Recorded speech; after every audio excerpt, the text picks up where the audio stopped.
KO, Gabriel, what's going on, guys? Welcome back. So, we're going to give it a few minutes, see if we can't get a couple more people in here. And I'm going to show you what I got under here. We have got a cannot miss lineup. 1977 Alive and Kicking, what's up? We got some special stuff under this paper for tonight. Like, I didn't want to run a crappy knife tonight. I don't feel like it, so we got some good shit under here. Let's get like another person or two in here, and we're gonna unveil this madness. But how you guys been doing?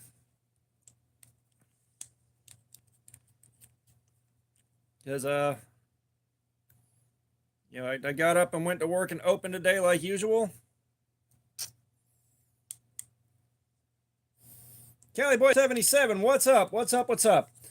So yeah, so I couldn't sleep last night. So I left for work an hour earlier than I was supposed to because I lost track of the concept of time. And I opened the store and worked and came home. Knives are life. What's going on? And of course, if y'all are on Instagram, y'all saw I found the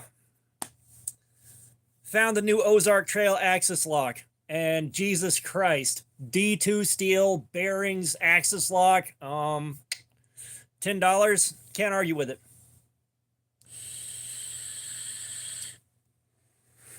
Yeah, and KO, I'm sorry I keep missing your live streams with those things. Like, I honestly am at work or asleep whenever your live streams are happening. Yeah, so Walmart for $10 has, it looks similar to a bug out. You got your axis lock, it's on bearings, it's D2 steel, $10. So that's probably going to stomp, and I mean stomp, the Harbor Freight Gordon GK23 for Super Budget Champion. Jerry, what's going on, Jerry Curl? What's up? Yes, I do have one of those. Amanda Boss, what's up? Goated, what's going on? Welcome. Yeah, so if it does the 4 hours or more like D2 supposed to, we have got a winner for $10. Hands down. But we got some people in here, so let's reveal tonight's selection. Y'all see this? Y'all see what's special on there, right? Hey, Noah, Jason Beecher, what's going on, man? Welcome back. But do you guys see what's on this table? Depending on the dice, this might be a long one.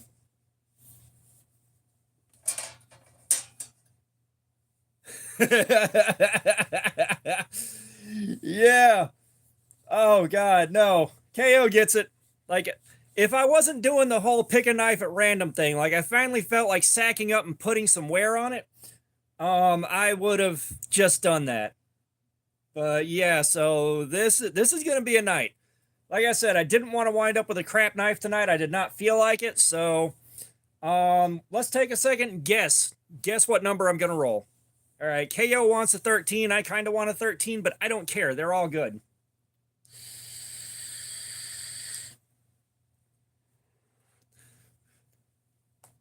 Nine. So I have some Damascus knives. Knives are life. That is a bug out.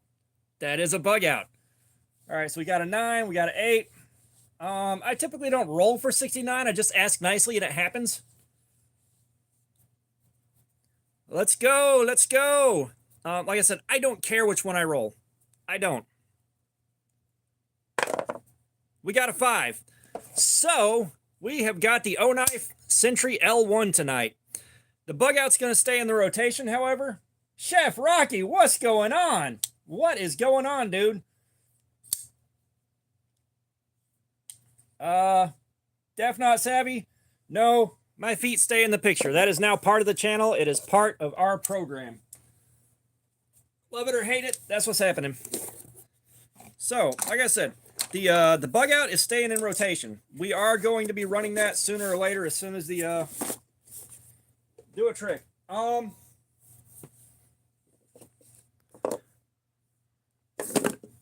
No, I can't do a kickflip. Sorry. Wait a second. Maybe. Come on. How about a kickflip? Chef Rocky, dude, thank you so much. Thank you. Ying23, thank you so much. I appreciate the fact that it helps you with your stress. So Chef Rocky, that $20, you guys that are new here, that is going towards an edge sharpness tester for the channel so that we can keep track of this edge wear in real time. And like every little bit helps. We're halfway there, or right at halfway there. So like we're making progress slowly but surely. Chef Rocky, that $20 lets you pick out a figure. Do you want the Ninja, Frankenstein, the Grim Reaper, the Robot, the Mummy, the Knight, the Alien, or the Scuba Guy? Which one do you want? While you're signing that, let's check out our edge before we start. Fook Doozle, what's up? All right, you get the diver. Just a guess. Thank you. Thank you. You guys, you missed the reveal on the knives that we had tonight. Damn it. Why can I not cut worth of crap right now? There we go. See? Jay-Z gets it. Yeah. So if there was another one of you, would it be two Jay-Z? Because that was a terrible dad joke, and I'm not ashamed of it. So we got the Scuba Guy. We got the Scuba Guy.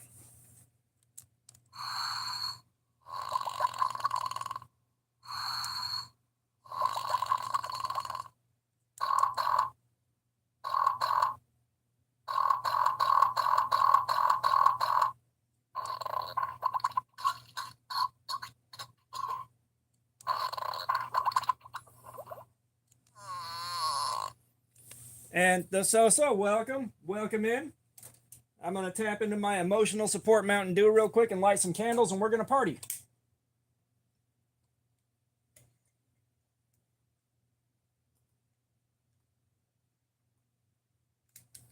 Because I like scented candles.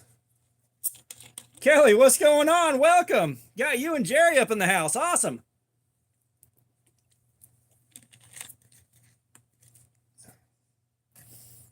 I'm gonna say blue, but welcome.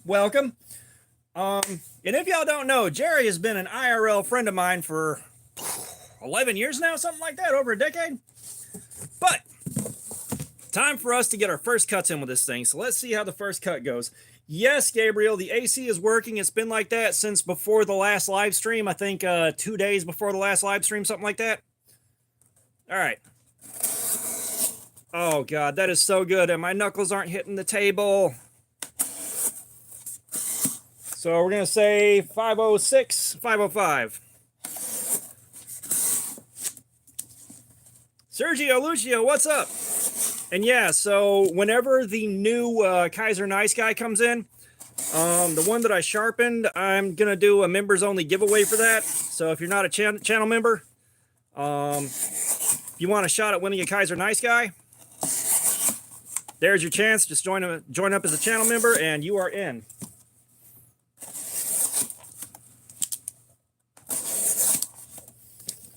Weldon Carey, what's going on, man? You guys missed it. We had a bug out on the table for the D20 of Destiny to pick out. We didn't get it. Maxilla, what's up, man? Welcome back. But we had a bug out on the table, S30V, that we could have gotten tonight.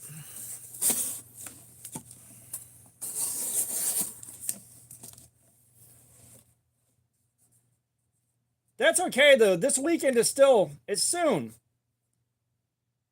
The lanyard beads for knives. What are you getting at? No, I'm not making a hula skirt. We're just looking to see how long it takes to wreck the edge on this thing. That's all we're doing is trying to wreck the edge, and I get to hang out with you guys while I do it.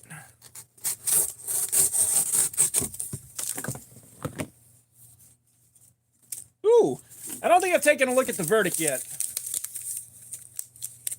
I don't have a box for my collapsed cardboard yet. All right, let me unfold a box so I got somewhere to put this crap. You know what? We do have a box. We do. We're good. Demon Dave, what's going on? So this is D2 steel, so I'm expecting about 4 hours of this before we start seeing some noticeable edge wear. What would I use this knife for? I appreciate the offer, but I have no need for a slime. But I genuinely appreciate the offer. That's very cool of you. But what I would use this for is just everyday carry.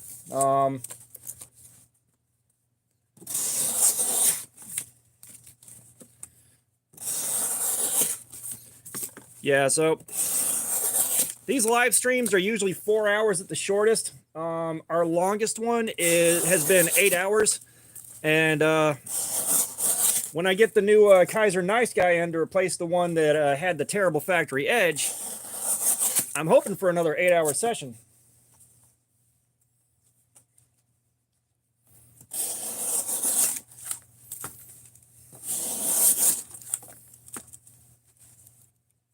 Oh wow, a Benchmade. Oh, so yeah, like I really should with the Vaquero that I just built, and I believe I did put the video up on the Vaquero. That thing, I kind of wish I had an option for a longer lanyard on that one, but I'm carrying it with the parts that came in the kit, so that's just staying the way it is. I mean, it looks nice, and honestly, that thing is good. That thing is good. Like, that might be one of the best factory edges I've ever gotten. You know, granted, the top end of my price range is about $150 for the stuff that I own, but still, that's one of the best factory edges I've seen. And God almighty, it slices. It is so damn slicey.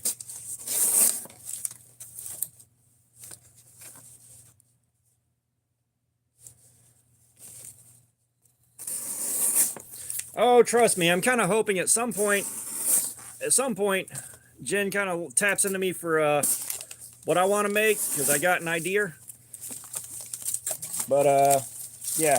And no, like the Jen Vaquero, that thing is definitely a completely different beast than the Chubby or the what you call it, the Captain.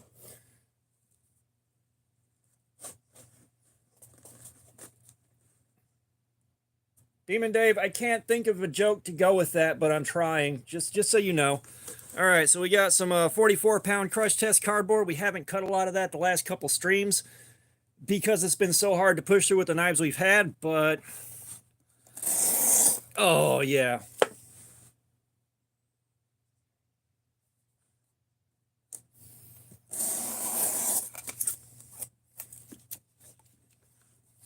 Well, that's the thing, is I emailed my point of contact with Jen, and I explained to him how they could do a pocket clip on the Vaquero and not crack the ox bone. I haven't gotten a response from that yet, but they know. So basically, on the ox bone, you would mill out a spot where the pocket clip would go, and then you put a G10 or a metal spacer in there. You put it in the kit, so you plop that in there, and then screw the pocket clip into that. Just run it through into the liner. There you go. No cracked ox bone, no problems whatsoever. And you got your pocket clip.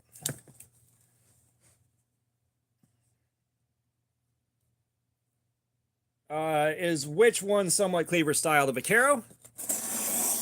Because now, like the Vaquero, that is sheep's foot. It's a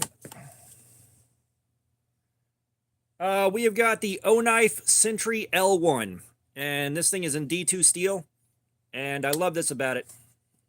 Centrifugal opening. Which hopefully Wilderness Bushcraft shows up in here at some point. I can't text him because the phone that, oh, yeah, definitely a giant pocket cleaver. But, the phone that I could text him on is the one that I'm filming on, so I can't break away from this, text him, and come back without y'all losing the live stream. Yeah, I think this is 4 inches or more. Like, it's a beefy boy. You know, this is one of the things I love about knives is just these giant pocket cleavers.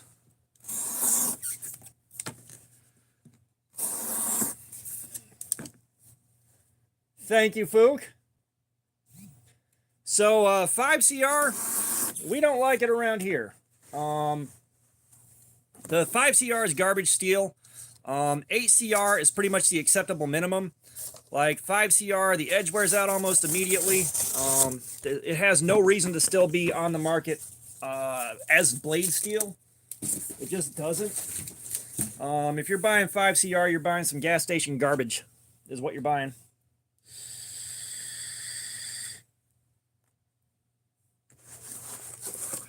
Yeah, see, we've done 5CR on here, and it's one of the worst performing steels that we've had so far. We've had that. We've had the stainless on the... yeah, 5CR is soft. KO knives can break down the chemical composition and why it's soft far better than I can. If he would be so kind. But yeah. No, unless the knife is below 10 bucks, 5CR is a no-go.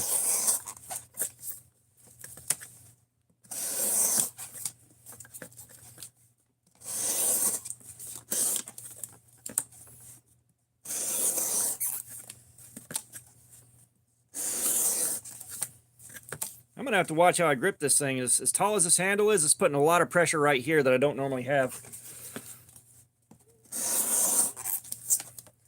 So 440, the 440A holds up pretty decent. You know, like that's an okay budget steel. But on modern knives, 440 only shows up on like weird specialty niche knives that are only there for their weird quirk, like my Manus gearhead. You know, it opens with a lever and the gears move around on it while you open it. That one's 440. But most of your knives coming in 440 are either going to be like a buck knife or something like that, or just the cheapest knives available. Like for the price of whatever you're buying with 440, should be able to get something in D2, and D2 is significantly better than the CR series steels and 440 from what we've experienced here.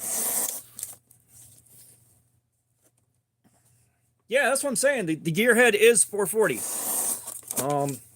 I was shocked when I saw that, especially after paying the better part of $100 for it. But I didn't pay for the blade steel. I paid for those gears. I knew what I wanted and I went for it.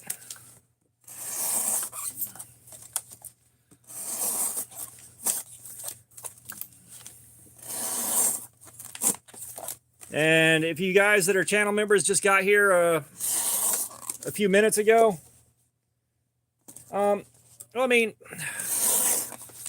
you know, it's again like the Manus gearhead. That is it's an art piece. It's a piece of art. It's something you buy to show off, not something you put through heavy use. You know, if I was a YouTube unboxer, that'd be the knife that I have in front of the camera just because it looks so fucking cool. You know, it's just, it's for looking, not for cutting. Arizona EDC, thank you, man. Welcome. Yeah, it's just regular 440. I say, you ain't buying it for a user. Yeah, so Arizona EDC, if you're just getting here, we're cutting cardboard till we wreck the edge.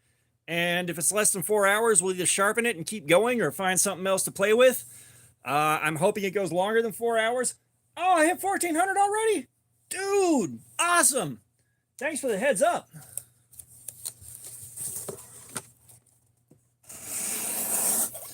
But yeah, so we go on this thing until the edge is wrecked and then figure out what else to do.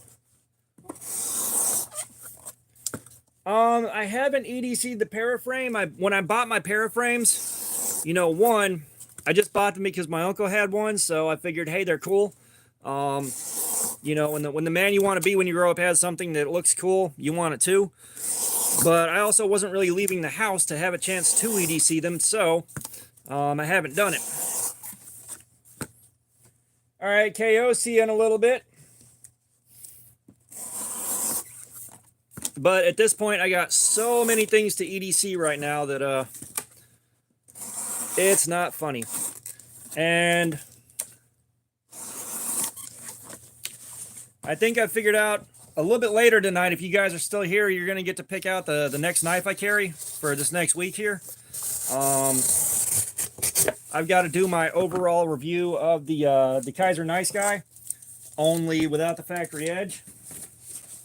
And like I said, Kaiser, they got my shipping info, and they said they're going to have something, or have a new one on the way with a tracking number that I think is a Chinese-based tracking number, so it's not showing up when I Google it, which I've had happen before, but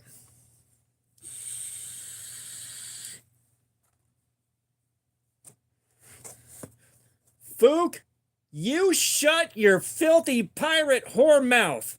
You sit there and think about what you said. Swear to God, man, you're tearing this family apart. Can't have nothing nice around here.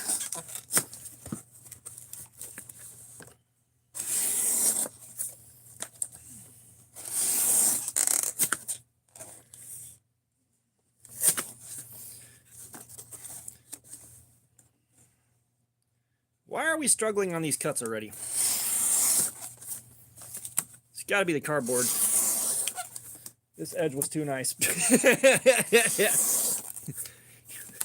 No sprinkles on your ice cream tonight, Fook. But yeah, my buck is 440, but it's 440 from 1980.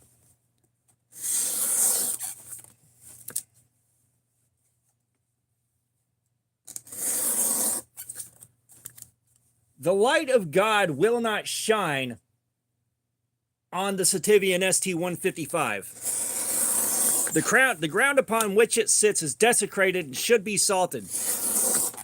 I am not putting that curse on someone's nipples. But I've said it before, if you're at Blade Show Atlanta next year and you're the first one to recognize me, you get an ST-155. I don't suffer alone. Zen Casco, what's up? Welcome back, man.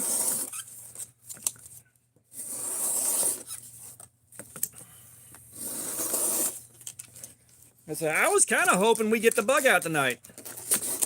Like, I wanted to run this thing because, of course, giant pocket cleaver, but kind of wanted to see what the bug out to do. The ST-155. I may hang on to the 1911 for Blade Show 26. That's not a bad idea. Yeah, like the 440 on the buck from 1980.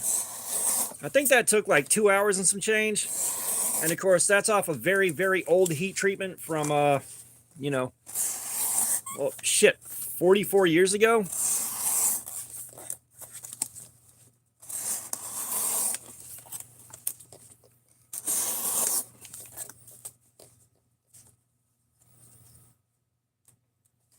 It's not practical to EDC, but it's a ton of fun.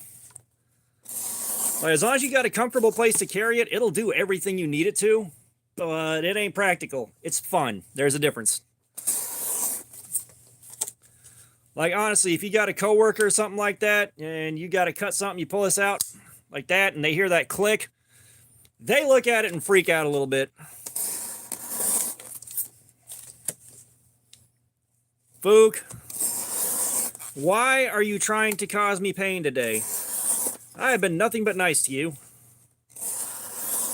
I have been nothing but nice to you. I even made you a moderator and let you get your first kill.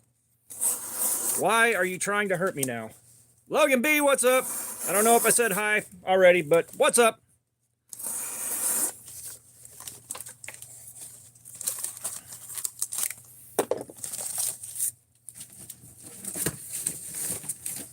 The things you are saying can be considered hate speech. All right, let's crack out the Insanity cardboard while we still got an edge. If y'all see this, this is 61-pound crush test cardboard. It's double layer. We're going to take a few cuts and see how it holds up. Sent? Nope. I got a few guys here that, oh, Fook's a channel member. But, no, the guys that are moderators have been here for a long time, and I know I can trust them. That's why they're here. Well, no. The wrench is the moderator. The star is channel member.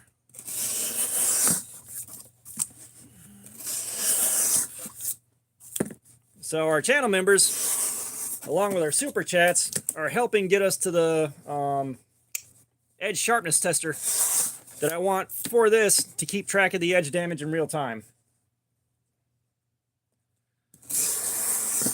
I don't trust you enough to make you a moderator. No.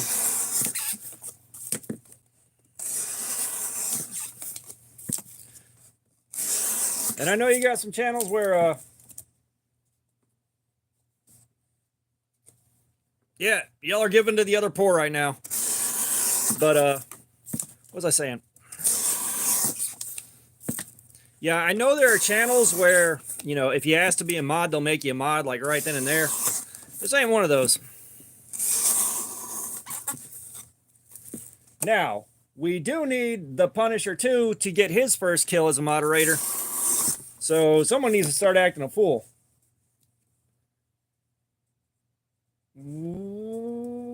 I have no clue what that is, Logan. I have no clue.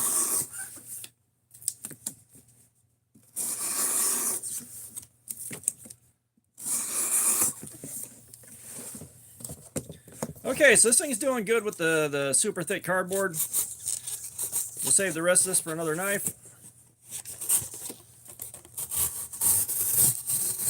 Jordan, welcome, man. Thank you for the kind words. Always love the kind words.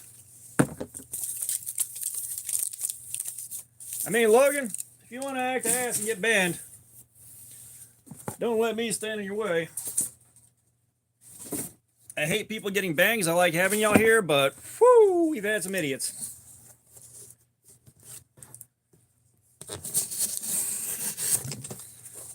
Oh, trust me, I completely understand things being kind of messed up. Yeah, no, speed run to get banned.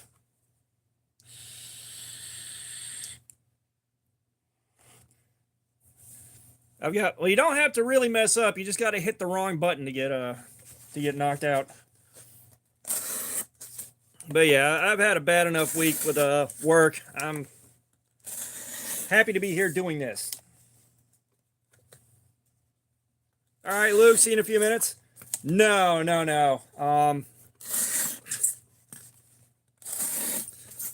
Like, timeouts, we don't bother. Like, if you do some dumb shit, you get warned. If you don't listen to the warning, bye-bye.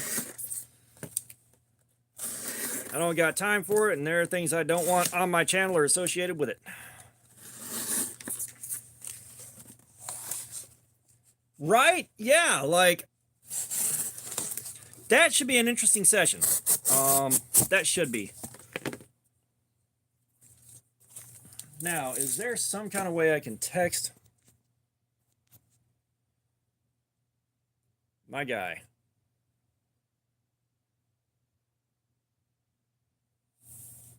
Give me a second here. We may end up losing this for a second and then come right back. I gotta let my guy know. Okay, I'm back.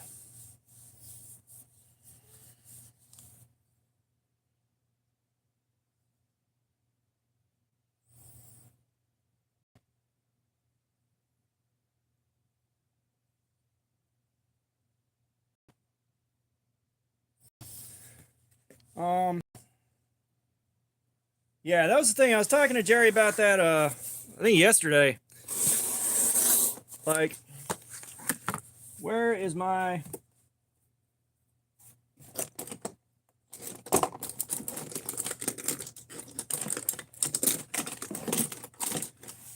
Did I leave that Opinel up here? Yes, I did.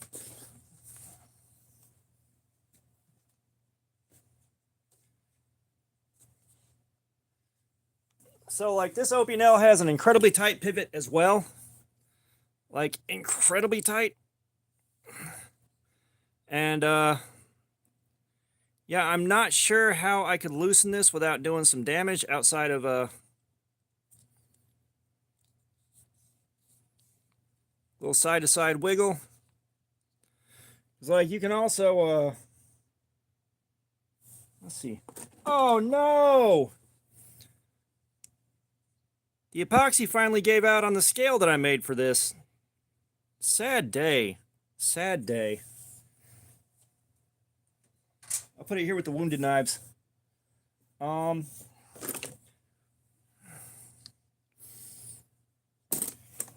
see, do I have something thin enough to work in here? It's like you could work something in here and just kind of wiggle it side to side.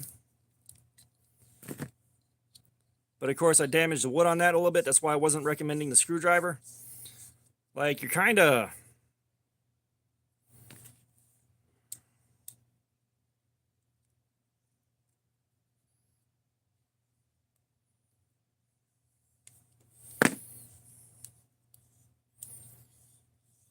Okay, so that made a huge difference. If you can get something in here like another knife blade and just push it up like this, a little bit of twist.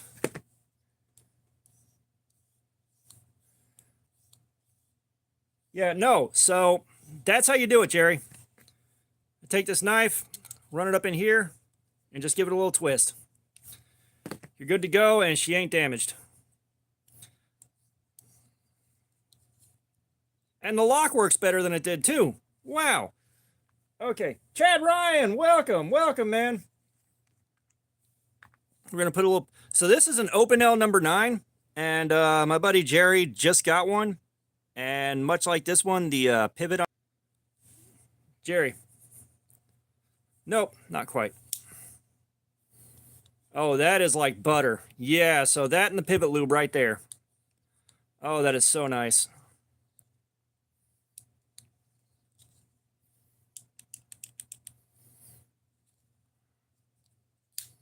So, there's your secret.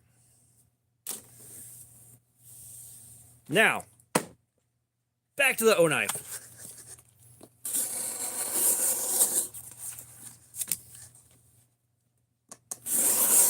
Yeah, that Opinel does really good on a cardboard slayer. It's just super thin and super slicey. Yeah, both of my Opinels, I don't know how old they are. They belonged to my uncle before he passed away, so your guess is as good as mine. He could have got them in the 1980s, or he could have gotten them in 1999. Who knows?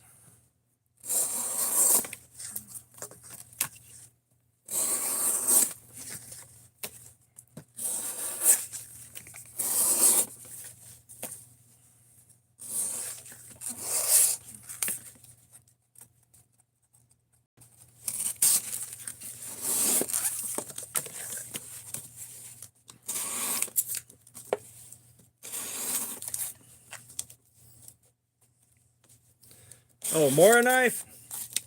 Yeah, I've got one of these that I'm eventually going to throw into the Box Spur live stream, just because I really want to see what it can take. However, this is a zero grind Scandi. Like, there is no secondary bevel, so I don't know whether or not I want to have to sharpen this any earlier than necessary. However, it's sitting around doing nothing, so unfortunately, my precision adjust won't let me get a super low angle on something that narrow.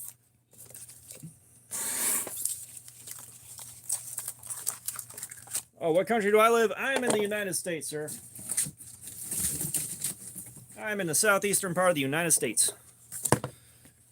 Good old US of A, baby.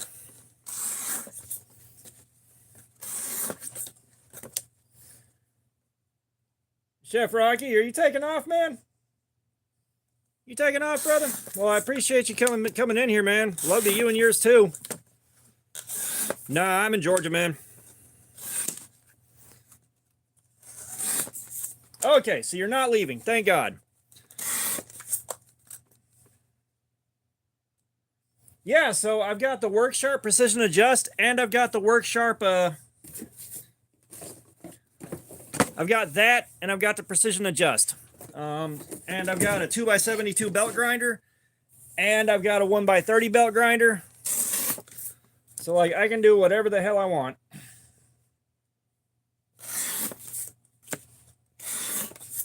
I will say though, the Precision Adjust is my favorite for anything more valuable than about $10.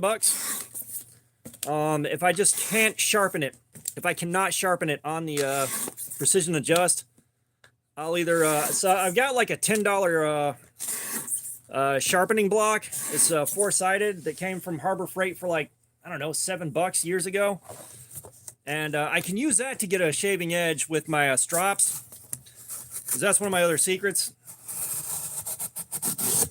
What brand do I recommend for EDC for years of use? Cold Steel is a good option. Those guys are known for insane durability. Yes, I do recommend Cold Steel. They're like my favorite. The AD10 is great. It's a bit of a tank, but you can beat the shit out of that thing. The lock's not going to fail on you. The blade's not going to fail on you. You know, if you watch Dutch Bushcraft Knives, they did their video on the AD10 and they set it on a brick and hammered it through the brick. Minor edge damage. Nothing you couldn't grind out. Me with Knives, what is up? Welcome back.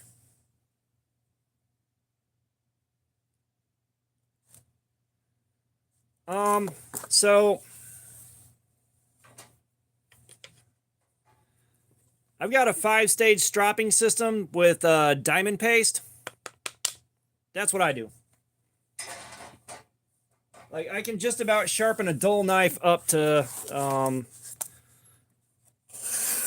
close to factory, just off the strops.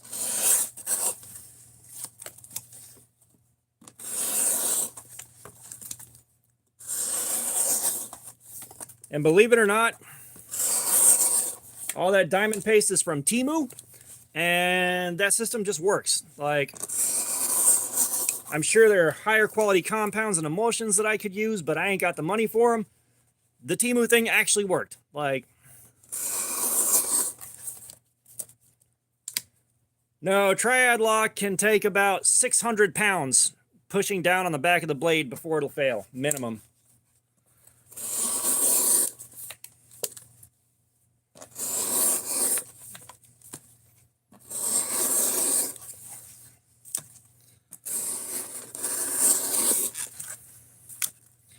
Yeah, so the blade thickness is coming into play here.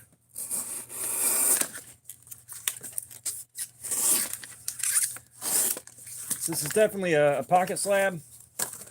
Oh yeah. Yeah, you can use the AD10 for hunting. I don't know about skinning and cleaning a killed animal. I have no idea. I know nothing about that. But for anything you need out there, it's going to be good. Just maybe make sure you put a very obnoxiously brightly colored lanyard on there, so if you drop it, you don't lose it.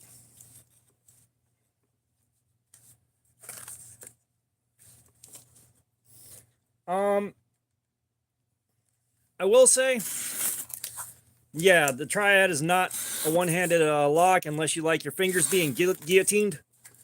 But yeah, my AD10 is like all the way on the other side of the house upstairs. And really, if you want a better look at what the AD10 can do and get a really good look at it, just search up Dutch Bushcraft Knives AD10. Trust me, you'll learn a lot more about it than me just showing you and opening and closing it once or twice. Like, my entire knife collection is not sitting right here. The box next to me is mostly either junk or stuff we've done live streams on, and now they're kind of laying in wait for me to figure out something else to do with them.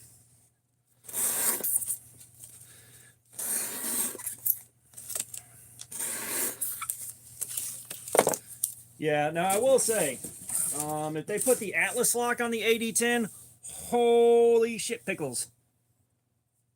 Upton Ossel, what's up, dude? Welcome.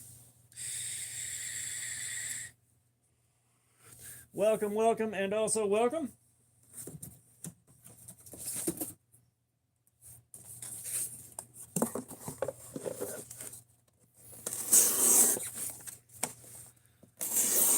So if you're new here, we are just basically seeing how long it takes to absolutely wreck the edge on this, hoping for at least 4 hours.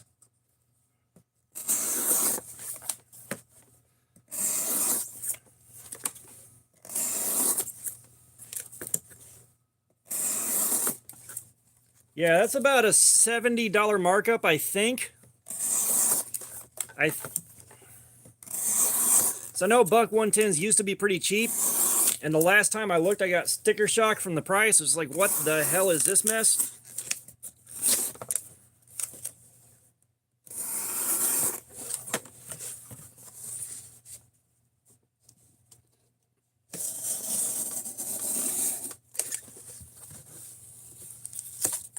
Yeah, yeah, that 110 auto, that was a great idea. It needs a pocket clip. It needs a pocket clip. Yeah, I am excited to play with my new Ozark Trail a bit later on down the road here. Because, man, that thing is...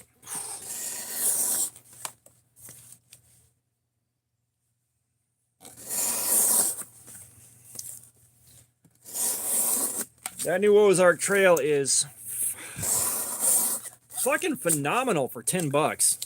Just phenomenal.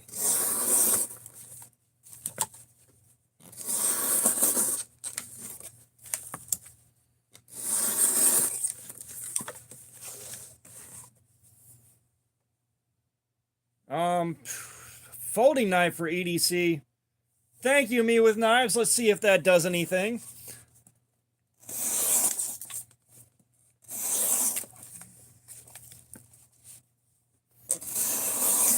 Was it an okay, Camillus, Fook?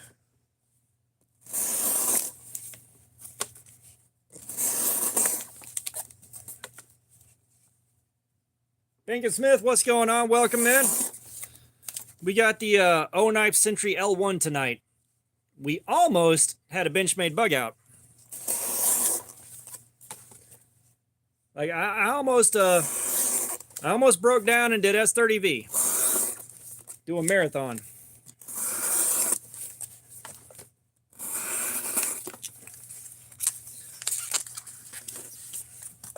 Well, I said, if y'all stick around till later tonight,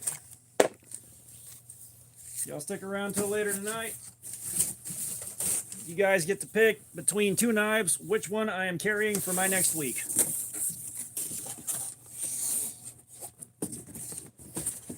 Jordan, he didn't get it yet. Give it time. Someone's going to come in here trying to troll the wrong way. Play some stupid games and win some stupid prizes.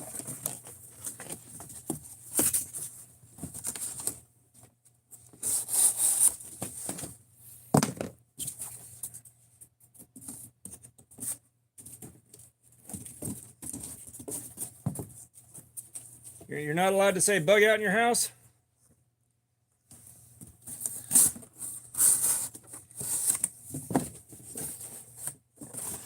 This is a benevolent dictatorship. All right, I want everybody to do well. If I were a more cruel and callous lord, I would just tell them to pick someone at random. So the wedge is okay. It's okay. That wound up in the super budget showdown, and that was kind of middle of the pack. Mad Yako, what's going on, man? Welcome. But yeah, the Camillus wedge is decent for what it is. Not the most ergonomically sound. Looks cool. Yeah, ergos are weak. Did you get the bright green one at least?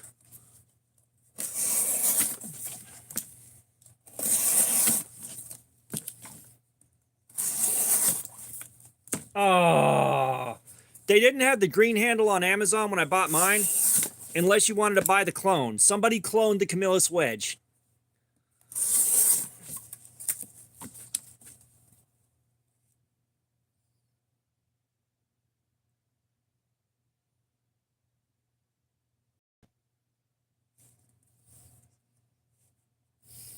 Yeah, like, if I could have gotten the lime green, I would have gotten the lime green. And if I would have known they were at Walmart in lime green, I would have just gone there instead of buying it on Amazon. But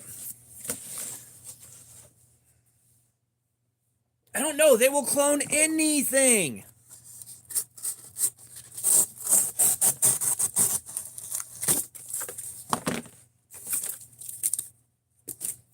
They will clone anything.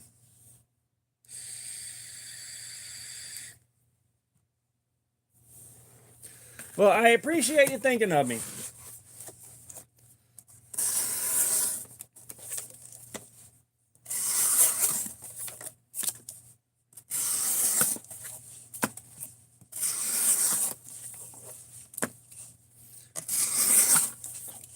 And for those of y'all that are just getting here, think, dude, how do you not wind up with a G10 on a knife unless you just haven't bought one in ages? Like, everything has G10. This is pretty comfortable for something this big. The only problem I have is with it being this tall. It's putting pressure here because I'm holding it strangely. Like, it's just not supposed to be held like this for long periods. But it's not bad. But yeah, Chef Rocky got us over the halfway mark towards our edge sharpness tester. So we're making progress on that, guys. Eventually, yeah, he has the pocket knife. He was a smart man and he bought the pocket knife. Why is my shit disconnecting and reconnecting? I'm on Wi-Fi.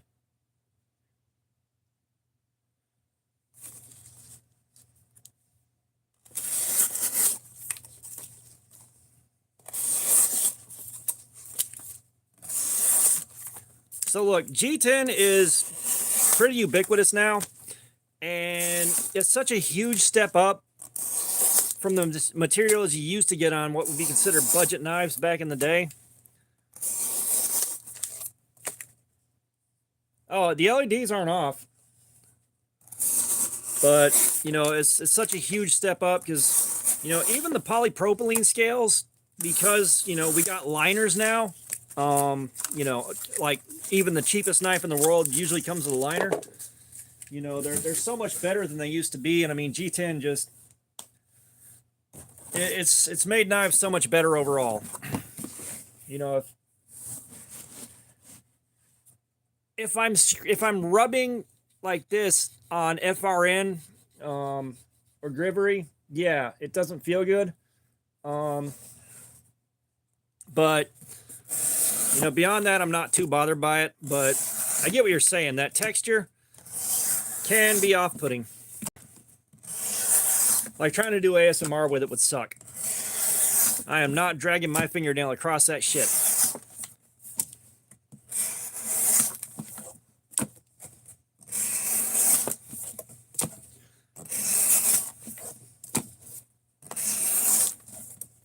Yeah, I mean, I still kind of like the Paraframe for what it was at the time.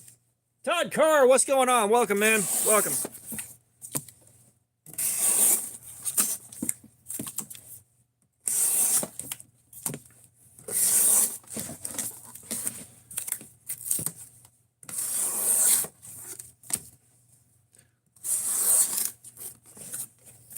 And of course, we need Wilderness Bushcraft to show up. For those of y'all that don't know, this was a gift from him while we were on the way to Blade Show. So he definitely wanted to see it carried and reviewed, and he wanted to see the live stream on it, which is part of why I had to break off and interrupt the live stream to text him and let him know. So hopefully we see him. I'm getting into my emotional support Mountain Dew real quick.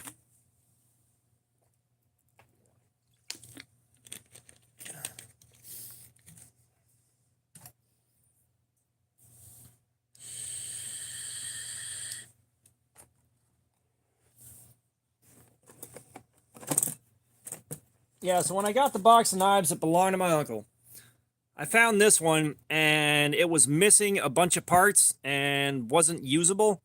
So I emailed Gerber and had them send me some parts, but it was for the wrong size. So I ended up hacking it together, and I think you can kind of see here where I didn't have a Torx driver, so I was using an Allen wrench. That stripped out at the point where I had to cut a notch in it with the Dremel tool in order to drive it with a flathead. But, you know, this is part of why I bought the ones I bought, you know. And this was before I got back into knives as a hardcore thing and became irresponsible with them. And, you know, that was where I was like, this is cool. I'm going to get some more of them. because, you know, again, like I was used to cheap knives from back in the day, Pakistan stainless, surgical stainless, stainless Japan, and this is so much. It's like it's nicer than those were by a lot. Like it catches a lot of flack, but it's so much better than what used to be available way back when. So say what you will, but I've lived through the dark ages. Back when cheap knives were proper garbage.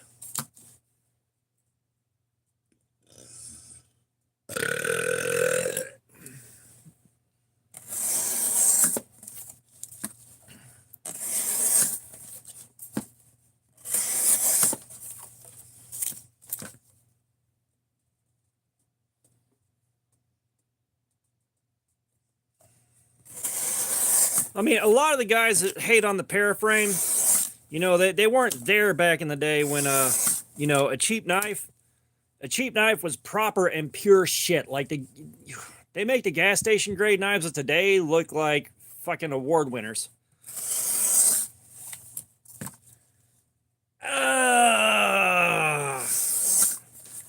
Gotta kind of disagree with Gerber being a good brand nowadays. Like the stuff they make would have been fantastic like 20 years ago, but they haven't caught up with the times. Yeah, it's like they're still making these knives like it was 20 years ago. You know, they're getting so badly outclassed. So badly outclassed by, you know, even brand new guys like Sativian. With the exception of the ST-155. They fucked up on that one pretty bad. You know, they're making stuff that just blows Gerber and Kershaw out of the water, at least in the same price range. You know, you got stuff like, you know, Olatans. You got so many new companies that are just dominating those guys.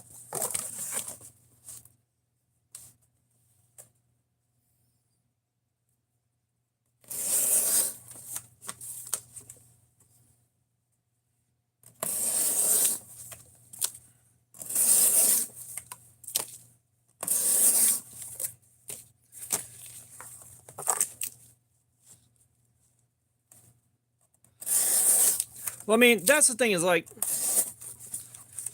you know, Gerber needs to set their Gerber, Kershaw, and Schrade all need to set their sights on modernizing, getting up to speed with everyone else. You know, good blade steel, good consistent grind on it, put stuff on bearings. You know, use modern handle materials. Really get some fresh designers in there.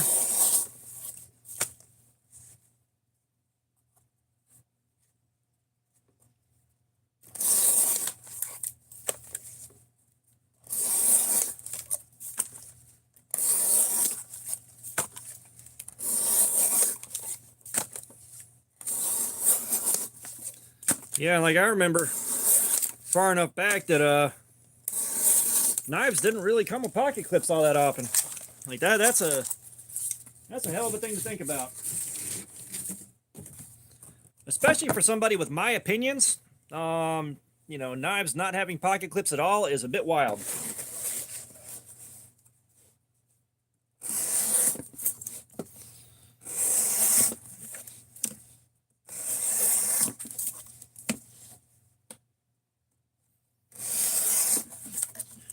Pretty sure Punz is still here.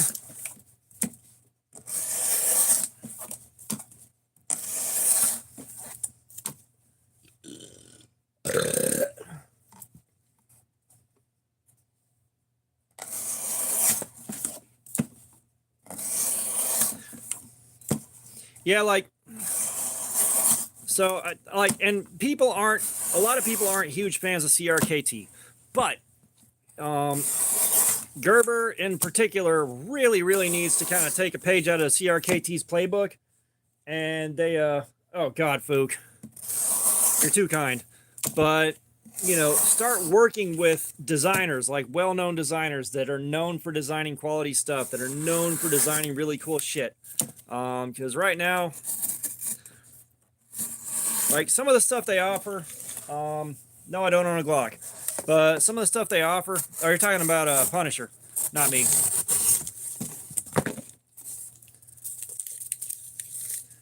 Now, I've got some CRKTs that I really, really like.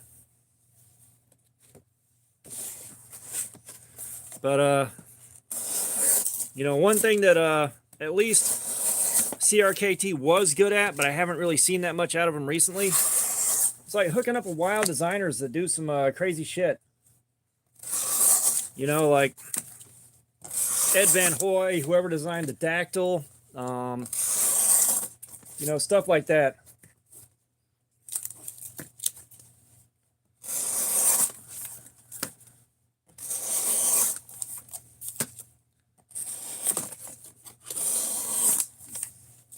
Yeah, like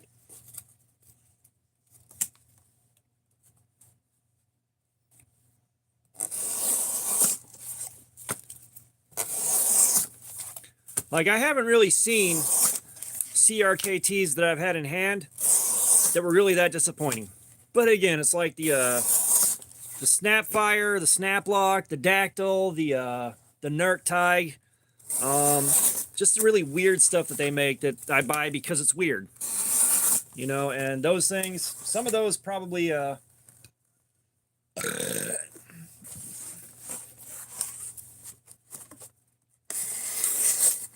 you know, some of those probably do need to be carried and flogged.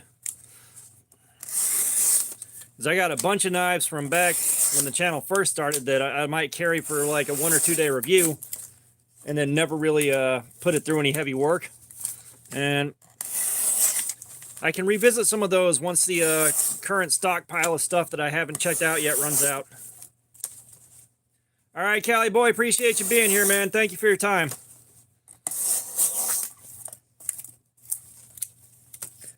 I do want a blue Nerk Tig. I can't pay for it.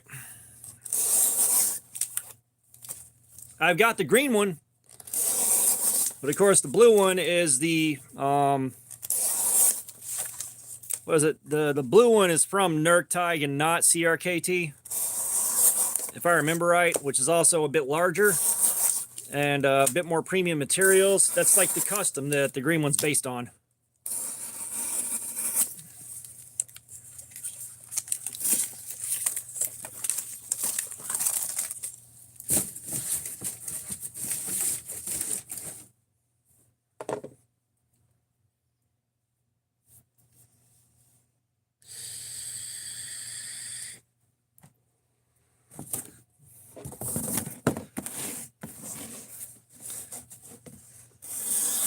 But in other news, I would have loved to have seen the contest winners drop by the live stream and just say hey and let us know if their stuff came in, but I don't think that's going to happen.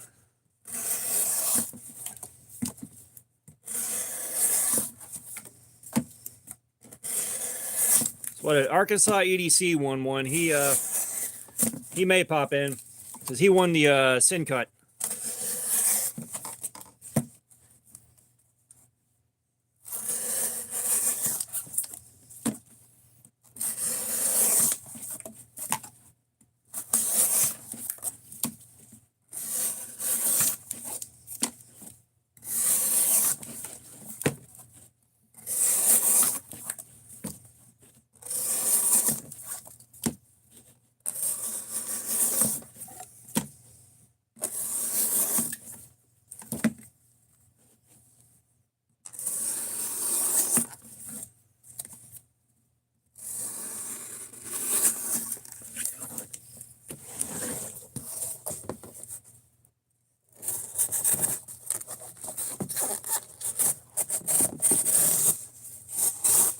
Yeah, full auto Glock, something you cannot keep under control while you're firing it, and you will destroy your barrel in a hurry. Exactly what you want. I have yet to take these boxes of shredded cardboard back to work to throw in the baler.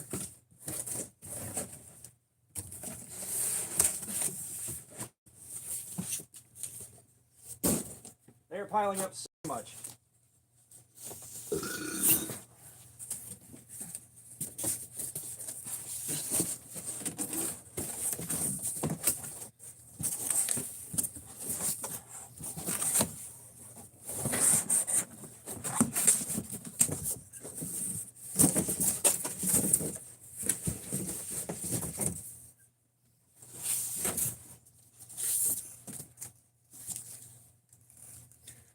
No, I did not transfer from my store yet.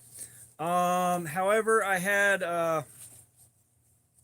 our floating assistant manager, because he is not, in my store with me regularly. I had him go and check the status of the transfer request, and it's still pending.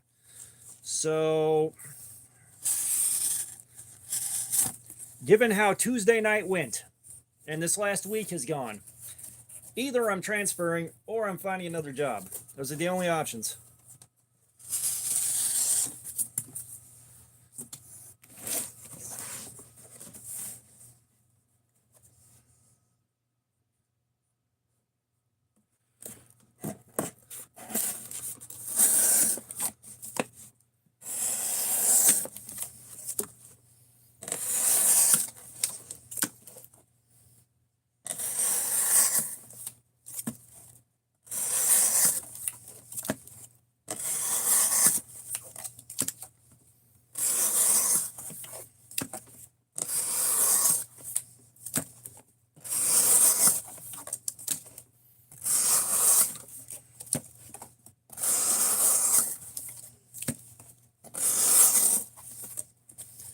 And we are rapidly encroaching on the 1 hour mark, so I can give my hand a 5-minute break.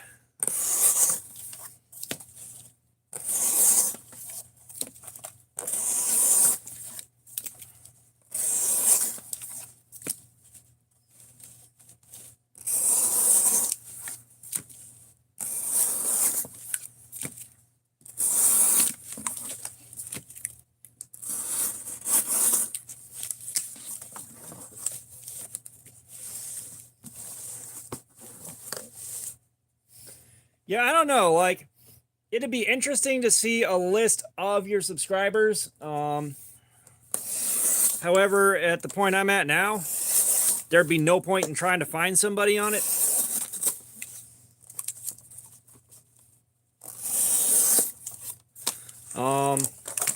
Like, I'm also trying to figure out how to check your comments and see someone's profile and see if they are subscribed to you or not. I'm not sure how to do that exactly. Because, like, if you guys saw the comments for the Vaquero assembly video, some guy's like, "You talk too much." I was like, well, I can talk more if you want me to.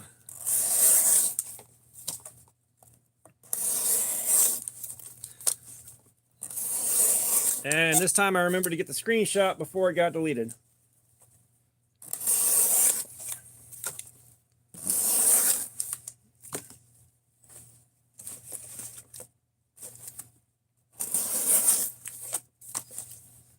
Oh no, I'm not listening to it. I just love when guys post shit like that, because it's like, well, you're not getting the response you're looking for, but thank you for the screenshot. I think the last guy we had that did that, he went in on something like accusing me of not making the knives I made or some shit. The second guy to do that. I forgot to get a screenshot before he deleted his comment.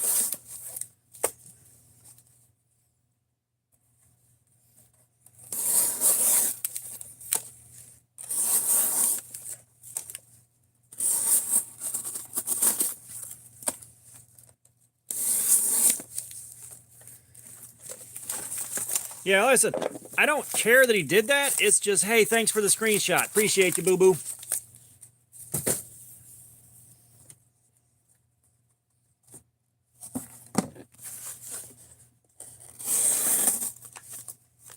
I mean, you gotta think. I have been living on the internet since 1993. I've seen everything. I've done most things. Someone showing someone with a butthurt stupid comment, nothing more than a screenshot. Like, I shan't be having a seat at the fucksgiving table this year. Behold the field in which I grow my fucks, and notice that it is barren, just like your mother.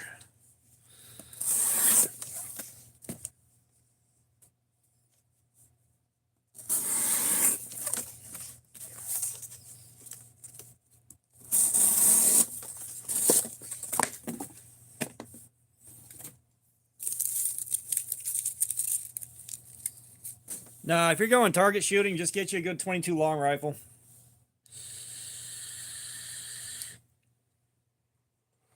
You know, unless you're training with one specific gun for a specific reason,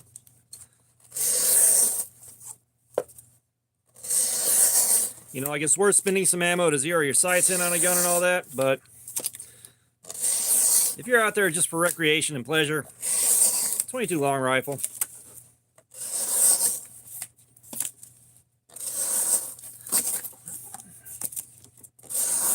Which, I need to get back to the range. I do.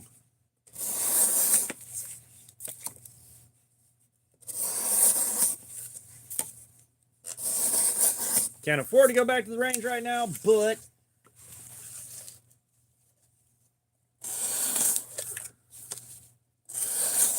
so if you're looking for wrist rocket, wrist rockets are fun, but they ain't firearms.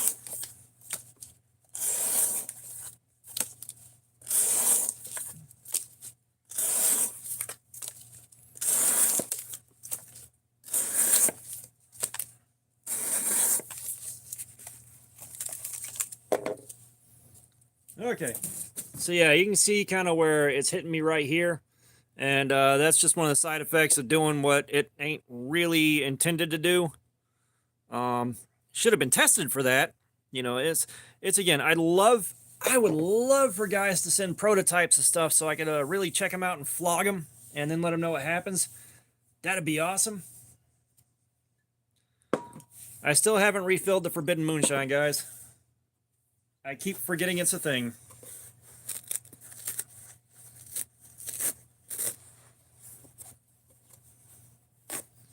Wrist rocket ammo is anything you find on the ground that'll fit in the pouch. Alright, Punisher, see you in a bit.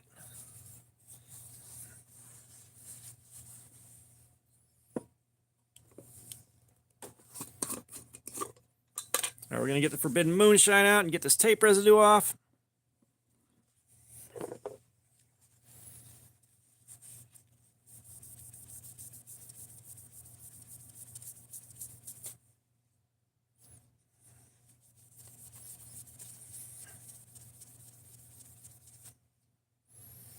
And unfortunately, I don't have small cuts on my hands, so I can't test them for y'all and see if they've healed up yet.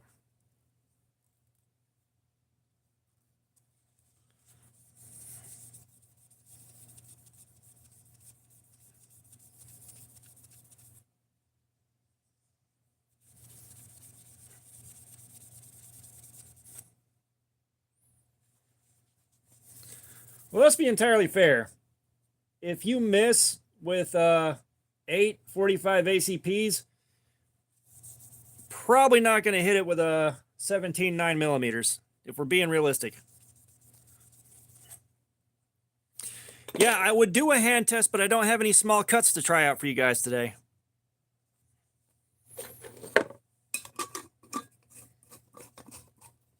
Zero Bytes 2000, what's going on? Actually, I've got 51 minutes and 57 seconds. However, I did have to bounce out of here and send a text and then come back.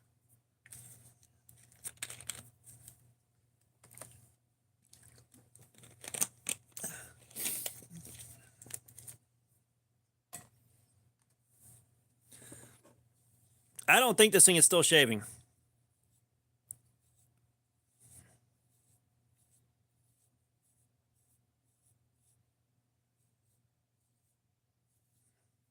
No, it is absolutely not still shaving. It is not. Now, let's see if we got our predictable results here. Actually better than expected.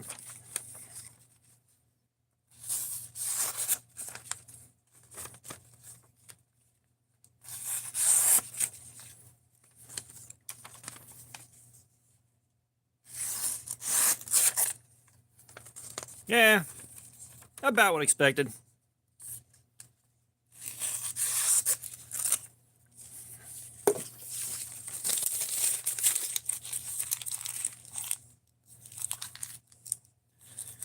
Yeah, no, evasive floppy disk. I'm sure he's not going to show up until like way too late tonight.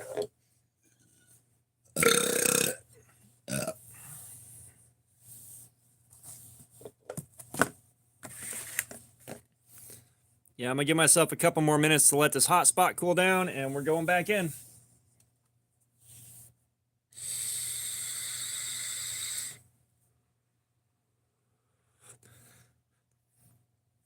So I'm going to save shaving the top of my foot for when we resharpen this thing.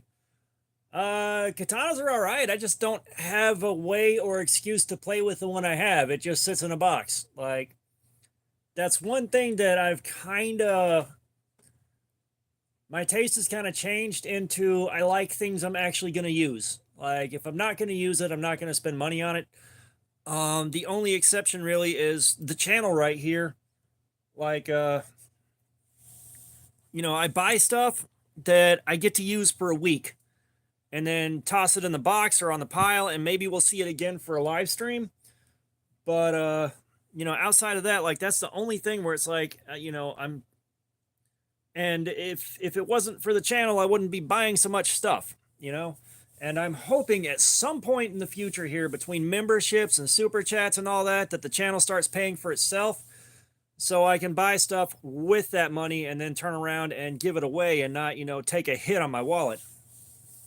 You know, and like I said, there's going to be a members only giveaway for that Kaiser Nice Guy that I sharpened. I'm going to strop that back up and make sure it's as sharp as I can possibly get it. But one of you channel members is going to win that one as soon as the replacement shows up. If the replacement doesn't show up, then I need to have something to do the Cardboard Slayer session with. But I'm hoping. I got some faith.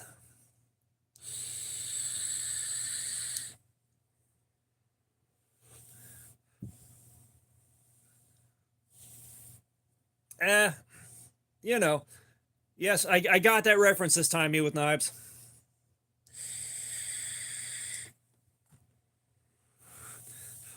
You know, as we get a bigger audience, like, you know, you've seen other channels, you know, big enough audience, super chats start rolling in, you know, and it sounds a little bit greedy and capitalistic of me, capitalismistic.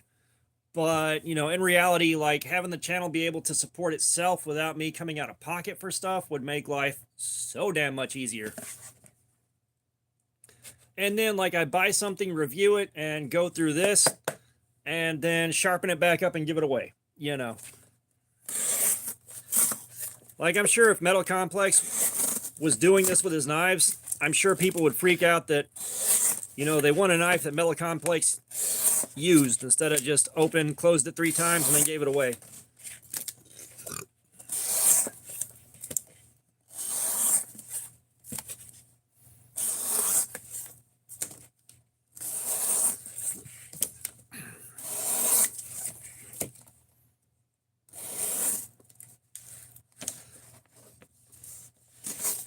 And what I need to do is find somebody I can go live with, like do a dual stream. Like somebody with a bigger audience than mine. That would be nice.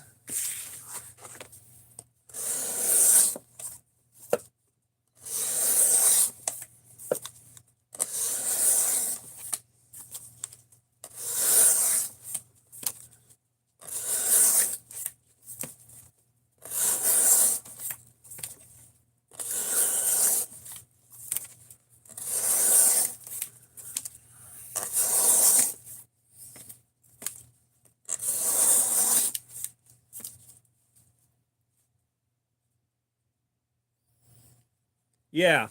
But I mean, like, you get what I'm saying. Like a large channel like that with a diehard audience, you know, if he's giving away something he actually used, you know, I'm sure there are a lot of people in the audience who would just freak right out. Oh my God, he used it.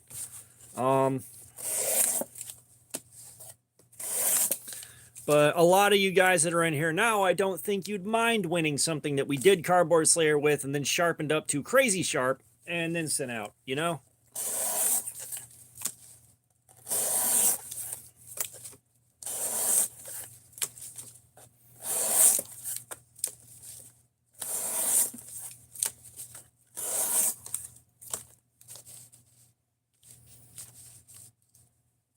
I can try to sign it. I'll figure that out.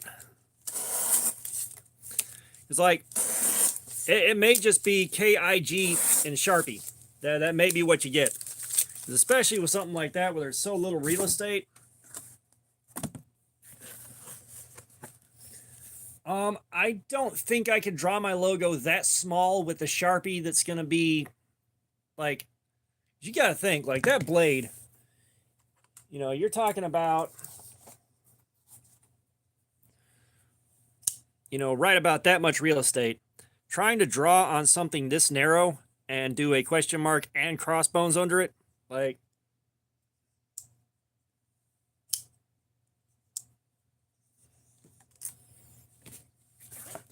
I'll tell you what, someone wants to steal my identity, they're going to have to get my credit score up once they get it.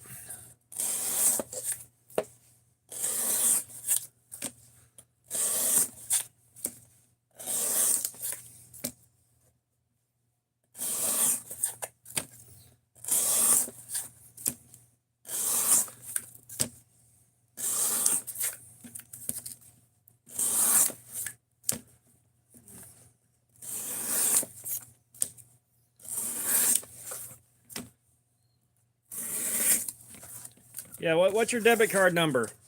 Yeah, write your PIN. Write your PIN number down for me real quick, and there's like 3 numbers on the back. I'm curious what those are. I've never seen them before.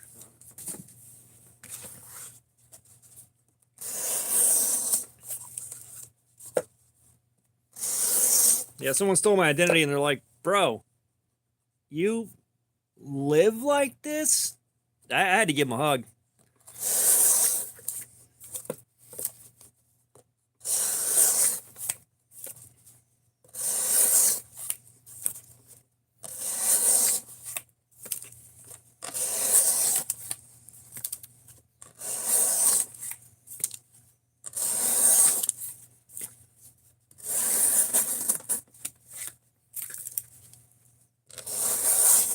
Yeah, brain's starting to slow down a little bit. Like,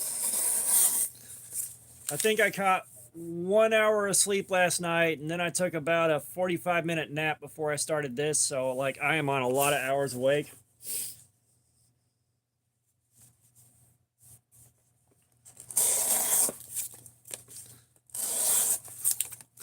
Tell you what, Zent, you got a hug coming to you in the mail. Gonna have to wait for it to clear customs.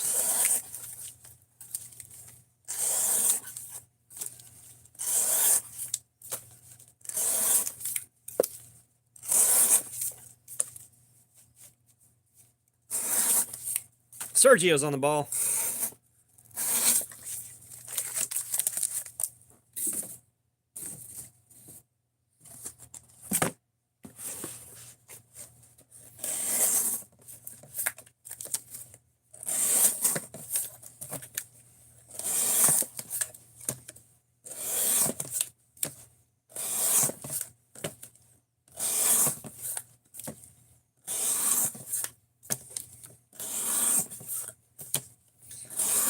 All right.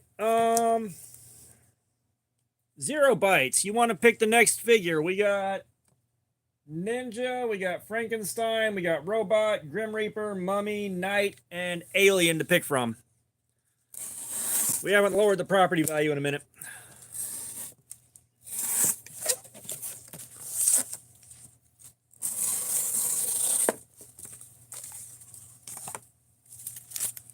All right, we're doing the Alien.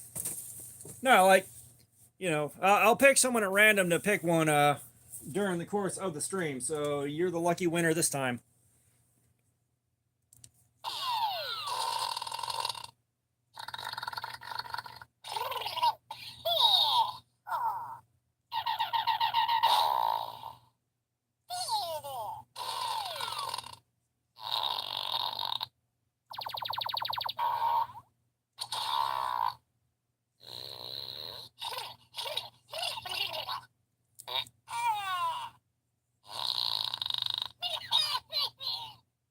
There we go.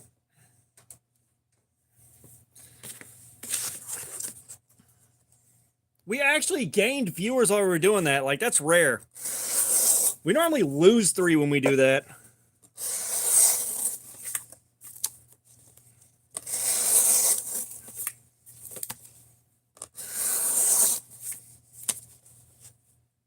Ah, yeah, they're gone. You gotta be quicker than that.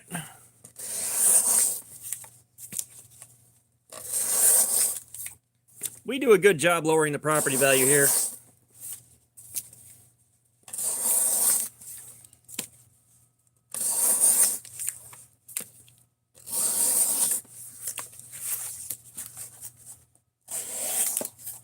Which, I'm getting really close to the watch hours needed to turn on the revenue from ads and the revenue from the shorts pull. So I'm curious to see how little of an impact that has, because of course the shorts, like, yeah, no, that's awesome. But you know, my shorts for the longest time were hitting like 1,200 to 1,700 views consistently, in, you know, on the day I posted them, and that has slowed down a lot. Viewers, where are you? Quentin Tarantino, where you at, buddy?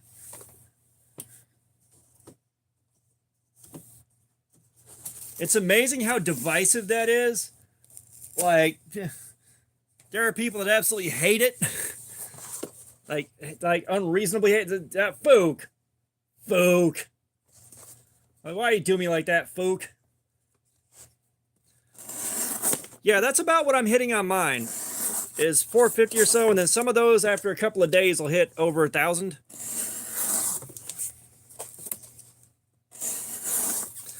It's like the one I did this morning before I went into work. It hit like 450 something and then just stayed there.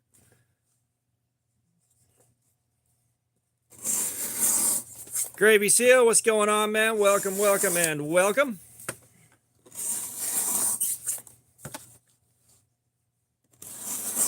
Oh, we got somebody in here.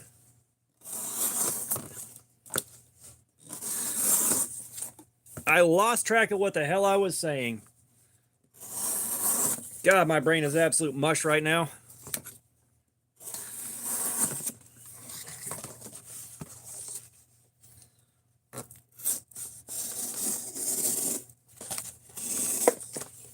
You know, I think the GAR would have been a lot more comfortable for this, but this thing's just too cool. Hopefully, and I said it before, hopefully Wilderness Bushcraft shows up so we can appreciate what his gift is doing.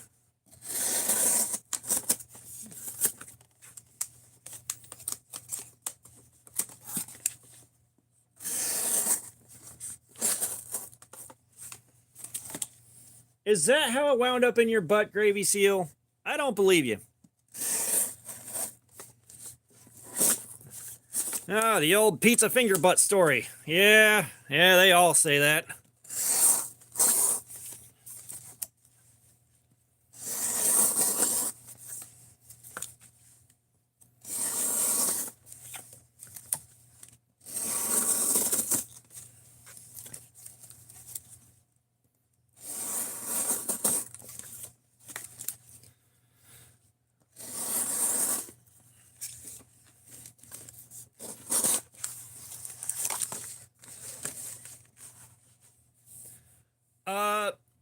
That depends on, you know, who you're buying for, what they're going to use it for, and what you're looking to spend. Like, there's a lot of questions there to answer. And even if you have it very specifically, the exact price you want to spend, what's going to be done with it, and who it's for, you're still going to get about 14 different answers in here.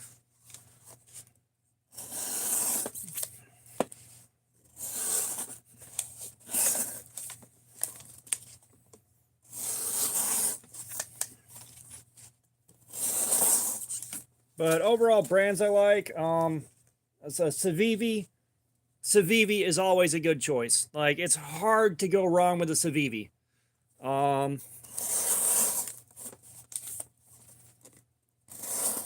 CJRB, they have a lot of good knives. Yeah, buy them a Chris Reeve. Just buy them a Sabinza. They'll love it.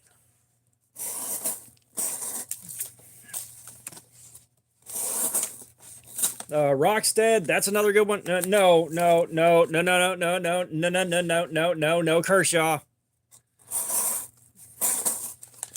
Sorry, they ain't making shit that's up to standard. Not anymore.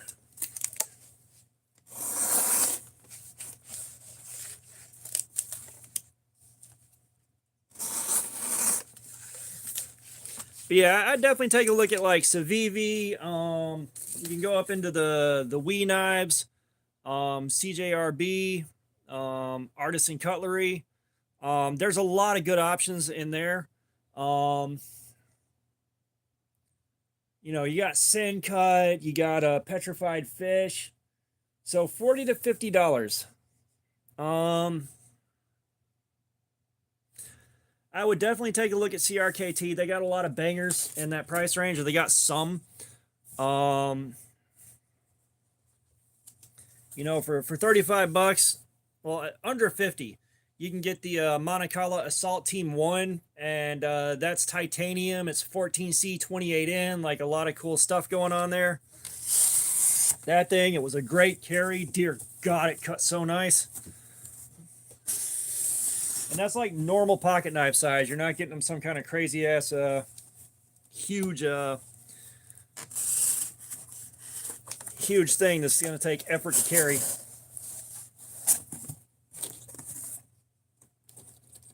Kaiser, that's another one to look at. Just Kershaw, they're making knives like it's still 20 years ago. Like their budget stuff, the stuff that I've had, disappointing. But yeah, Kaiser, the Amicus is a really good choice from what I've experienced when I handled it at Blade Show. It's a nice guy. Damn, that is a good little knife. Punisher, you missed feet. You missed feet. Tried to bring some viewers in.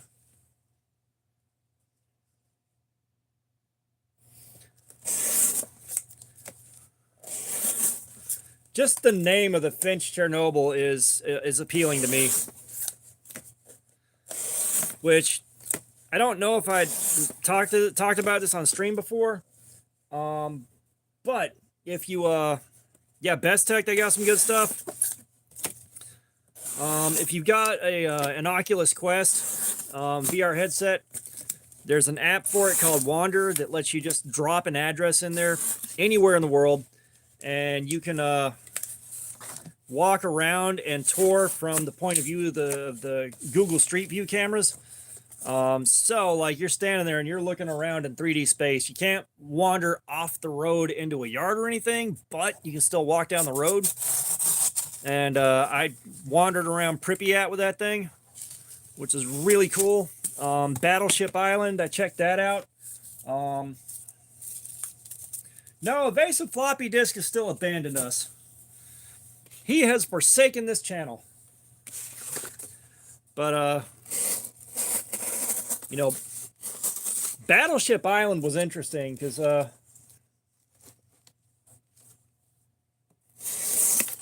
Battleship Island was interesting because that was all drone footage. Like, you can't get a car in there and walk around. Like, that's a hard place to reach. And if you don't know about Battleship Island,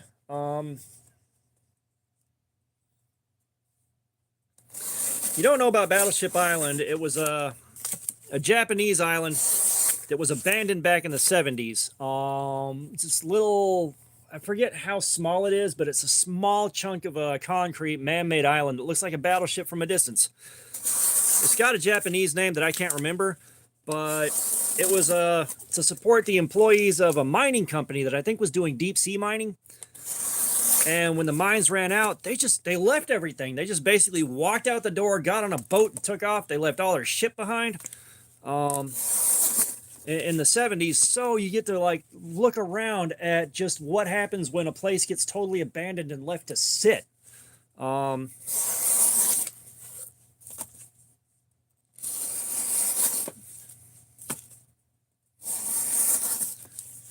know, and I tried to go into Fukushima and look around after the nuclear fallout. You know, kind of check out the abandoned stuff, which I know there were a couple of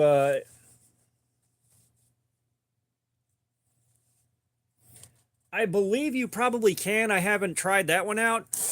Um,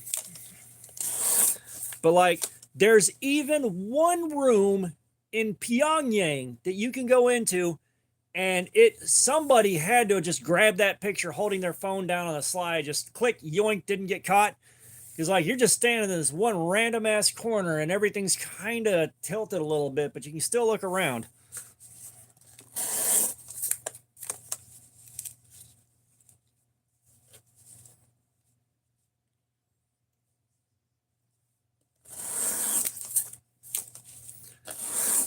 Like, and you can even hit random and just get dropped in a random spot on the planet.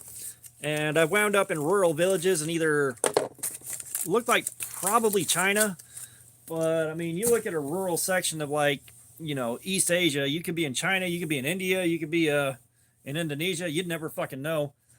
And it was nice to kind of wander around and look at stuff like that. And then there was one where it dropped me in Mexico in one of the rural areas. Like there was a population there and plenty of houses and stuff to look at, but it was very rural.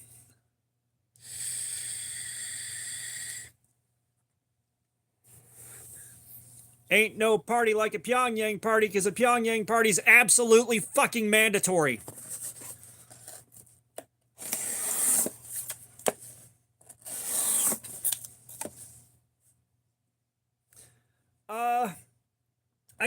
I don't really have a preference per se. Everybody makes something I like. Even Image Comics had some stuff I liked, because of course Spawn.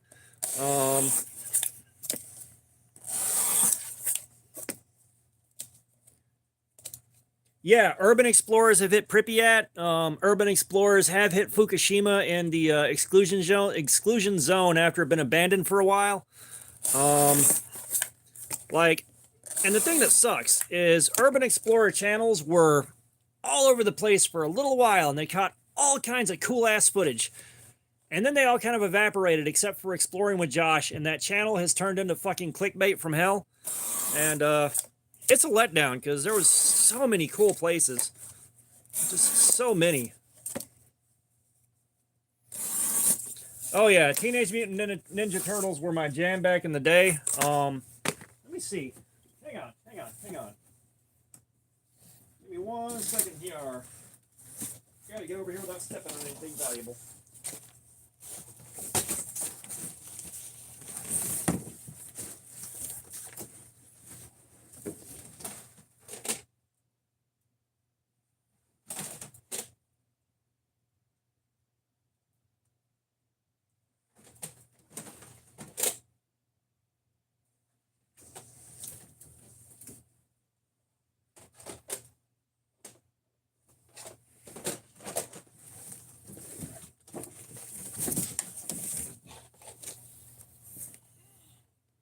Check out that badassery.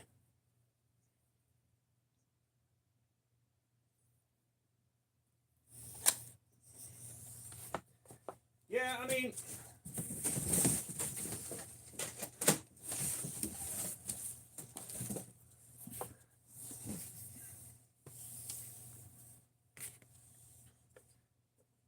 a Spawn movie, a new Spawn movie, they could actually get the CGI right and everything. That being said, you have to mentally separate yourself from the old Spawn movie with Michael Jai White, just because, I mean, it was so damn cheesy. They did what they could with the budget, they did what they could with the graphics and all that. But, you're not going to replace John Leguizamo as Clown and Malboja. You're not. Like, that's one of those performances. It's kind of like Heath Ledger's Joker. You're never going to have somebody live up to that performance, but on the cheesy end.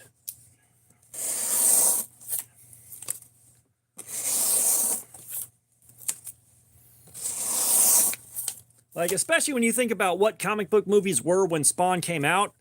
Like, that the bar was really low. Like, you could trip over the bar into a good superhero movie or a good comic book movie.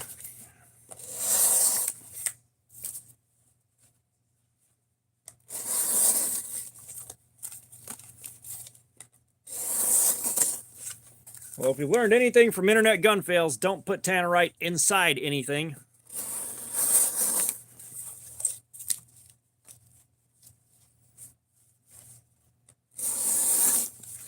Actually, that'd be kind of cool. Yeah, like, and I saw like bits and pieces of the Spawn show way back when, so I remember nothing about it, but I remember it was pretty cool when I watched it. But yeah, I think Leguizamo could definitely do some work in a new Spawn movie. Actually, that'd be pretty cool to have him do clown, especially with what they can do with you know, suits and all that. Like, the technology is there. They give Spawn a good budget and give it a good team. You got something. Yeah, I believe the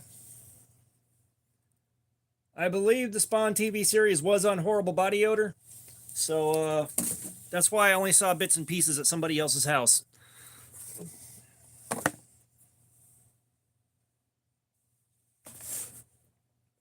Like, I'll be honest, I liked the Spawn movie.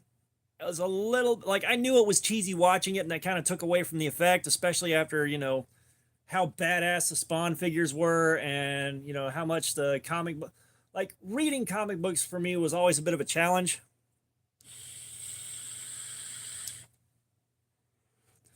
You know, thanks to just ungodly amounts of trauma, the suspension of disbelief is real hard to come by. But I remember those were cool just for the art.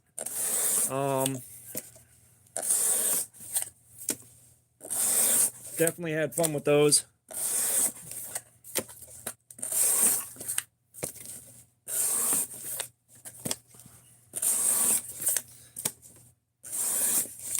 You know, so like a lot of my love for the Marvel and DC now is movie based. You know, I've read tons of comic books. There are some all-time favorites like Venom, one of my all-time favorites. I am so sad. I am so sad that you know, the Venom movie was Sony and not Marvel. There's so many things that are missing. It's just like Let There Be Carnage. I wanted, even though it wasn't going to happen. All right, folks, see you in a bit. But I wanted the Carnage in New York storyline. I wanted that in a movie done right, even though I knew it wasn't going to happen. That was a little bit too much for the audience at that point in time. I haven't seen Let There Be Carnage yet. I got it on DVD, very well meaning, and it's just been sitting on the pile with about 1 million other movies.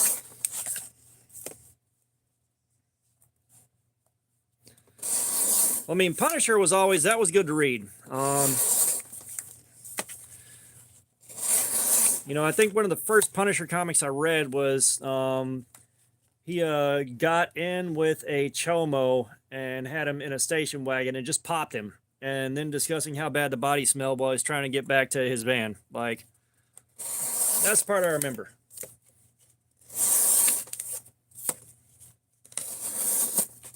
And the episodes of the Punisher TV show I saw, those were cool. Daredevil, that first season, my God. Arrow, like the first season of that was good.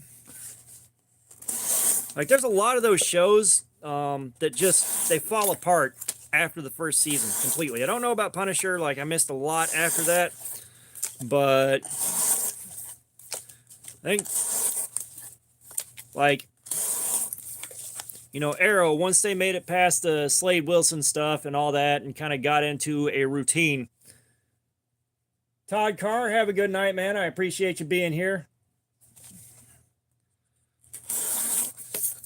Gravy Seal, man, I appreciate you so much, man. That's another step closer to that sharpness tester. We have passed the halfway mark. We are getting, we're halfway there. We're halfway there. But, now I lost track of what I was saying completely.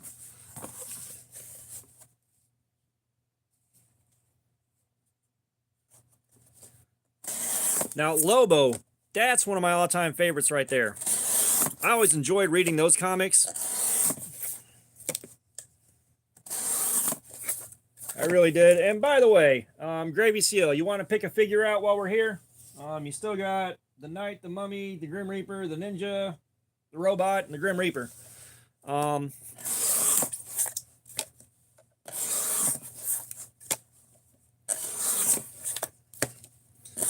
hell was I going to say? But yeah, Lobo. And if you like Lobo, look up Lobo's Paramilitary Christmas on YouTube. Kind of a fan-made deal, but there's like 2 short clips. Fantastically done. They showed what is possible, kind of like the Deadpool leak. I am praying to God somebody good at making the movie gets their hands on Lobo and makes a movie. Hoping so much. We're gonna go Robot in just a second here. I guess that's the best way to put it. Give or take. However, Lobo is much older than Deadpool. Much older.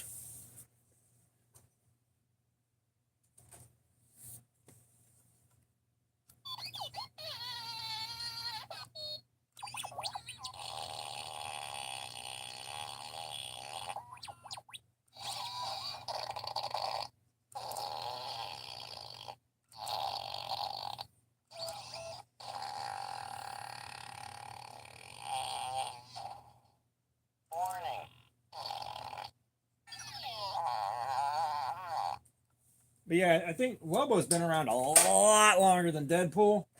However, there was one book. Lobo got a hold of the mask from the movie The Mask. That was great.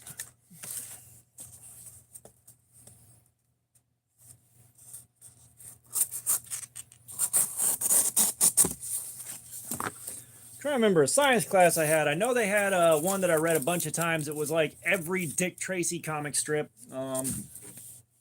in history, basically. Which, I mean, Dick Tracy was pretty cool.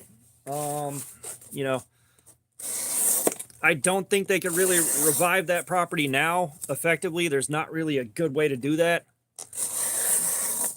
I do know, I think I sat back and watched the Warren Beatty movie, and that thing was god awful.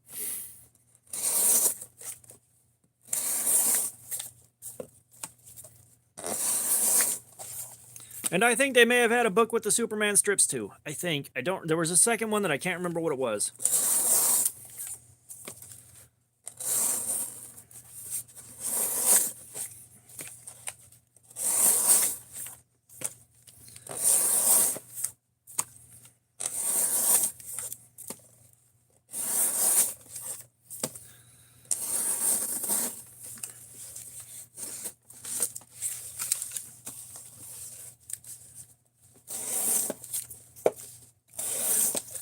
And somewhere I may still have a reprint of the very first Action Comics that Superman showed up in.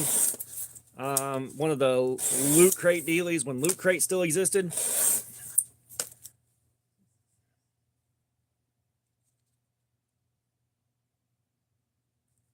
Wow, that is... I would say that's fucked up, but, you know, he painted himself into a corner. You know, now the only people that really remember Dick Tracy fondly are, like, you know, older than I am. Because, like, Dick Tracy was already not that cool of a franchise when they made the movie. I think they made the movie just because they could get the property cheap. I'll be honest. But, you know, like, it's not well remembered now. People aren't, like, super big Dick Tracy fans, so there's not much there to work with, which is kind of a shame. Like, there could be a decent movie in there, but, you know, you're trying to stack that up against other things like, you know, Kingsman and James Bond and stuff like that, where you're working off of gadgets and, you know, all that stuff.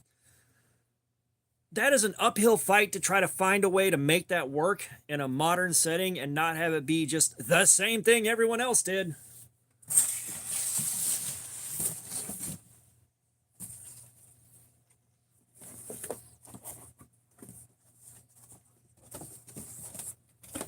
You know, what I'm waiting for is someone to announce a remake of Who Framed Roger Rabbit and then them being taken out to a parking lot and lit on fire and hit with cinder blocks until they quit making noise.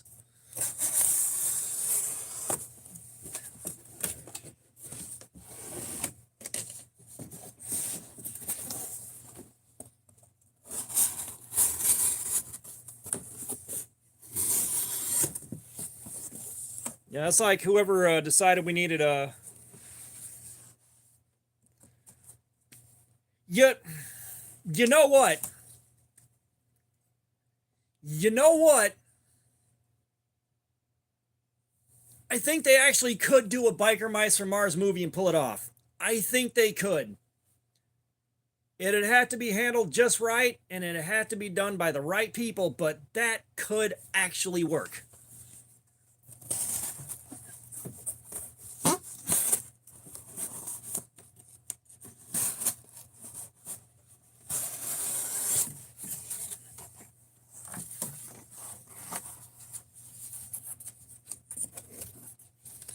One thing I'm relieved to see is we're not hearing any more rumors about a remake of The Crow happening.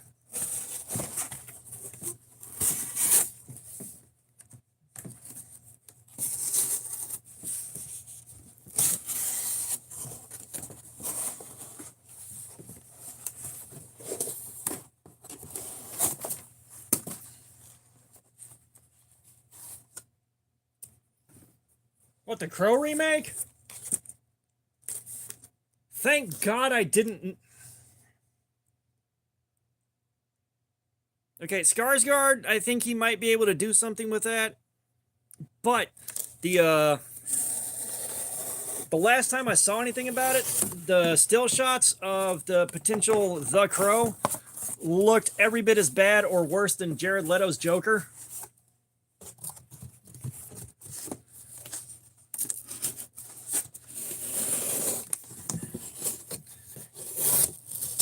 You know, and that's the thing. Like, I never saw The Crow City of Angels. Thank God for small favors. However, I did see The Crow 3.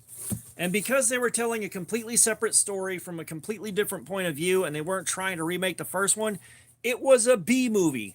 A B movie to the core, but I still enjoyed it. You know, I was able to separate myself from the original franchise.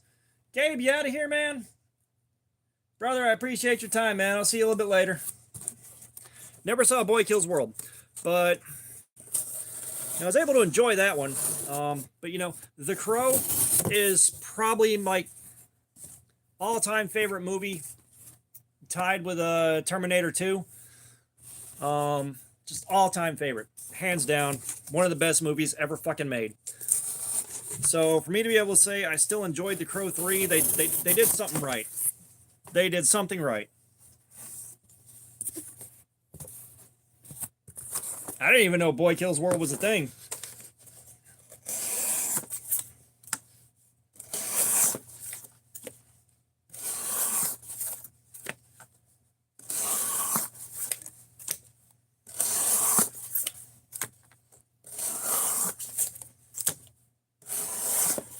But so, you know, the Crow is kind of one of those franchises. You really have to put your work into telling a completely new story, completely new point of view, and handle it exactly right to make that work.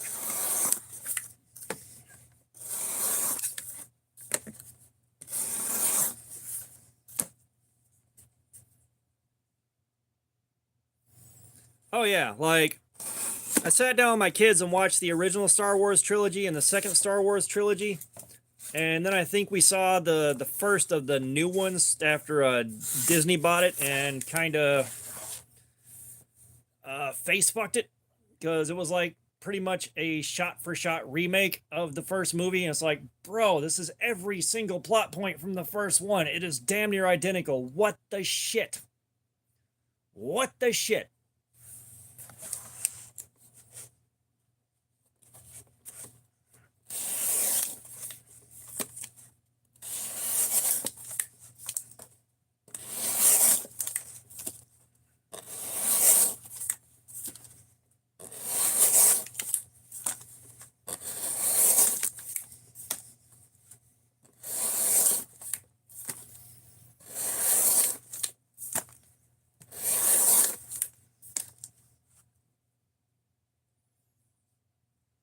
Yeah, it's just like, that's what Disney does to most things.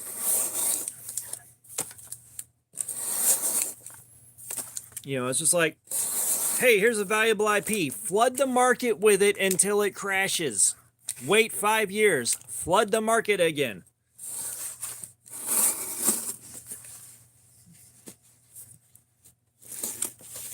Tell you what, Gravy Seal. Shoot yourself some footage of buying one of these and snapping it. Let me know how it does for you. But we ain't doing that here.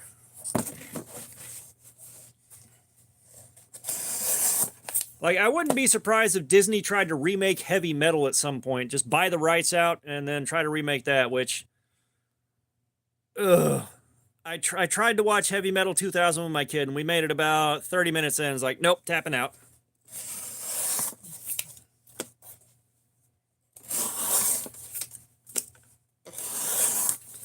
Gravy Seal, that is a big negative, Ghost Rider.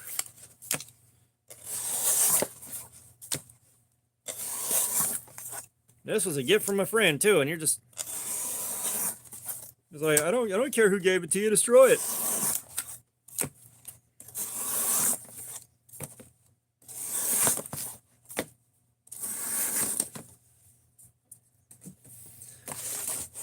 Ugh.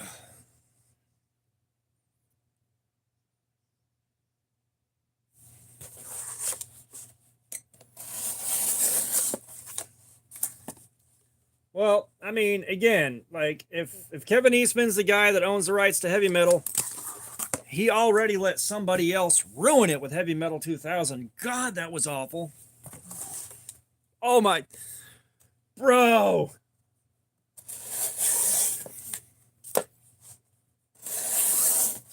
Well, how much CGI do we use for the horses farting? Yes.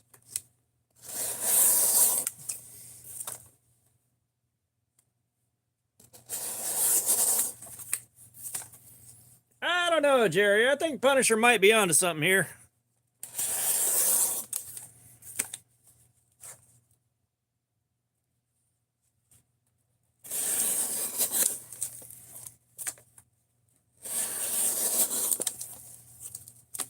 Or just think about Disney trying to remake the Kentucky Fried Movie. How would that go?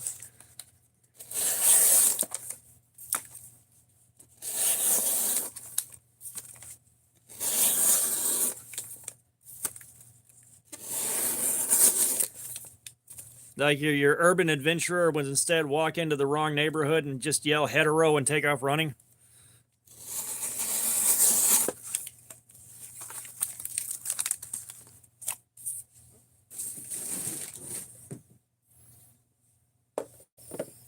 All right, I gotta give my hand a break for a second. However, I'm gonna run upstairs and swap batteries out and bring down a special treat for you guys.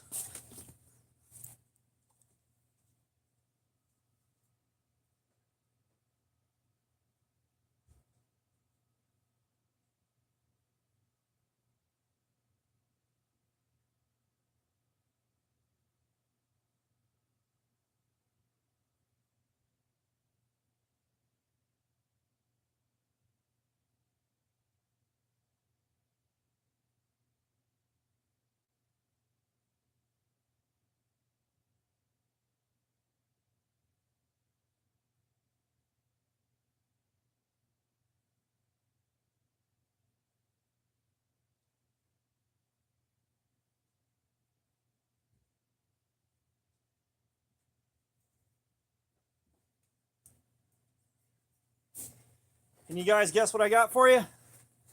Can you guess what I got in my hand?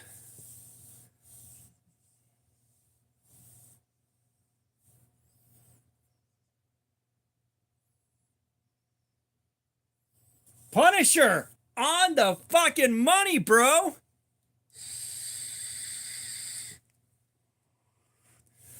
Oh, Mad Yako, you weren't here in the early days of the live stream when the pizza box was the special treat that everybody wanted to see.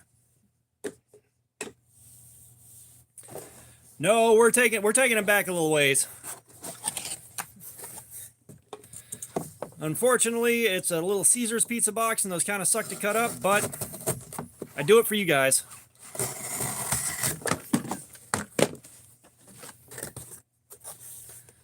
Chef Rocky, you're in the wrong house for a J.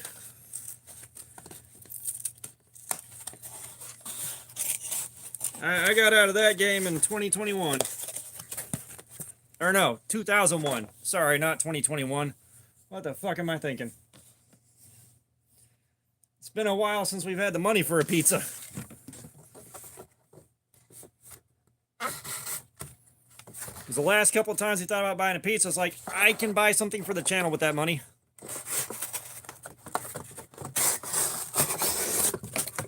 You know, sacrifices I make for you guys.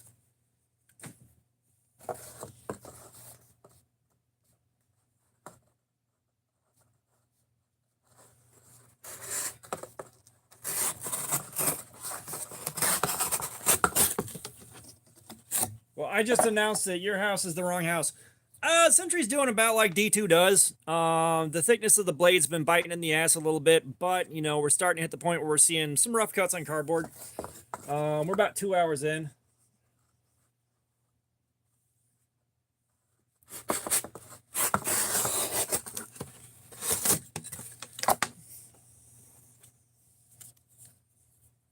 Yeah, so my body chemistry backfired, and you know, smoking out was just smoking a 7-hour panic attack, so I had to stop. And then so I switched over to just drinking, and then I switched over to abusing painkillers, and then I stopped drinking in '08 because my lack of self-control resulted in very, very dark results. And then I got to clean up everything in 2010, beginning of 2010.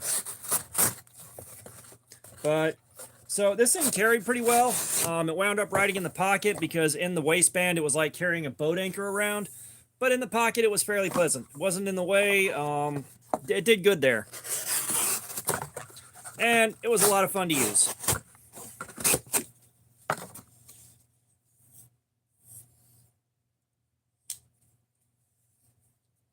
And of course, centrifugal opening. Love it.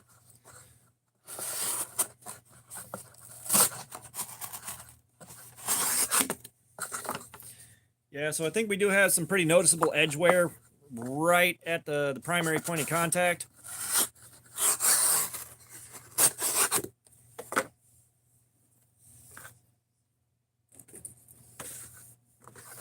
Now I kind of want to know what comment got removed.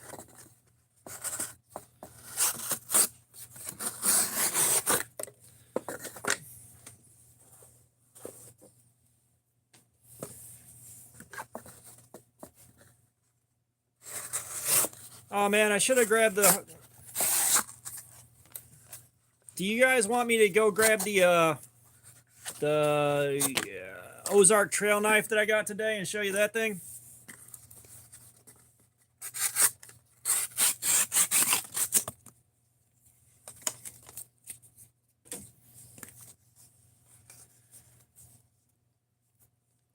So against the Kizer Sheepdog XL, you know, it stands up pretty good. The Sheepdog, you know, it's right there neck and neck with the Sheepdog XL. Ah, okay. Okay, I'll be right back, guys.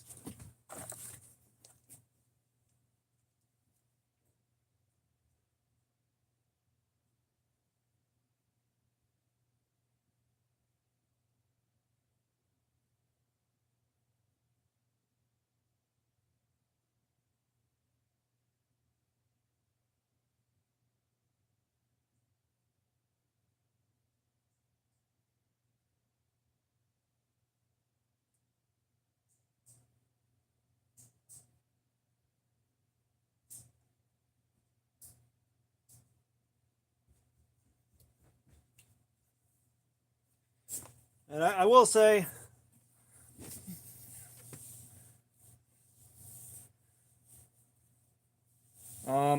with this O knife, this right here is taking a severe beat down from this point right here, and it's just how I'm having to hold it to cut with it. It's tearing me up. But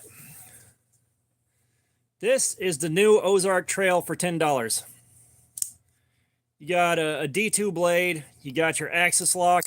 I think this is orange polypropylene. If I had to guess, it just says injection molded. But yeah, and it's on bearings. And this is at Walmart right now. Like, I had to stop by the one next to work. Their sporting goods section sucks. So the one next to the house had it. Lou, what's going on? Yeah, like I said, I'm going to carry this, and we are doing Cardboard Slayer, because if this thing does 4 hours, like most of our D2 has, it's going to be fantastic. Yeah, no, they stepped their game up, and, that's one of the things I guessed when we were doing the thing with the other axis locks, was the next thing they're going to do is bearings. I didn't expect them to step up that much in one step, but at least I was right about the bearings.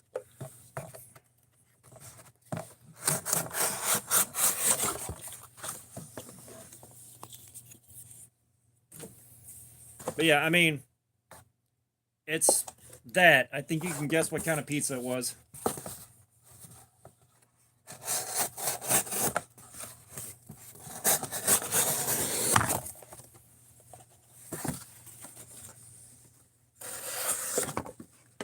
And I think somebody in here said they are online. Yeah, pepperoni. I don't have a problem with pineapple on pizza. It's not my go-to, but I've tried it. It ain't bad.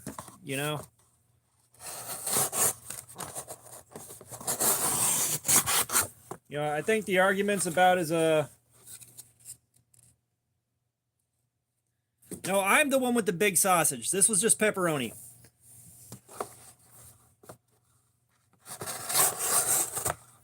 But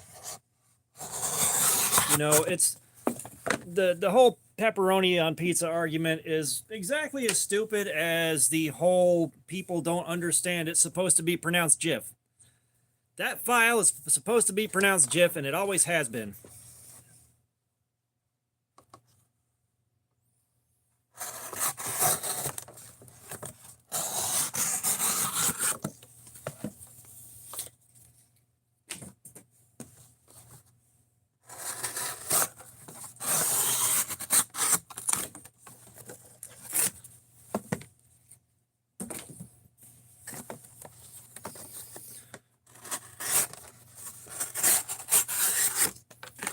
And you guys that are just lurking and watching, y'all explain to everyone it's pronounced Jif. It's a Jif file. That's how it's pronounced. The world's stupid and I hate it here. Well, we like it here on my live stream, but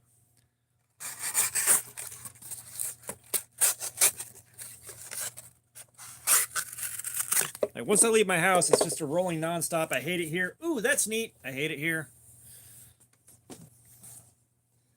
That cannot be sitting on my lights. I hate it sitting there. Okay, so you guys got the pizza box. Let me dip into the Forbidden Moonshine again. Let's get everything cleaned off this blade and see how it's holding up. Mike, welcome. Not sure what you're too late for, but you got here on time for something.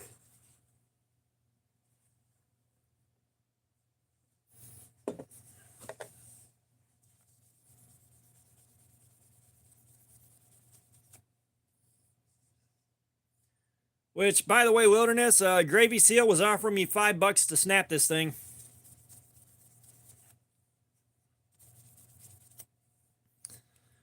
But he didn't seem interested in spending $60 to replace it for me once I snapped it, so that was a big no.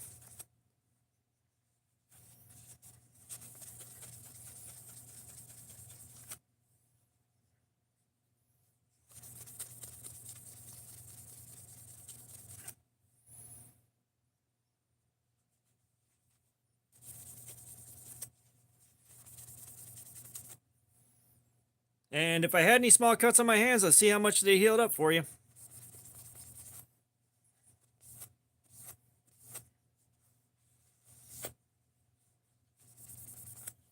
Okay, so all the sticky stuff is off of this bad boy.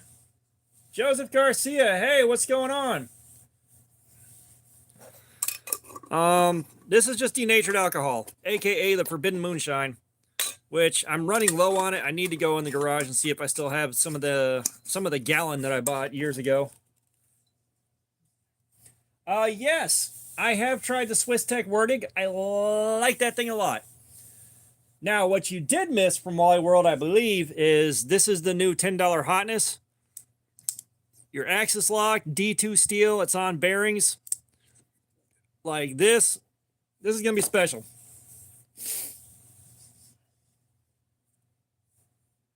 Huh. I'm like not familiar with Loctite at all. I've never messed with it.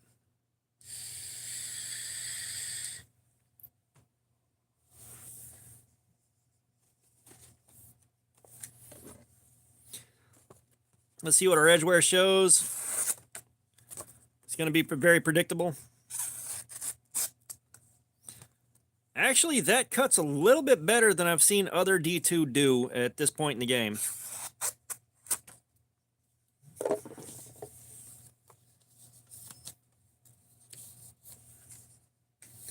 Yeah, I mean, it's not quite a bug-out clone, but it is encroaching on the territory.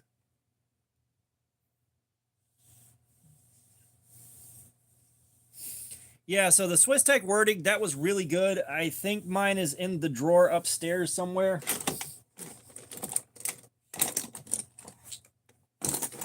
Which, that's another one I can bring down and throw in the live stream box. Yeah, I think the Werdig's upstairs. It's got to be.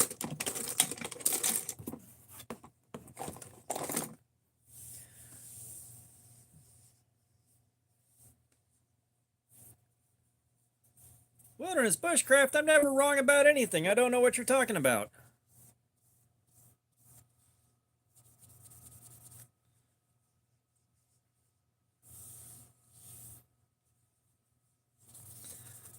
Now, as far as time spent cutting with the edge still intact, I don't think this is going to hang with the, what you call it? I don't think it's going to hang with the Sheepdog XL, if I'm being honest.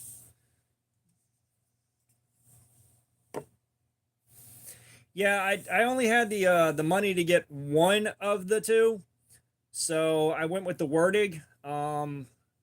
Which, I mean, the Werdig, I love the aesthetic on it. It's got all the things going for it. Time for the emotional support monster. Eh.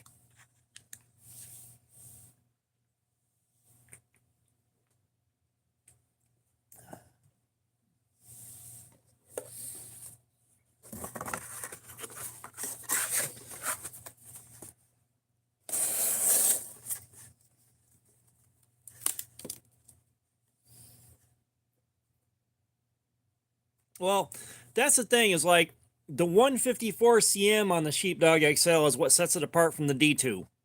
Like, that's just objectively a better steel than D2 is.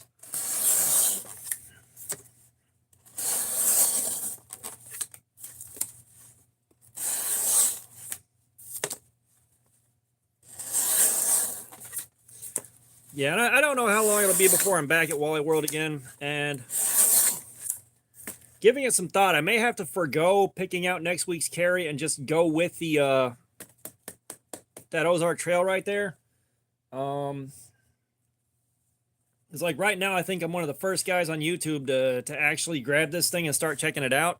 So I'd like to get those videos done early.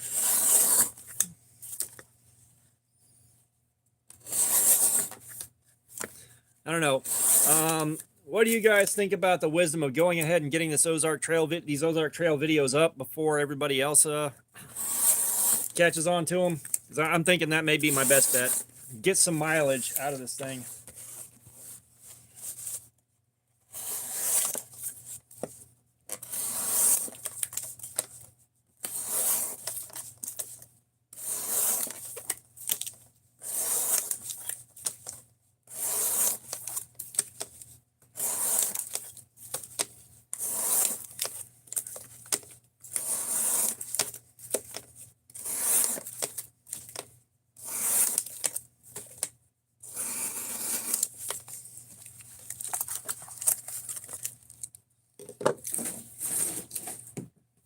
No opinions on it?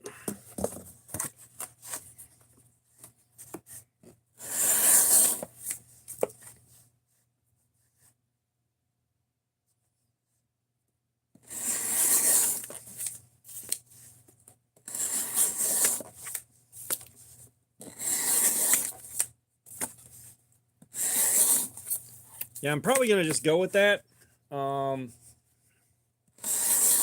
Yeah, that's what I'm thinking, Joseph, is just go ahead and get these done and get ahead of the curve on this one.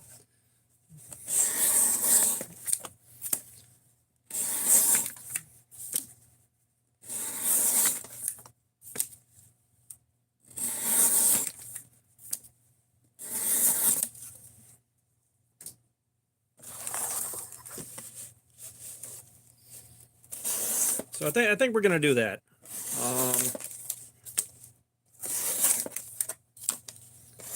Like I've got the video of taking this thing out of the package and getting my first look at it already made. It needs to go up. I've just had so many videos with the Jin knives and this thing and the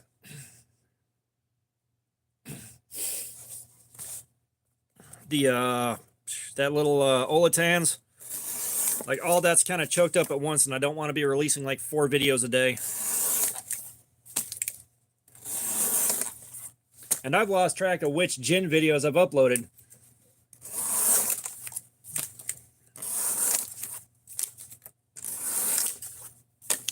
I think my last one was the Vaquero. Pretty sure.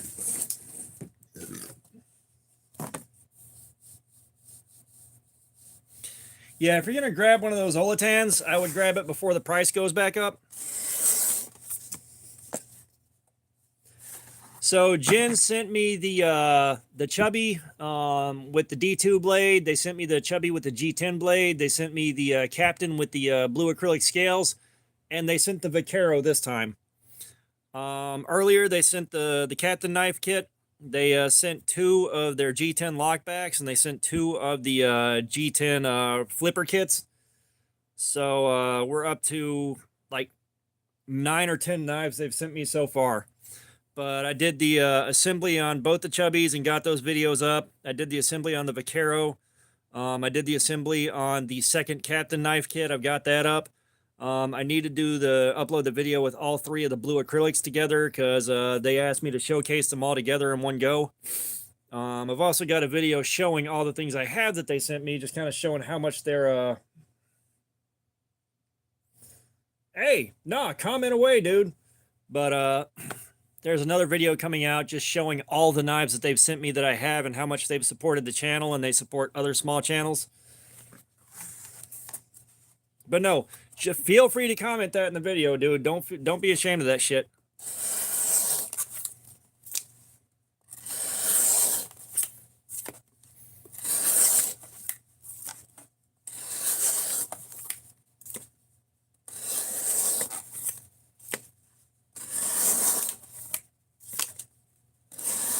Like I said, the Vaquero's made a good back pocket carry so far today. No complaints about it, but God almighty, it slices. That factory edge is so damn sharp.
I got no idea.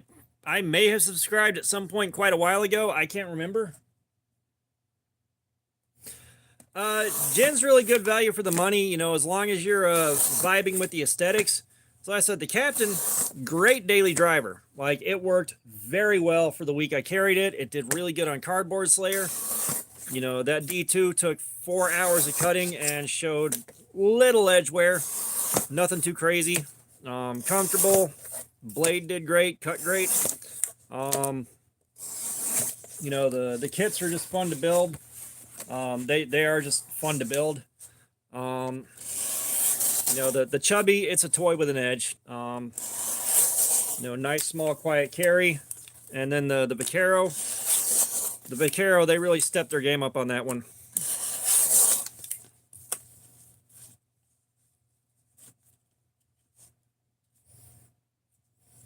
Yeah, so if y'all haven't, drop by and give Weldon Carey a sub. Let's see if we can get him to 400 tonight. I know a lot of the guys in here watching this are already subbed, but even one or two people helps.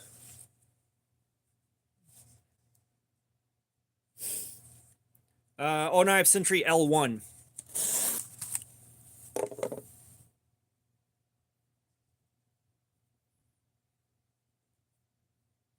Huh.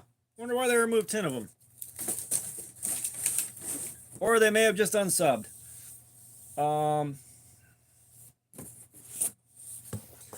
Maybe your R1 would be the one that you think is gonna outlast the 154 CM, because this is D2. It's not gonna outlast the 154 CM unless we're about to be very surprised. Because all the D2 we've tested so far took 4 hours, and then the edge needed to be touched up.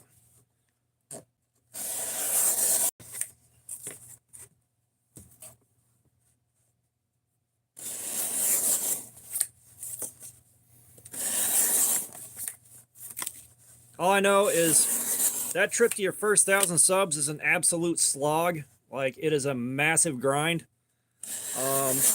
Once you get there, things tend to pick up in speed a little bit. And from what I can tell, just the bigger your channel gets, the faster more people come in. So at some point, it does kind of snowball a little bit. I am hoping so much that I hit that point where it kind of snowballs and you know, people are just kind of coming in nonstop. You know, I don't have to worry about scooping up 1 or 2 subs a day, which, you know, if y'all aren't doing them, the 15-second pocket checks, those 15-second pocket checks help the channel out. You know, if it takes off and does like 1,000 views in a day, I'm probably going to see 4 to 6 subscribers come in off of that. If it does 500, I'm probably going to see 1 or 2 come in, but that 1 or 2 helps if they're coming in every day. 1 or 2 pop up a day.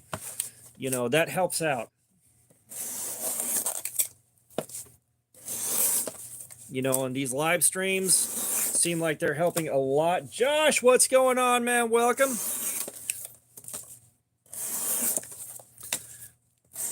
You know, these live streams pick up a bunch of watch hours, and they seem to pick up a good few subscribers every time I do one. The last one was a bit smaller than usual, and not as much happened, and I'm not sure if it was just the day I did it on Sunday or what, but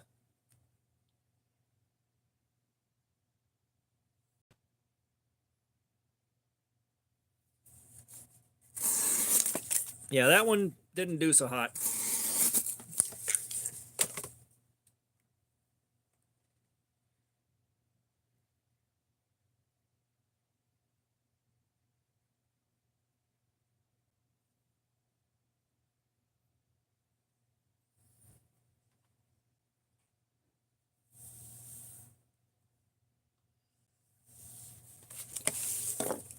I'm not sure what a pitman arm is, but I'm pretty sure I got to chase down a vacuum leak on mine, and I have no idea where to even start doing that. Garage door. Hey, beautiful. What a customer gave me. Nice.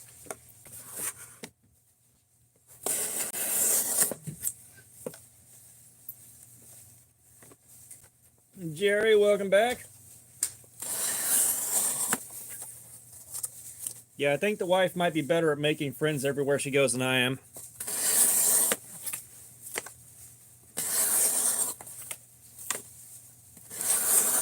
But I've also got that resting Ron Swanson face that says I could kill a bear with a pocket knife if I needed to. You really did. Oh, shit. Man, I can't have nothing nice around here. I know. That was a good one.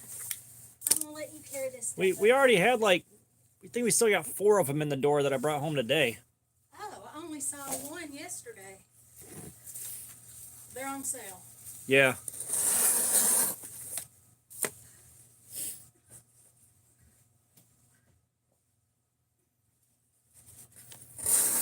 Oh, you should have seen it when I hit 1,000. It went up to 1,000, then 999, then 998, then like 996, and then it took like 3 days to get back up to 1,000 again.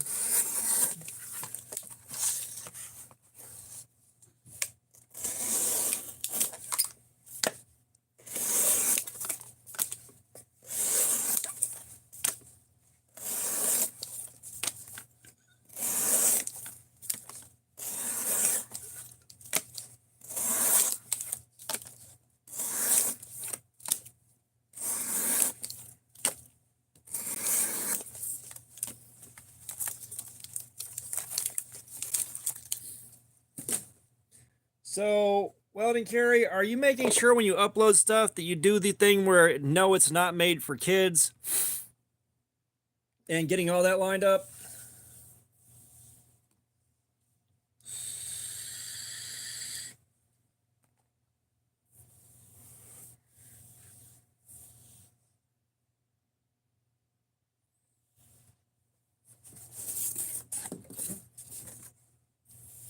Okay. Lou, what's going on? We're doing good over here, my dude. We're just playing around with an O-Knife Sentry L1, one of the big crazy pocket cleavers. And we almost had a Benchmade bug out on here in S30V. The D20 of Destiny decided it wasn't to be tonight.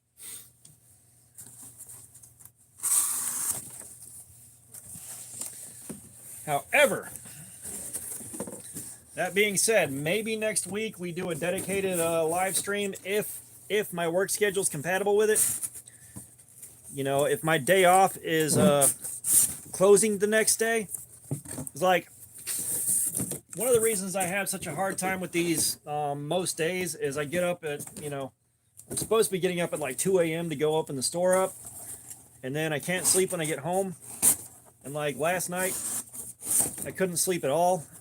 Just situation at work got way too stressful and way too hostile, and I am still beyond furious about it.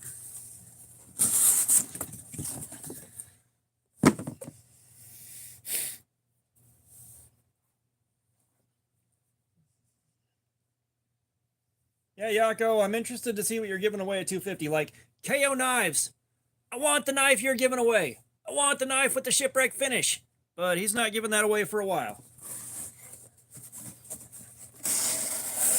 But yeah, that S30. So, like, if my day off means the next day I close and I don't have to crash until like 2 a.m. or I don't have to start crashing until 2 a.m., then we can take a look at doing the bug out in the S30V.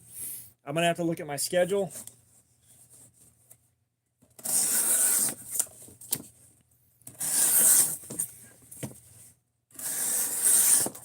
You know, I'd almost like to save that for a marathon run where we got a bigger audience, because again, that is just trying to raise some money for the sharpness tester. Like, that's kind of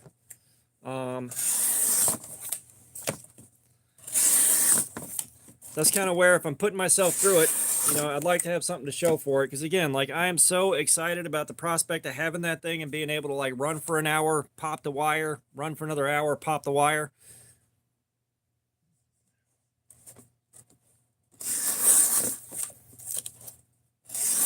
You know, and get some real-time data on what happens to these things.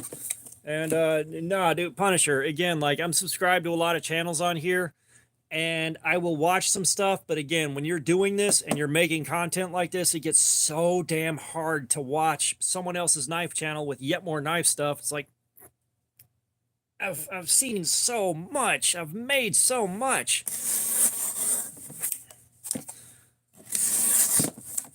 You know, and I'm not the first guy that, you know, does this, that I've seen say the same thing.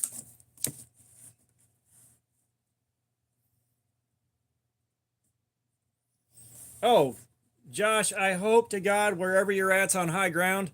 I don't know much about that, but from what I've seen, like, it's looking at dumping record-shattering amounts of water in one spot whenever it parks somewhere.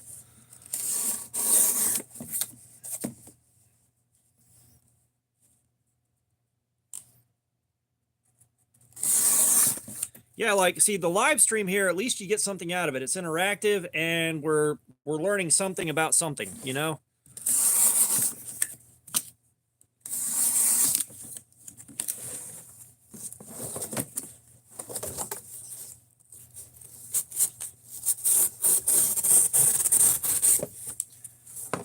Yeah, like I'm an introvert, but I got a really strong social battery. So, like, if I'm out dealing with people, like my customer service face, dear God, that is flawless.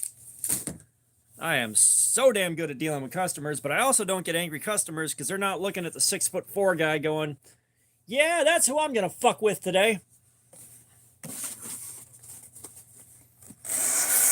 But yeah, it's like an introvert with a really strong social battery with not too many kilowatt hours in it.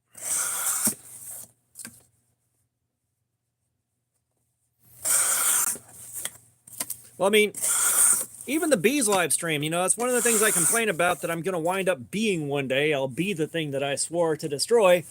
Is just the comments go by so fast and it's so hard for him to read them when they come up that you know you got like a 25% chance it's going to get spotted.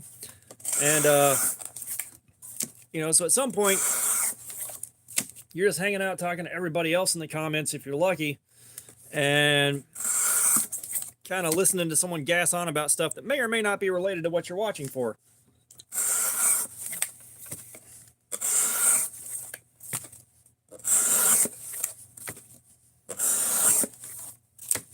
Well, you know, we've had this discussion, and this is kind of why I chose this format for doing my live streams. Is, you know, again, you guys know when I say I've tested something out, I have tested it for ergonomics and edge retention and edge angle. You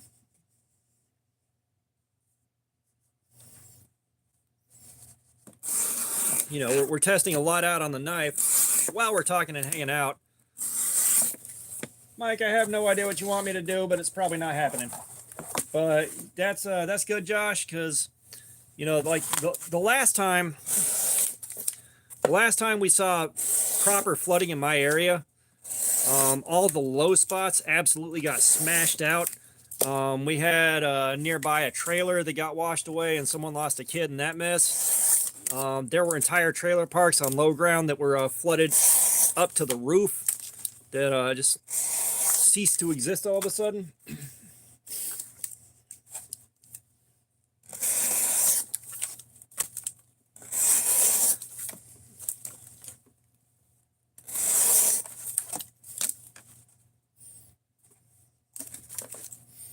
Yeah, and I appreciate Punisher. Like, and yeah, like, I got to hang out with Bees for a few minutes at Blade Show, and nice guy. Like, good to talk to. He gave me some good, solid advice on the channel and what's happening with the build-up on it. Genuinely like the guy. But yeah, I mean, and that's one of the things where, yeah, I try to be funny with these things, and I'm trying to figure out, like, I need to sit down and start writing more of what I'm going to say down before I go into these videos, because I like working the jokes in there. Like, so, you know, some of the channels that, you know, are kind of my inspiration for the direction I want to go. You got This Old Tony, you got AVE from before he got the Town Pump CNC, for the love of God. Scott DeWaz, Dank Pods, like guys like that. So like, I'm trying to work more of it in there. Jack Rex, what's going on, man? Welcome.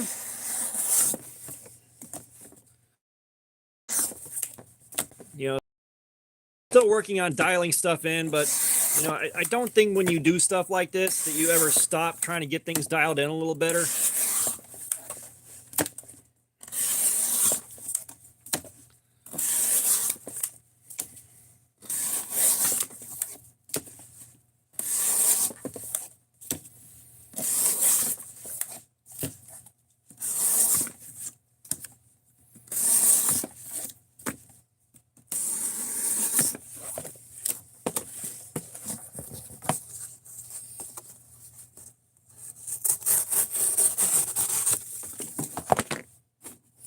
But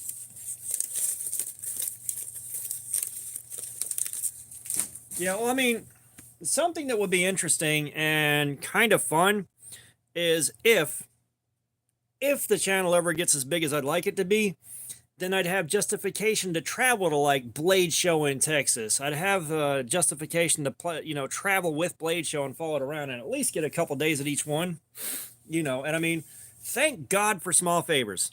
Thank God I live 30 minutes away from Blade Show Atlanta, and I've got guys like Wilderness Bushcraft and Adam for America to ride up there with because, you know, they take care of me.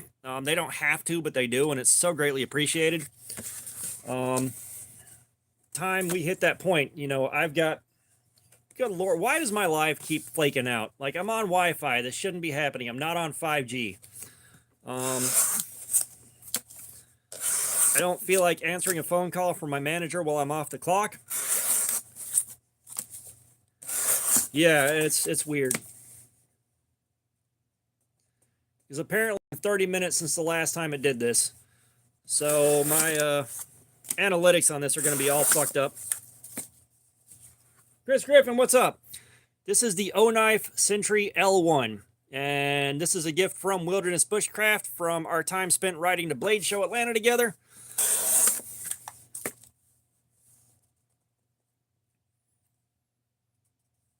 Yeah, no, it's just sometimes it does this, and I don't know if it's the connection to YouTube or what, but what this means is, like, I'm not going to get a good screenshot of how many views I actually got or anything like that until this is way over with.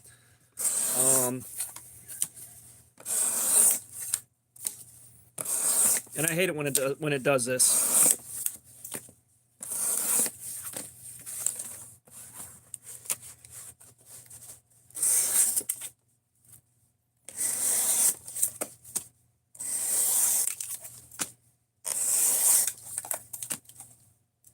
Oh, Fook, welcome back. Yeah.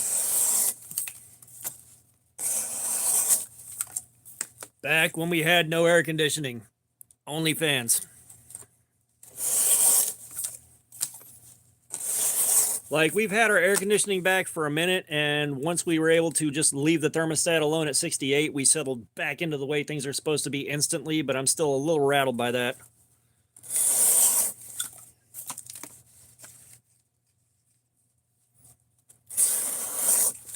I don't know. I don't think he's going to be showing up until like the last 20 minutes of the stream. If he follows his standard protocol.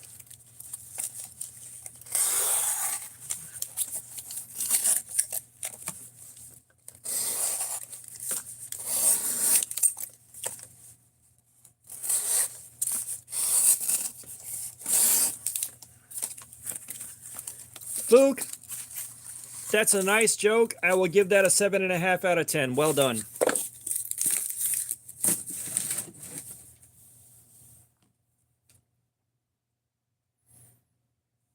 Oh, Lord. I may end up with a blister right here from this thing. We're going to keep going, but there may end up being a blister there. It feels like one's coming up.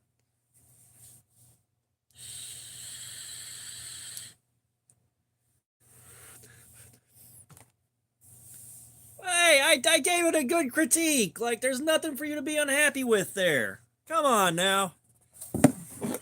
I try to be nice, and this is what I get. So, I used to be a lot more heat tolerant, but 7-8 years ago now, the fact that I destroyed my stomach lining with diclofenac sodium, which you should never do, that kicked in the form of ulcerative colitis, and I was in the bathroom shitting my brains out every 15 to 20 minutes.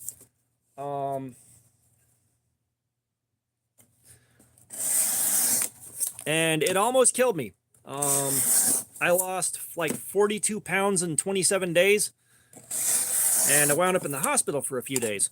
But the recovery from that kept me laid out for months, and my heat tolerance went away as I just stayed in air conditioning all day, every day. Because, I mean, I was literally laid up in bed for months recovering from it. It's all right, Lou. I appreciate the sentiment. You know, we're over and done with that, and have been for a long time. I tell you what, though, that whole thing was a wild-ass experience. Like, when I finally got to the hospital after 27 days, they gave me a shot of prednisone steroids, which immediately stopped the rampant diarrhea. And I hydrated just enough after about 45 minutes to go take a leak, and I'm standing there going, 1, this feels fucking amazing, and 2, this is the first time I've taken a leak in about 2 weeks now, something like that.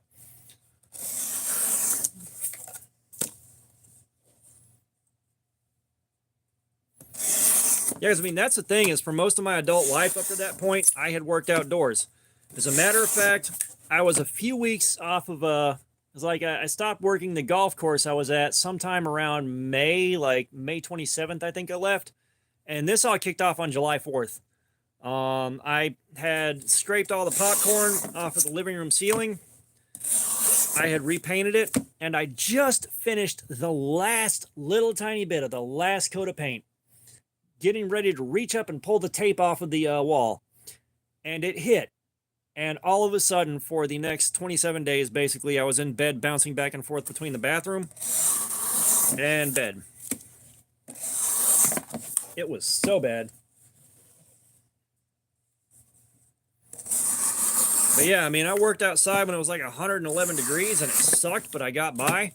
You know, like I've been outdoors pretty much my entire adult life, which there was a lot of good to it, but I will tell you what, once I stopped working outdoors and enjoyed some air conditioning and all that, like it was it's now I don't want to go back to working outdoors unless there's a lot of damn money in it. Arizona EDC. The cutting's going pretty well. Like it's doing what we expect a D2 blade with an edge like this to do. You know, we're seeing the edge wear show up, but because it's D2, we're seeing gradual edge wear instead of it crapping out all at once like HCR or something like that would do.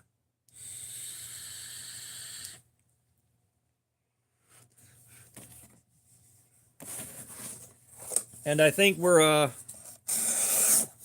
about, yeah, we're getting close to 3 hours in.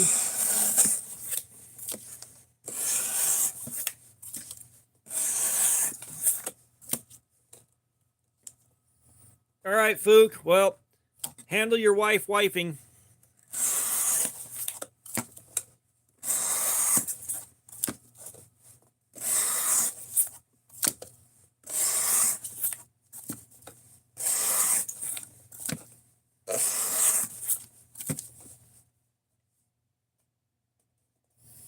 Yeah, no, like if I was making like 50, 60,000 a year, yeah, I'd be outside and put up with the heat all damn day long. You know, if I was making enough to pay all of our bills and take care of the mortgage and all that and be comfortable afterwards, sure. But nothing I know how to do involving working outdoors is going to pay nearly enough to justify the amount of beatdown I'll be giving myself.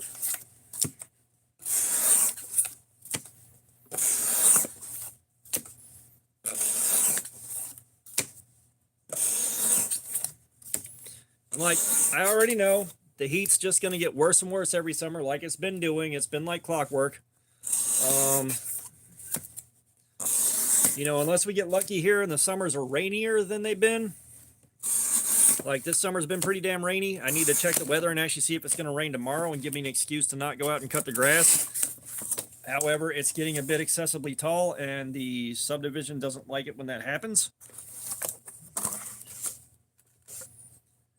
You're in Arizona. All right. Every single building in Arizona is a testament to man's arrogance and our willingness to laugh in the face of God. All right, Wilderness Bushcraft, see you in a minute.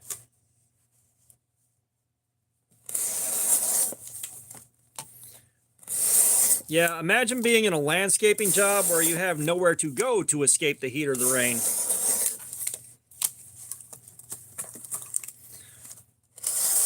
And like the golf course I was at,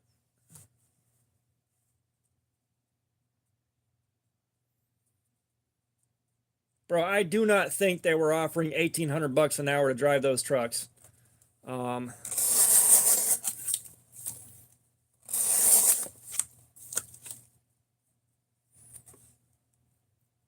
Yeah, see, if I could make $27 an hour, I would be giving that some serious consideration. But I don't know how to operate the equipment. And if you're outdoors in the heat, being a pedal pusher is the best possible thing you could do for yourself. So, I mean, you got to think, being on the ground, walking around with a stick edger or a blower or something like that, that really compounds the effects of the heat.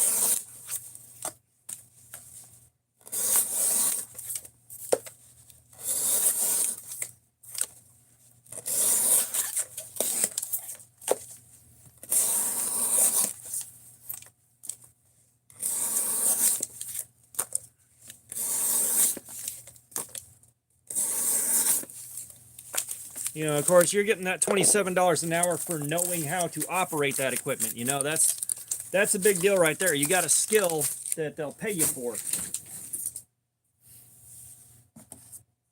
You know, I'm working at a grocery store making just shy of 20 an hour, and unfortunately, the promotion I was looking for, that ain't showing up, so I'm waiting on my transfer. And like I said, if I don't get my transfer or find somewhere to transfer to, I'm just finding a new damn job.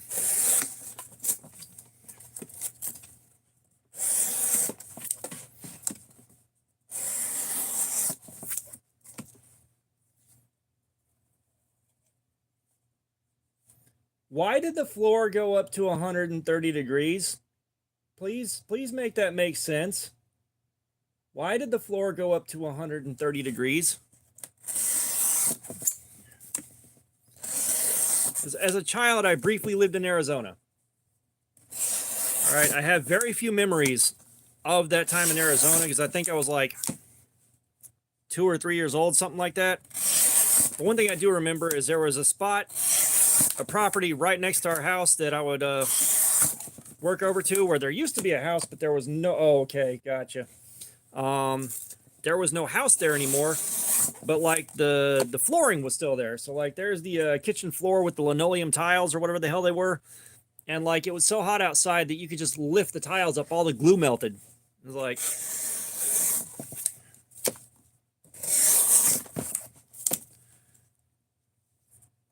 you know, every day they put something else up to live in Arizona is a day we stray further from God.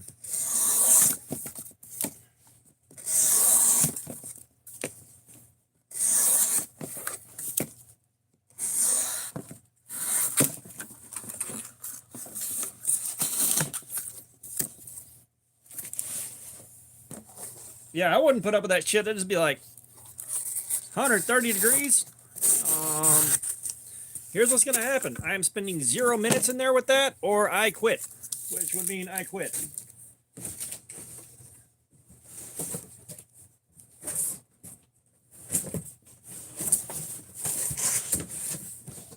Okay, I can build a fort now with all the boxes full of shredded cardboard that I have been too lazy and too procrastination happy to actually take to work and throw in the fucking baler.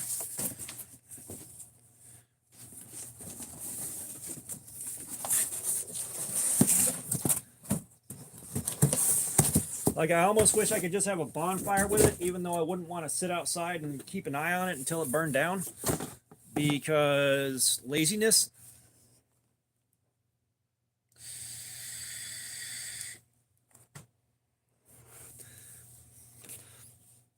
That was something else I was talking about a second ago and lost track of it. Working on a golf course in the winter, especially when it hits like freezing temperatures, is god awful. Because, you know, with all the trees cut down in such wide areas, it just turns it into a wind tunnel. So you have nowhere to go hide from the wind.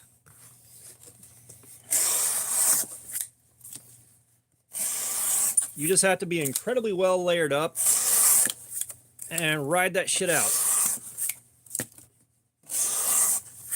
And while it was a blessing to just be pushing pedals out there, because all you were really doing was running like you just set the pins on the course and set the tees, or you were out there pulling along one of the giant blowers. I forget what the name of them is, but you're blowing all the leaves off the course, and that's all you're doing. We don't really get snow here anymore. Like, we used to get snow every year to 2 years. It'd be nice, it'd be fun to play around in. You know, it wasn't too heavy. But I don't think we've seen a good snow in probably 4 or 5 years here at least. I don't know. Wilderness. Yeah. Wilderness, do you remember the last time we got snow in Georgia that was worth a shit? He may not be here right now. He may be dealing with toddler bedtime.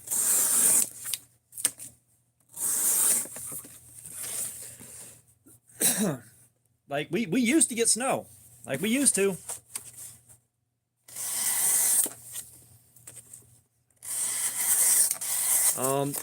There was one year that we didn't get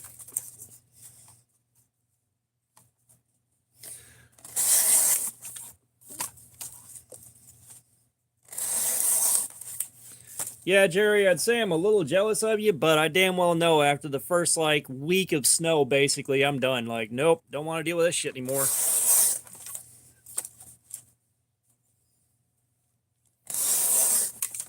Yeah, like, the hell was I saying? Um, the last winter we had where we didn't get a single day below like 40 degrees, that summer we had fleas just go off and infest everyone's yard. Everyone's yard just fucking infested. They couldn't like have pets without bringing them in the house. That was bad.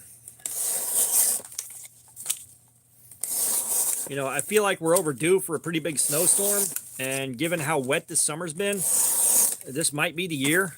Because, like, it's been a long time since we've had a summer where, it's been a long time since we've had a summer where it rained often. Which is nice that it's keeping the temperatures down a bit for us, but it also sucks because the grass is growing way faster than I want it to.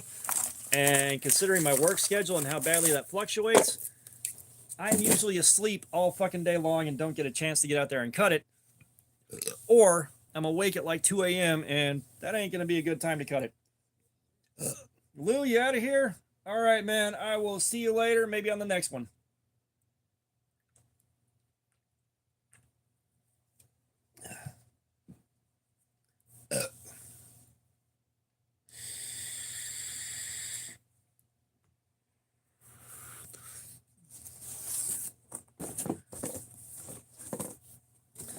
Right?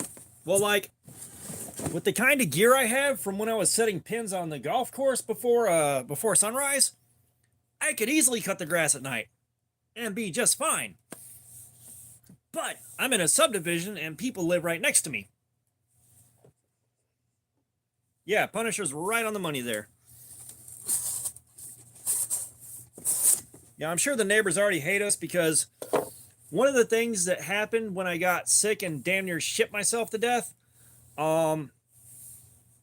is the landscaping got out of control. The backyard got completely out of control. That's a fucking jungle now. The front yard, all the stuff that was nice is now completely overgrown and whacked out. And it's been so overwhelming that I haven't been able to really get a good start on it and fix it. And now I don't have the time or the energy. You know, it's kind of hard when like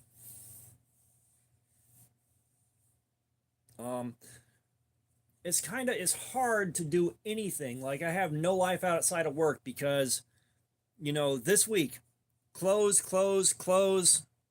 Like I think I opened on Saturday, closed Sunday, closed Monday, closed Tuesday, and then opened today. You know, so that's getting up at 2 a.m., then going to sleep at 2 a.m., and then, you know, getting up at 2 a.m. again. It's like, you can't function outside of work like that. Which, as long as I can transfer somewhere else, it's going to be good to not have to do that anymore, because it's only this store that does that.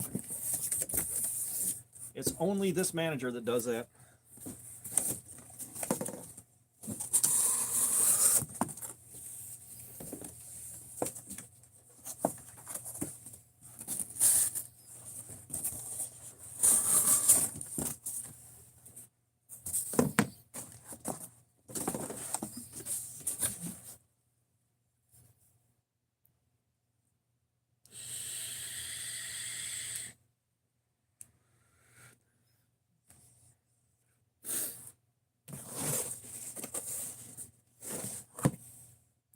Oh, let's see. So Chris Griffin, you get to pick a figure out. It's been a while.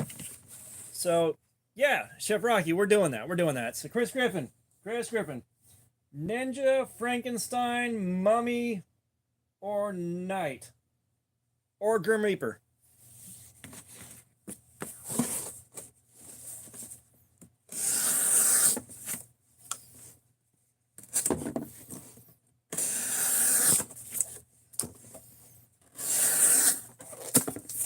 All right, Frankenstein it is.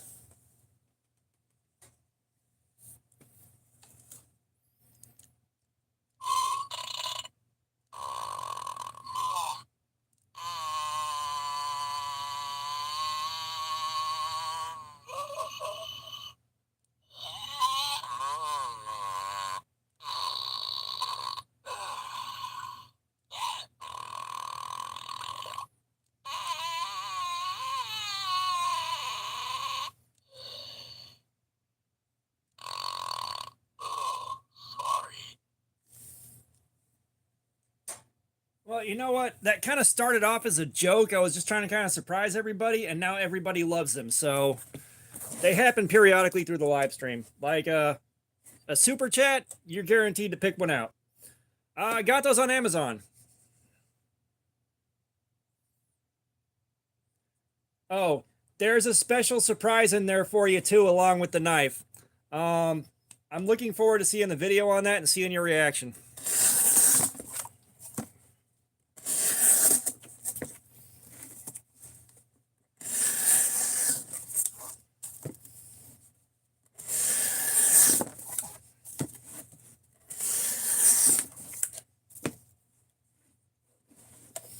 Yeah, so like, and again, when the channel gets a little bigger and the chat starts flying by too fast, super chats are going to be where those come from. You know, thanks for the super chat. Have a fart.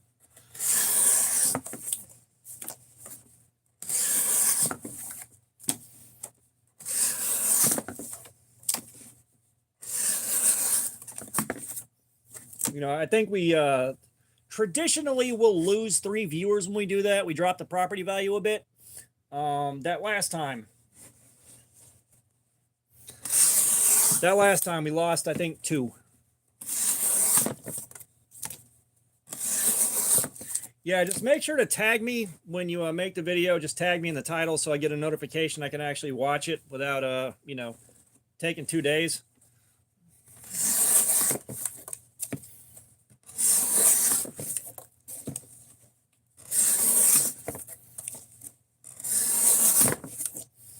But yeah, if you go on Amazon and look up Butthead's figures, they've got them. I think they just say thanks for the super chat and read it, and if it's a question, they answer it, and that's about it.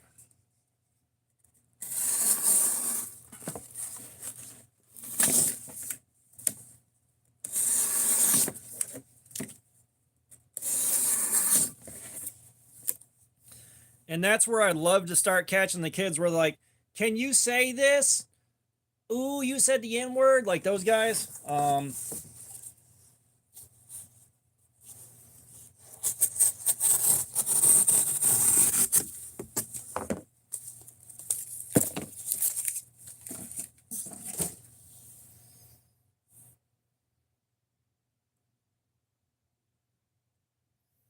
yeah, I've already got a blister formed right here. Yeah, this is oh,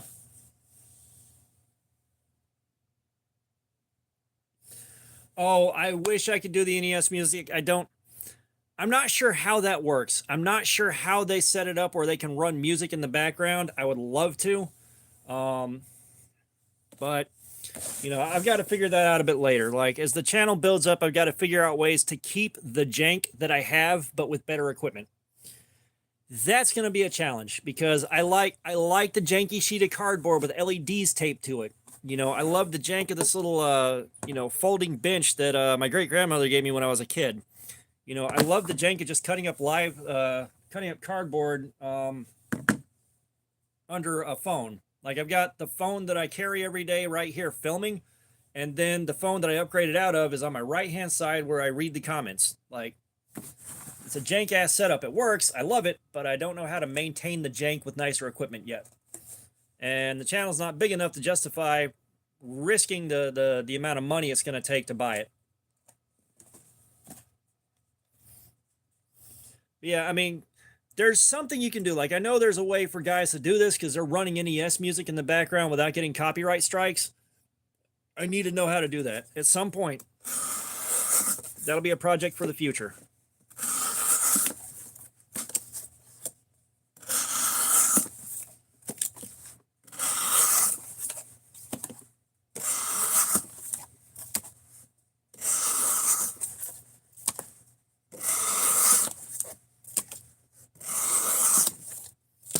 Yeah, the ergonomics on this aren't well suited to this particular task. I have a blister.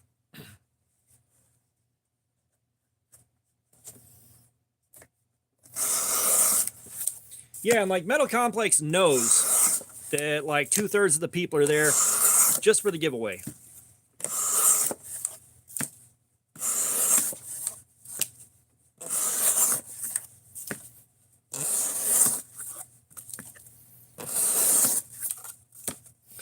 And if I ever hit the point where I've got like companies sending me a bunch of stuff in to check out, then I'll probably start doing giveaways on live streams too, just to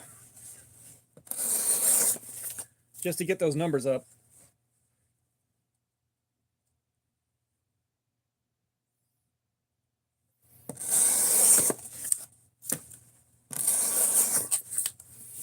That's just like I've got one of the guys that, you know, I thought it was another YouTube channel trying to help, you know, trying to help spread some good around, and he sent me those the Sin Cut and the what the hell was the other one?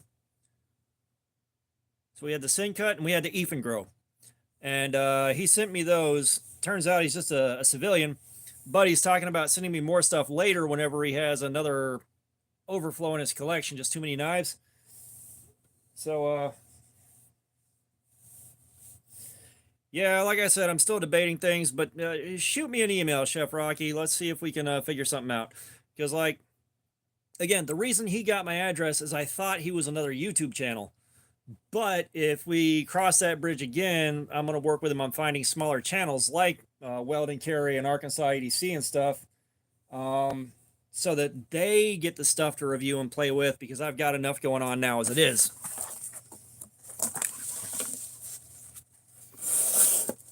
Now, I said, the problem with my home address getting out there so much is doxing, like straight up doxing.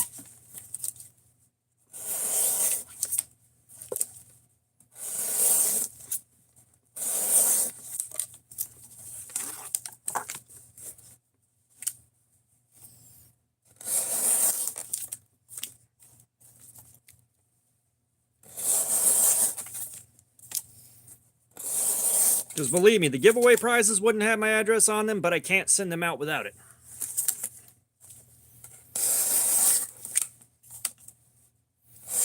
Yeah, see, Chris, that's the thing I want to do, is set up a P.O. box, but there's a cost incurred with that I can't fucking afford to pay right now. So that's kind of where I'm looking at the super chats and channel memberships and all that, helping cover the cost of doing stuff like that, so the channel can support itself and stand on its own 2 feet.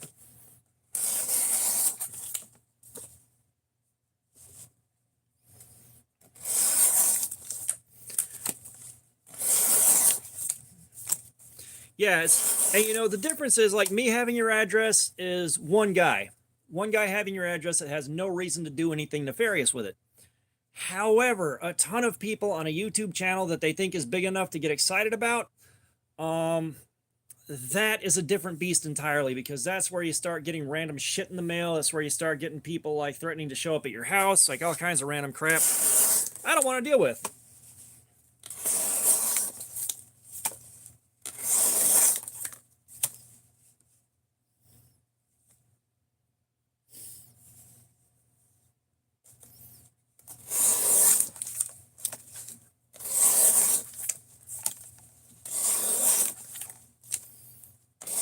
Like, there's a level of risk there I don't want to assume, and I don't know how much bigger the channel has to get before that becomes a legitimate risk and not just something that I'm future tripping about.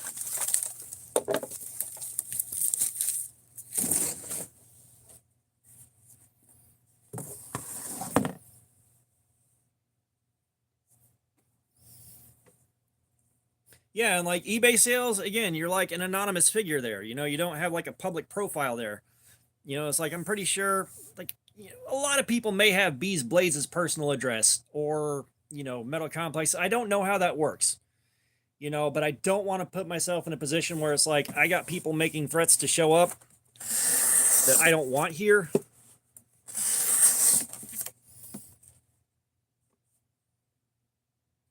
He shows me the knife, it looks solid. I'm like, hey, I like how that looks.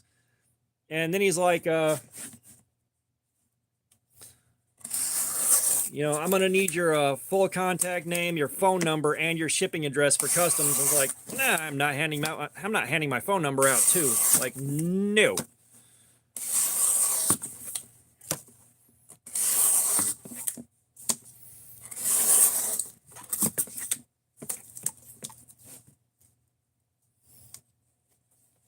Yeah, it's like, I have no reason to give your email address out at all.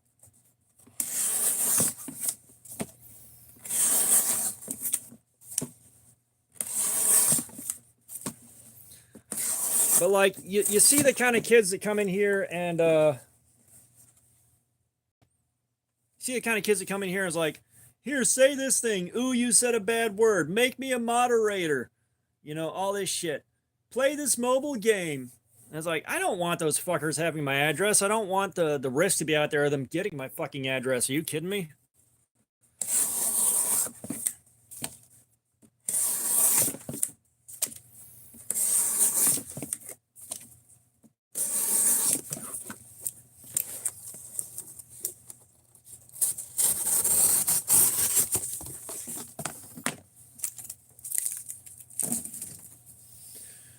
All right, we have hit the 3-hour mark with the stream, and I wish the live wouldn't keep cutting in and out because it says I've been running this live for 31 minutes, even though we have been here for a lot longer. Punisher, your time will come. And everybody that's in here that moderates, if the next one pops up, it's Punisher's kill.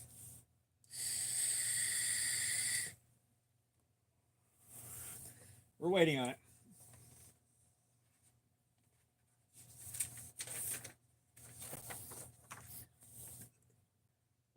A little bit bloodthirsty, yeah.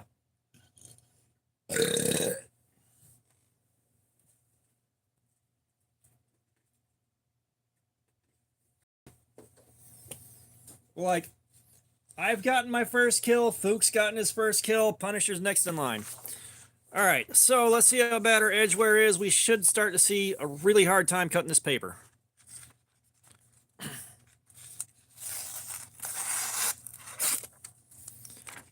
Actually doing a little better than I expected.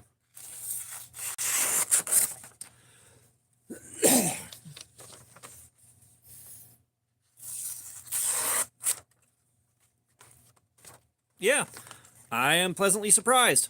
This is actually holding up better than I expected, and it probably is. You got like a nice large flattish grind, slight hollow into a nice solid micro bevel, a little bit wider than normal. So it's holding on. It's still fighting the good fight.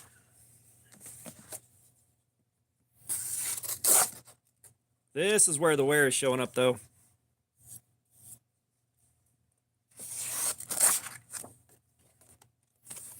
Yeah, you can see where that where the cuts are starting on every cut. It's having a hard time. Yeah. Yeah, no, the edge is holding up well. I mean, it's D2. We expected at least 4 hours out of it. That being said, I'm still kind of amped up from a lack of sleep and caffeine. So we're going to keep going until I can't anymore, which may be well past the 4-hour mark.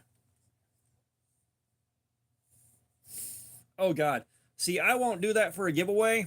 I was going to do that for Tim's School of Fish because I like his channel. I like him. Good energy, although he's kind of strayed away from what he was doing for knife reviews, so I haven't watched him as much. You know, and that's the thing, is like a lot of channels do tend to stray away from their roots after a little while, and I may end up in that position myself. I don't know. You know, you never know till you get there. But I don't want to stray away from my roots. I don't want to stray away from the fact that, you know, the largest part of the reason we're here is we're looking for, like, you know, diamonds in the rough. We're looking for very good knives for under $50. You know, we're looking for stuff that, you know, the guys that are watching this can easily afford. You know, if I wind up with a $275 knife to show off, of course I'm going to show it off. But the primary focus of the channel is finding these budget beasts that are fantastic, or taking a look at knives that have been on the radar for a long time and have a ton of hype that I finally get to buy. You know, and, you know, just being able to tell you guys, yes, the hype is justified, or it's all right, but I'm kind of let down. You know, some fair feedback on general quality of life, not open and close it 3 times and go, yeah, this thing's awesome.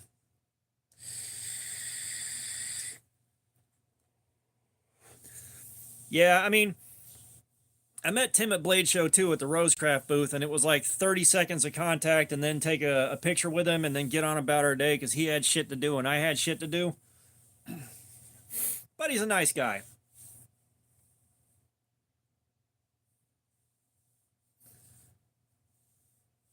I believe he's talking about so many cuts in the video. Yeah, and it's kind of like when the like leaning up in the camera whispering. It's like, ah, I don't like that. But that's a personal preference.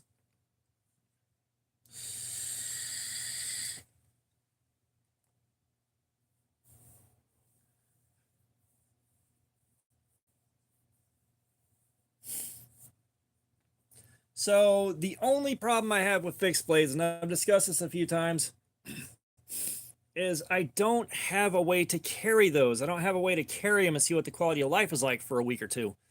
I don't have a way to do that part. You know, if I'm buying them just to do Cardboard Slayer, that's kind of money that's, you know, unless these oh yeah, the first impression videos. Like I got to do a first impression video when I got a knife. Like I need as much footage as I can out of it. But it's again like I'm not going out and doing backyard maintenance with it. I'm not going out there and setting up a camera and moving it every few feet. And I don't have a good way. Like I don't have software set up to say take like 7 or 8 or 9 or 10 3-minute chunks of footage and splice them all together and cut them down into like good solid footage. Like I don't have that right now. Um, you know, and that's part of how these videos wound up how they are. Like I got to do everything in one take, you know, one shot and it's done. If I fuck up somewhere, then I've got to start the whole thing over again. And you know, that's where I'm at right now. Like until I can justify spending the money on a computer for this and software for it and a camera to go with it, it's not happening. And then again, I may end up buying like a, you know, a MacBook and an iPhone so I can get the footage, send it to the MacBook, cut it together, do everything I need to, and then upload it. And I think that may be the easiest way to get where I want to go. And the iPhone will probably have a higher quality camera than this and may work out, you know, a good bit better. You know, that's kind of my thoughts. Yeah, that's kind of my thoughts on where the channel's probably going to grow.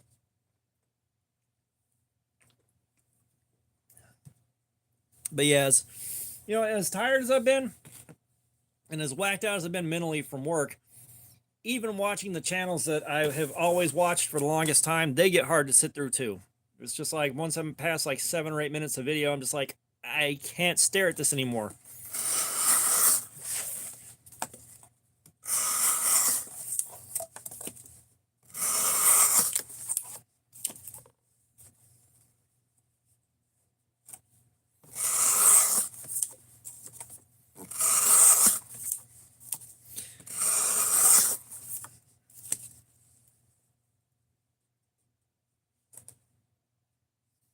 Oh wow. I'm not sure who Dan Kimman is, but yeah, if you got to modify, if you got to moderate for somebody, you got to moderate. You know, not the end of the world.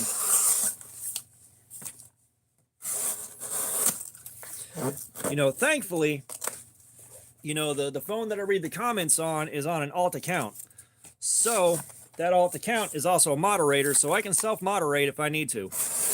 Nobody else is here. I can handle moderation myself.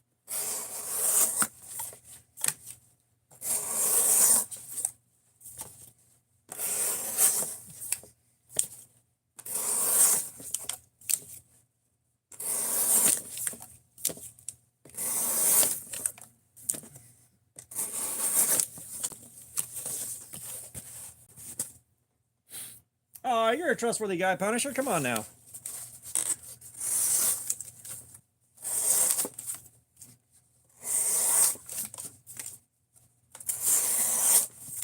And it's not like I'm currently hard to moderate for, but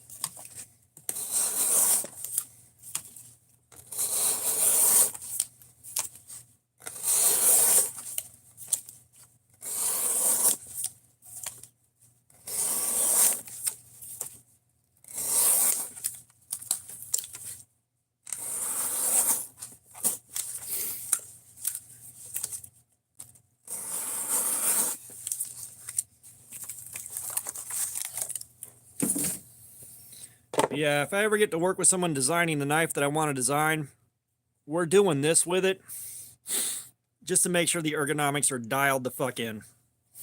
Like, one of the things that knife making groups that I've been a part of always say is when you have a design and you need to go through testing, do something like this with it. Take it out in the woods, spend hours chopping stuff up, like cover it in barbecue sauce just to see how it's like covered in, blood if you're making a hunting knife,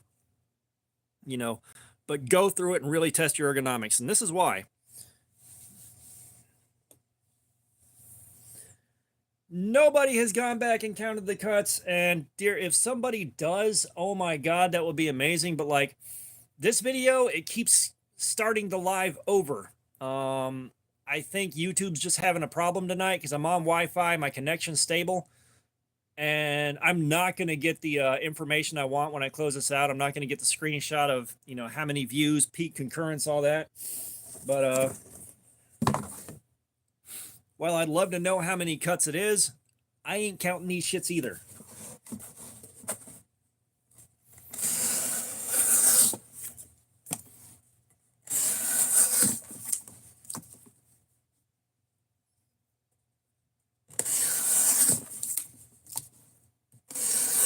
Well, let's put it this way.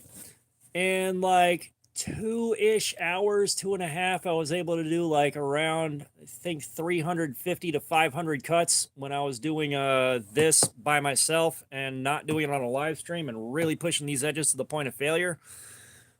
So we're probably pushing past 1,000 at this point.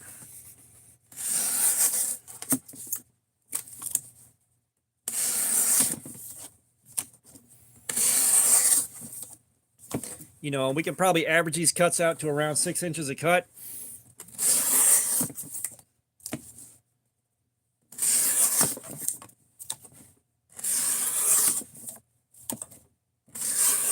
I don't think there's a way to tell AI to do this job specifically and get it right accurately.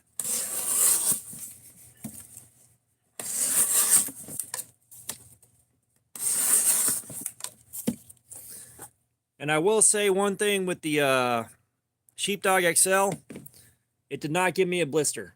I've got a blister right here off of this thing.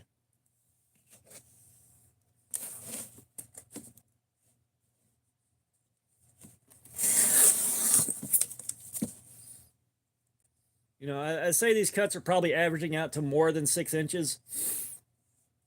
But we're going to just average it out to about 6 inches a cut. And you think about, it's again like just one of these. 1, 2, 3, 4, 5, 6, 7, 8, 9, 10, 11, 12, 13, 14, 15 cuts right here.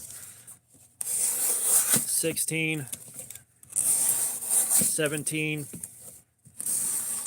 18, 19, 20.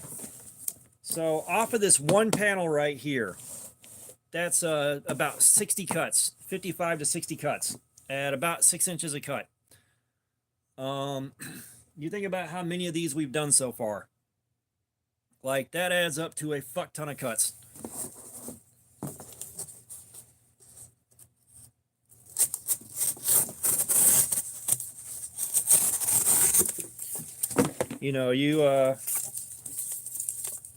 Like, they add up faster than you think. And even if it is just 1,000, if it's just 1,000 cuts, averaging 6 inches a cut, that's 500 linear feet of cardboard in one go.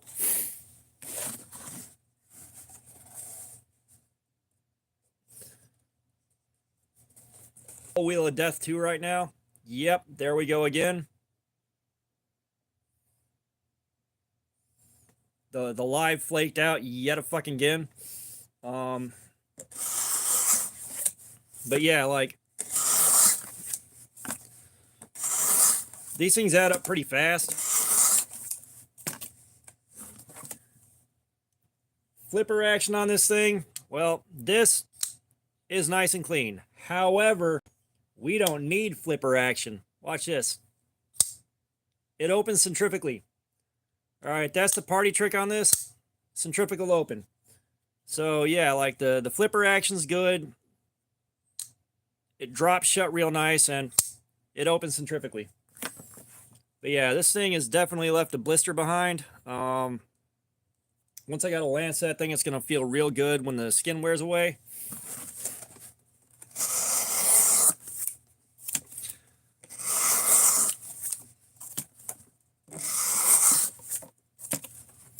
This is what, something like 4 inches of blade right here. Like, this is one of the things I love carrying the most. It's just these ridiculous pocket cleavers.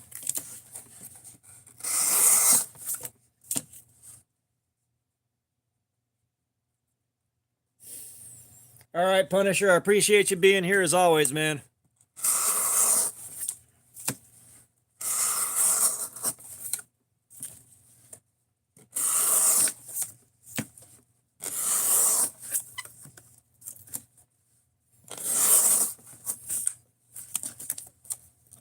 Hashtag prayers for Punisher's truck.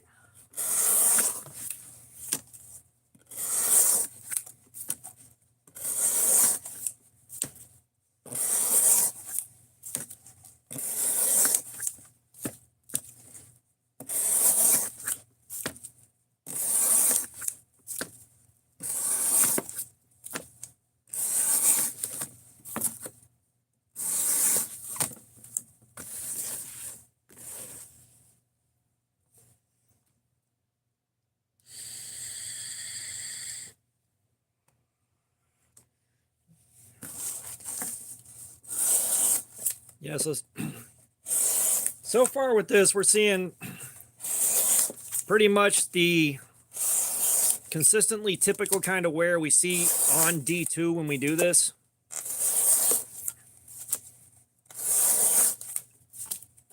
You know, we do have a cleaner spot on this blade to start our paper cuts with, just because there's so much blade that, you know, the heel of this thing right here isn't really contacting the cardboard. Hey, fuck yeah.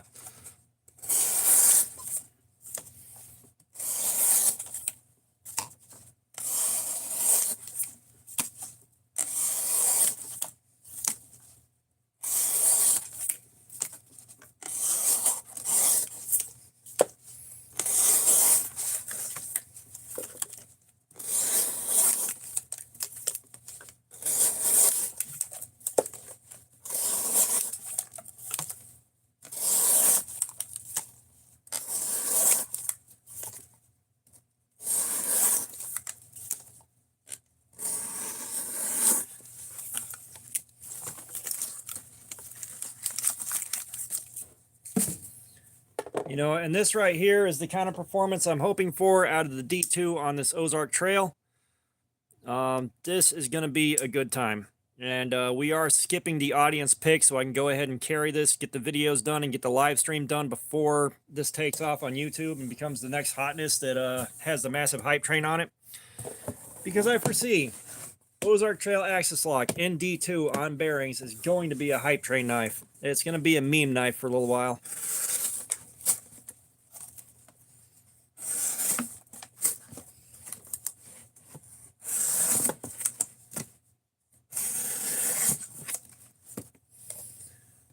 What we're doing is seeing how long it takes to wreck the edge on this with the cardboard.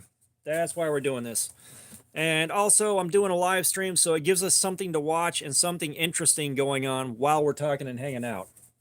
You know, one thing that I've always disliked is guys that their knife review is taking it out of the box and then being like, you know, open it a couple of times, close it a couple of times, and then be like, wow, this thing is awesome. Like, you really need to pick this one up, man. I can't believe how good this is. And they don't test it. They don't work with it. They do anything with it, like, at all. They just open and close it and be like, yeah, this thing's fantastic. Like, I want to know. I want to know where the weak spots are. I want to know where the problems are. And give you my ability to tell you whether or not the heat treatment's good. Well, here's the thing. We have got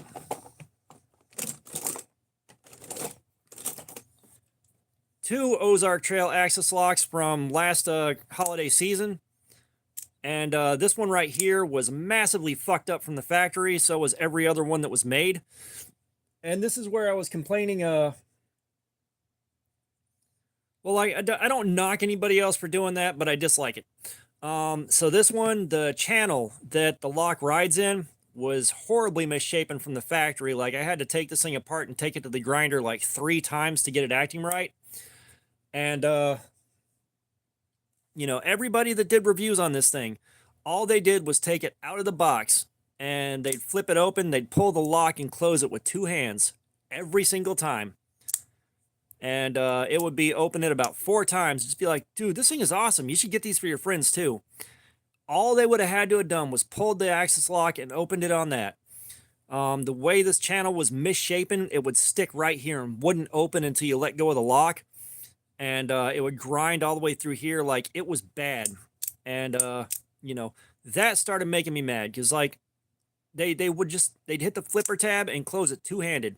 Every single one of them. They would never pull the lock down and flip it open like that. So it took a lot of work to fix this and make it work right.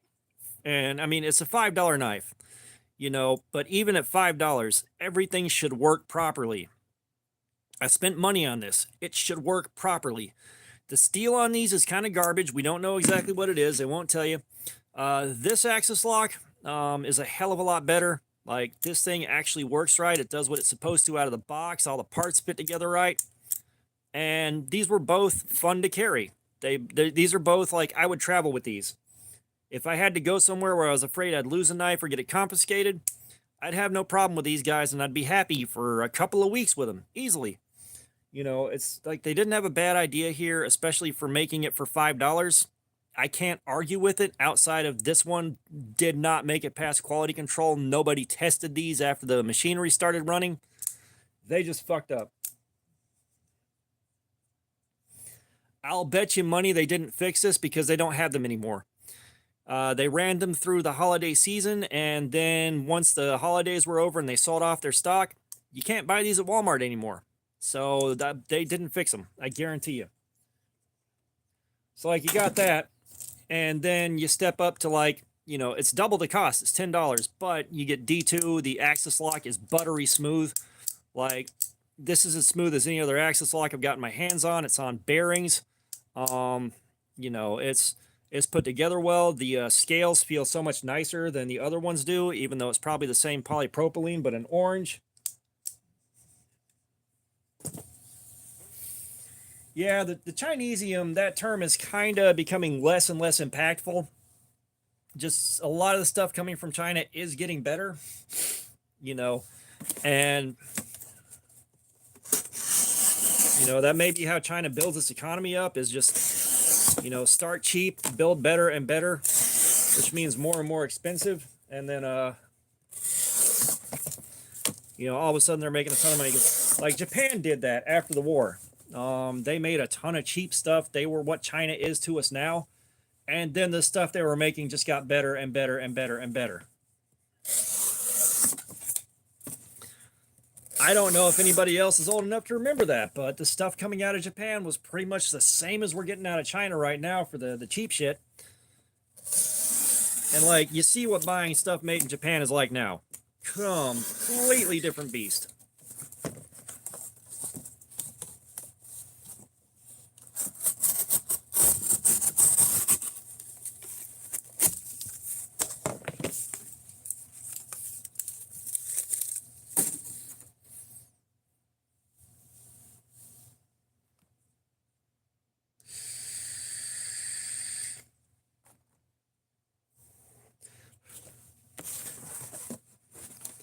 Yeah, and it's like, I hadn't thought about that in forever either.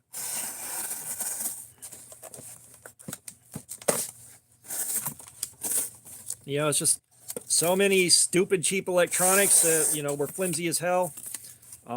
Just so many products. But that's what Japan kind of rebuilt itself on. Although, you know, they didn't have access to the natural resources in the ground that China has.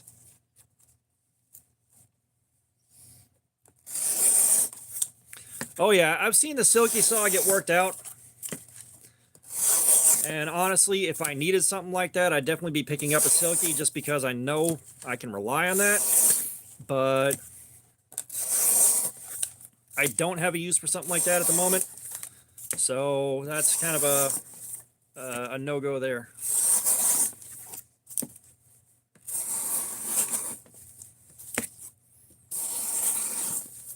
Boy, the farther into this 4th hour I get, the harder words get. Loud.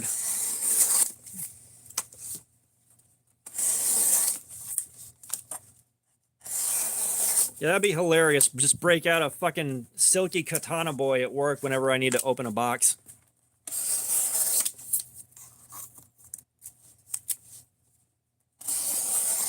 Oh, I absolutely believe that, dude.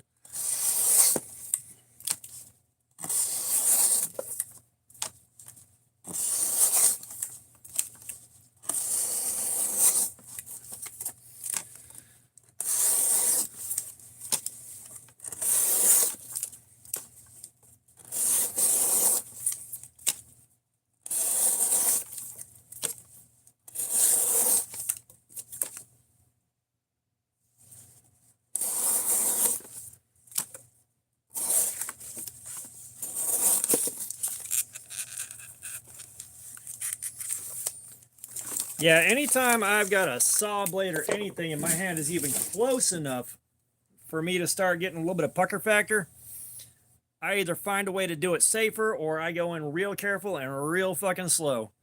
Like, that is one thing. That's one thing my uncle drilled into my head when I was a kid. You're the softest thing in the shop. Act like it. Treat everything in the shop like it is actively trying to kill you when you use it. I'll be honest, it has saved my ass. Oh yeah, Jay-Z. We're still doing our thing. Like, we are 3.5 hours in, and the edge is still going pretty strong. It's doing exactly what D2 does when we do this to it.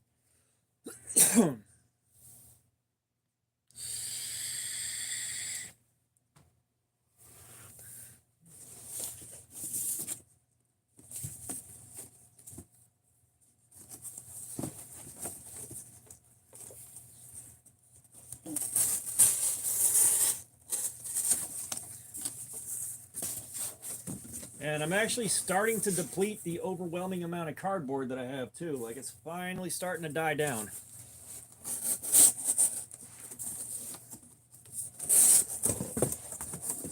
You know, and right now I'm scared of carrying all this cardboard to work because at 3:15 in the morning, a truck goes by with a big ass pile of cardboard boxes in the back.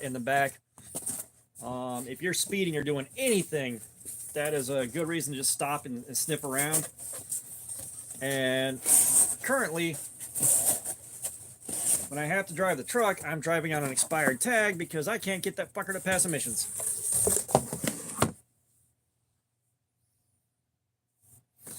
Yeah, well, I mean, that was that right there. A machete jumped out of a cut and bit me.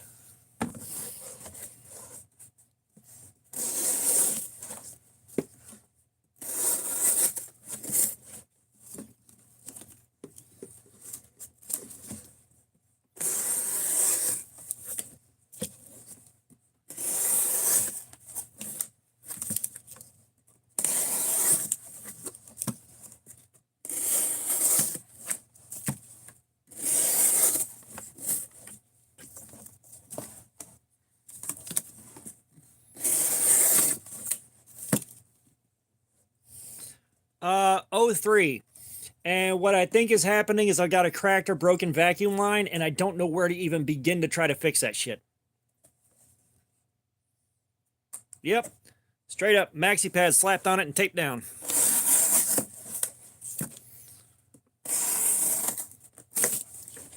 And I think at the 3.5 hour mark, we're starting to see the wear show up.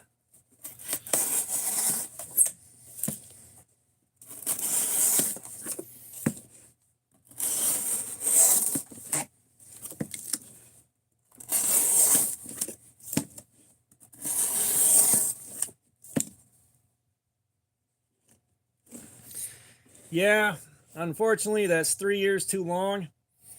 I I'd love to be in something nicer and better, you know, not so much of a shitbox, but that's not where I'm at right now in life.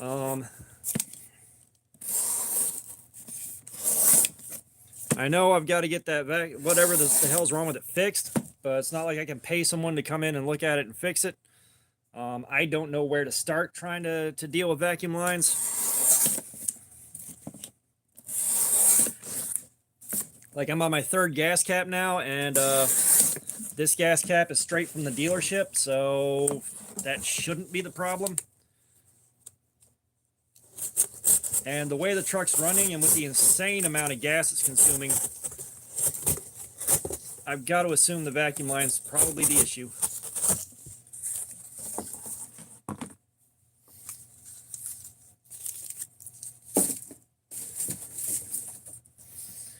Like, I've looked in the truck and I can't even identify what the fuck the vacuum lines are. Like, I've done enough of my own car repairs. You know, I've done I've done brake pad replacements and stuff like that. I've done my own oil changes. I've done valve cover gaskets. I've replaced my own alternators, replaced power steering pumps. I replaced, you know, brake master cylinders and slave cylinders.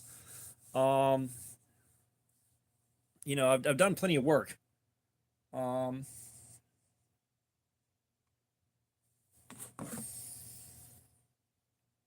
But this is one thing I don't really know how to do. Don't even know where to start.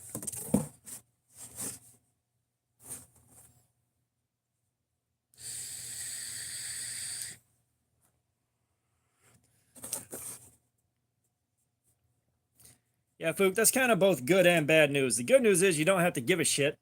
Bad news is you know that cost is coming up somewhere. That new car cost is coming up somewhere.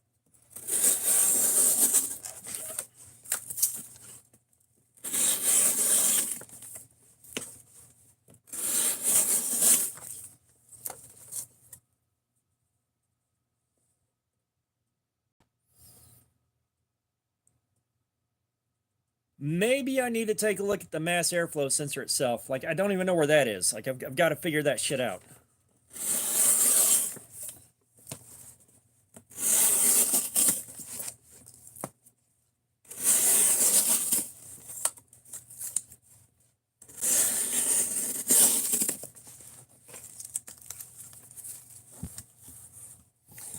You know, I think it may be at the point where we need to start calling this. Let me see how bad the wear is on the card stock.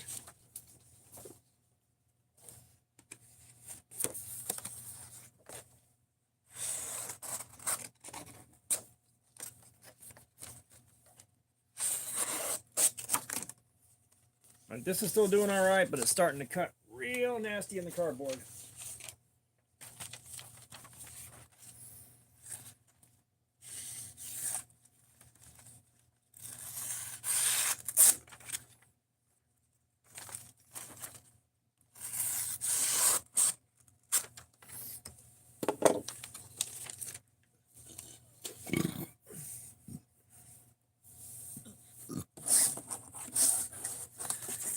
If it's just a dead mass airflow sensor that I can swap out myself, you know, in about 30 minutes in my driveway, which if I find it, I'm pretty sure I can. I don't know whether to be pissed off or relieved.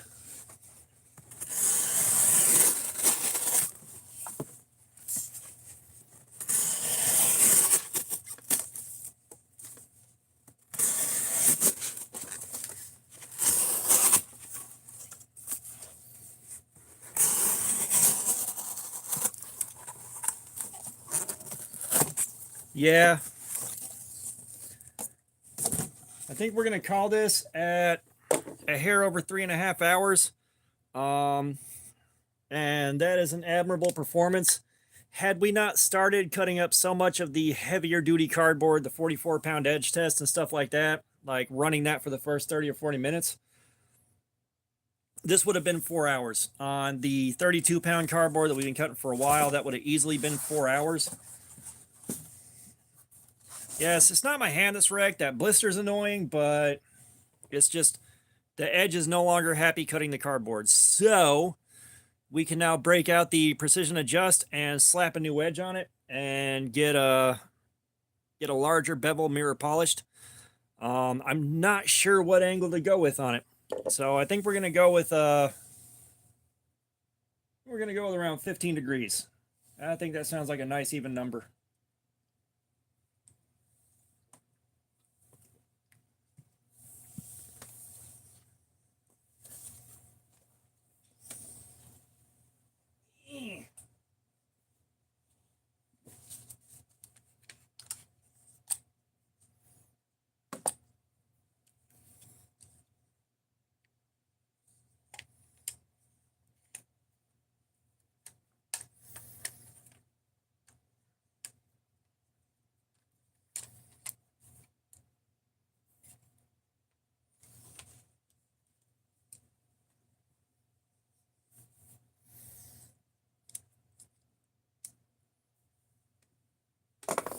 Oh yeah, no, it's gonna take a real nice edge. That it's gonna do.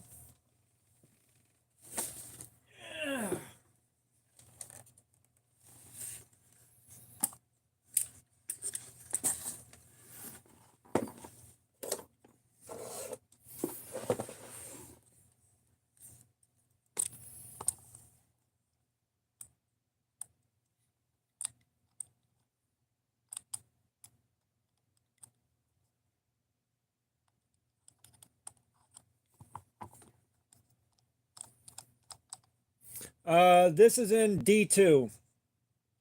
Also, Zemo with the BMO. I think I got that right. Welcome, welcome, welcome.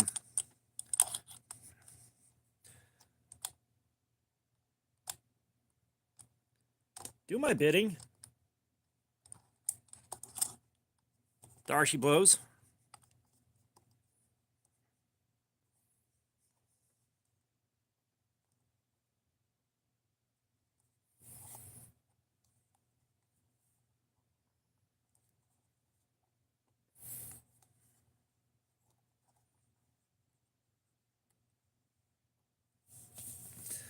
Think we'll put it in the 15-degree range or the 16-degree range.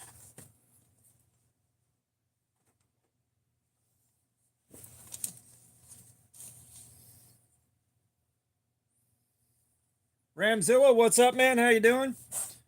Yeah, like this was worth every penny. That being said, I've seen the Worksharp Precision Adjust Professional. So many more bells and whistles and creature comforts, but this gets the job done.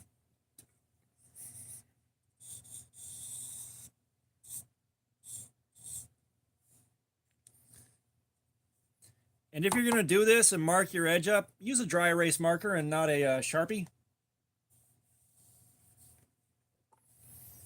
Well, I mean, you seem to be easily pissed off, Fook. Not much makes you happy.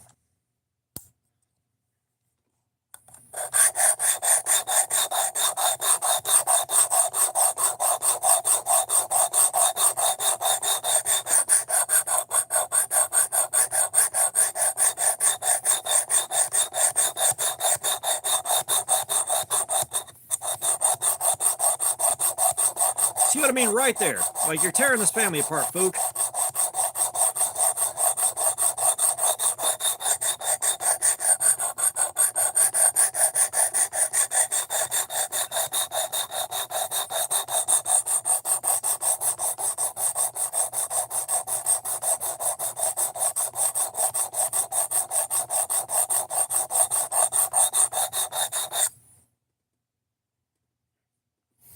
And it looks like the edge grind wasn't as consistent as it could have been the whole length of this.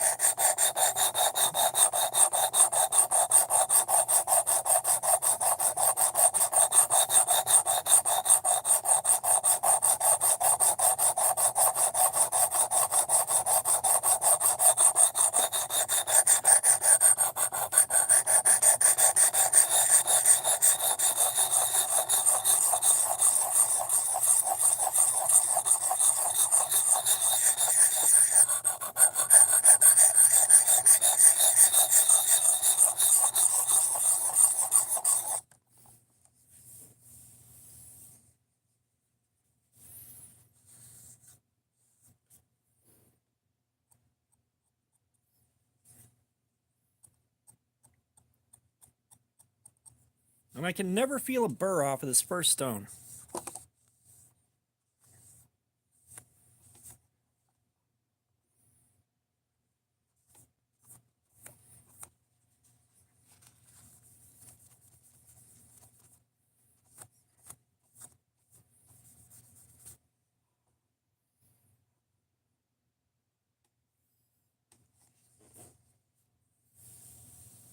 Yeah, no, the blade coating holdup. I think this is a stone wash.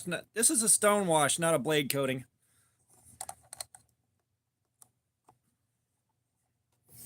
That's what that is.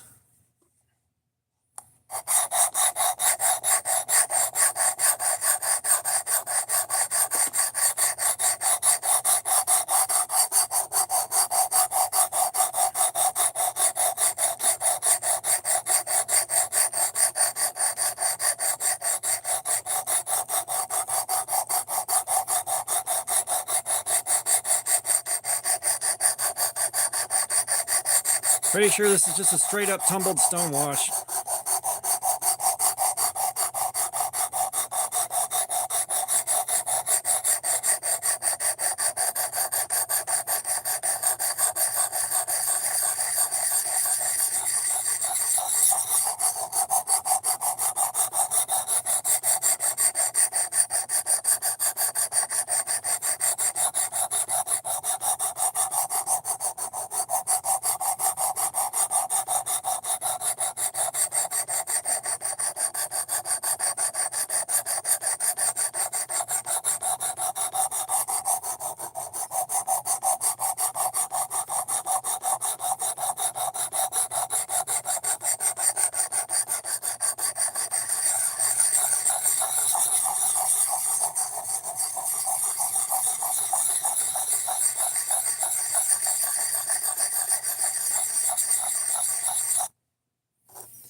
Oh yeah, I imagine this is not the most pleasant sound on the planet. Okay, there we are.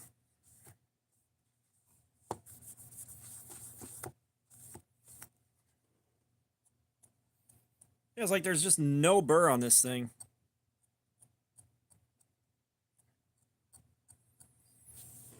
Like I've removed enough material to definitely get down to clean steel and get this apex closed up, but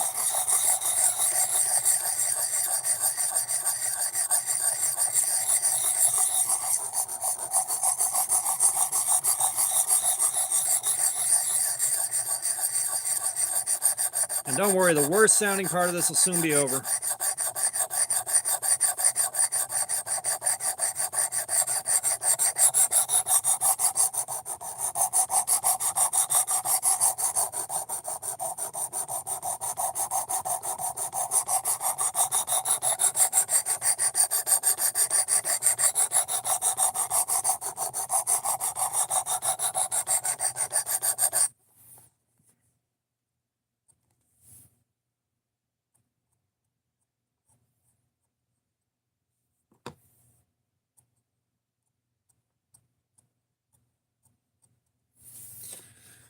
So we're going to give it a little bit more love on both sides.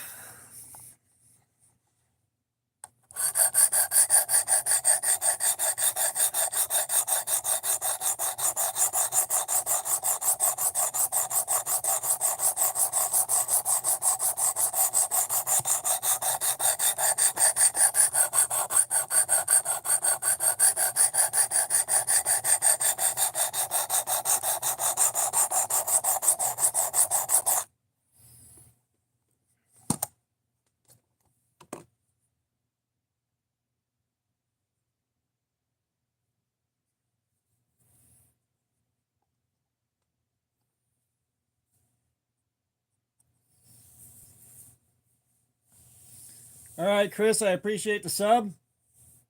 Appreciate your time. Appreciate you being here, man.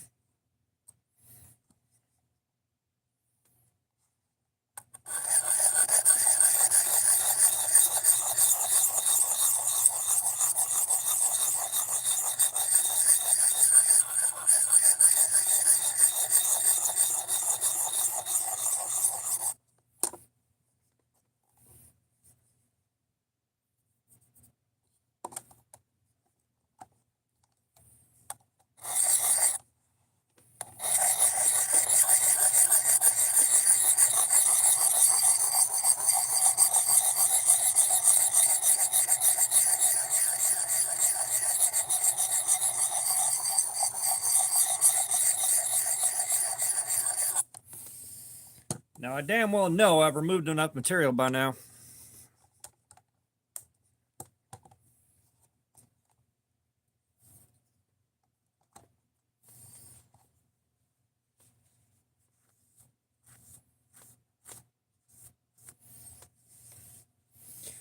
And you know what we might do? We may just break out the paraframe and screw around with that for a while once this is done.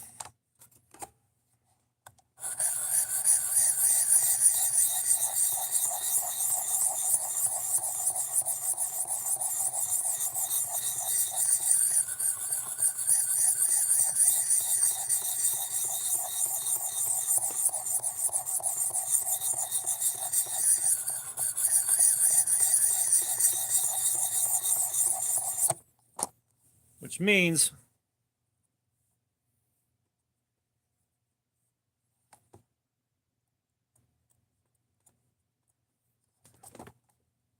you guys will get to hear the wonders of the electric sharpener, because I am not doing this with a damn paraframe.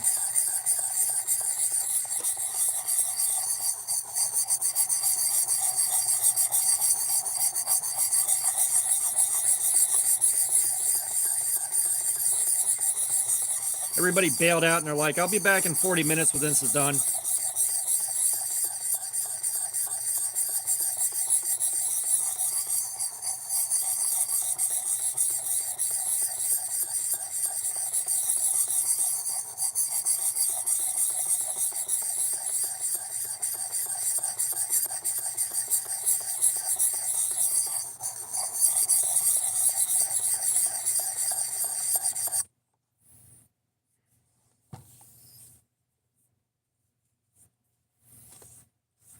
You know, I actually had to run the 2x72 on the Formax Scout.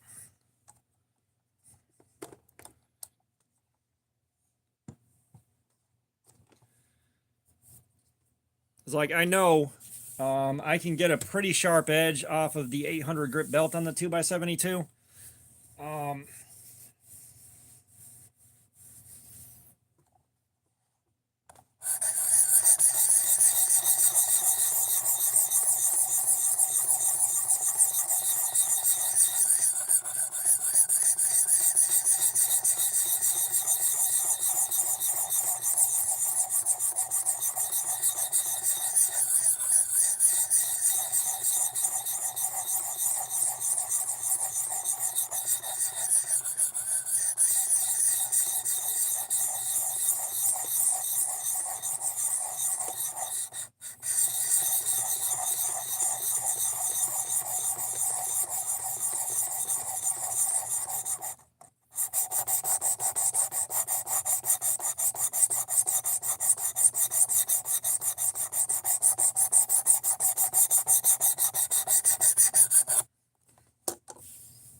Yeah, I had to reprofile that whole edge. I don't know if you caught the videos on it, but one side of it was like at 17 degrees and the other side was like at 20, 21 degrees. Like, it was fucked up. I don't know how they got it that bad before it went out the door.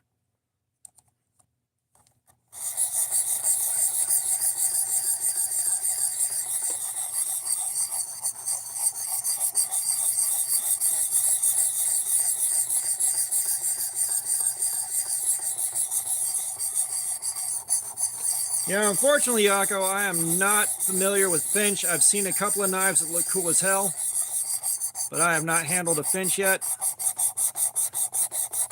Don't know when I will.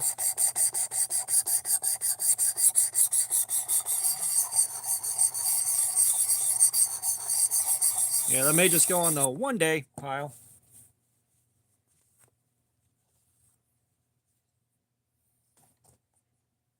What am I doing? Brain no brain good right now.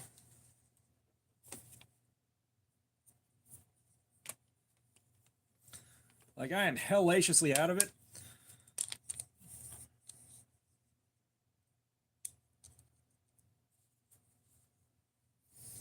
Both sides are going down to right at about 16 degrees, yeah.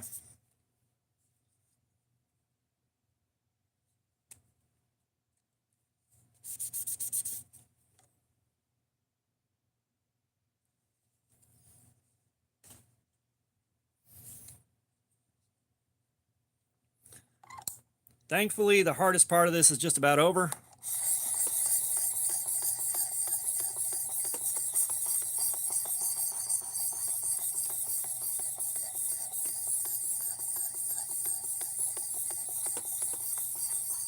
And I'm trying something a little bit different here, swirling this thing to try to give myself a more unbroken mirror edge when I'm done. Every time this thing rocks just slightly, leaves a little bitty artifact that does not come out with the rest of the polishing.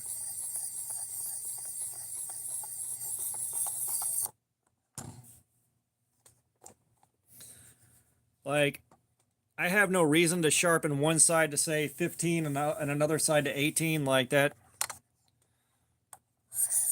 I'm sure in some context that makes sense, but it does not make sense to me.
All right, on to the ceramic.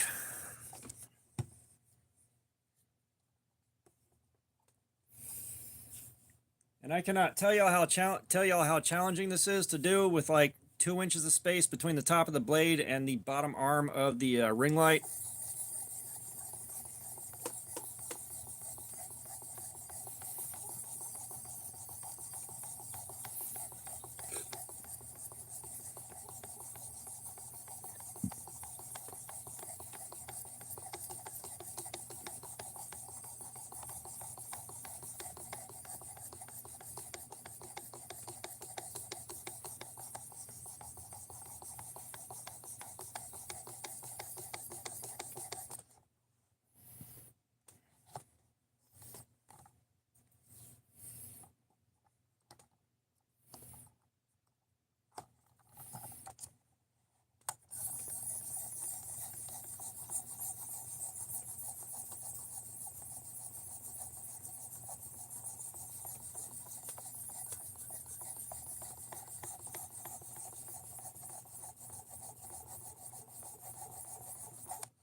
Addicted to Blades 2. What's going on, man?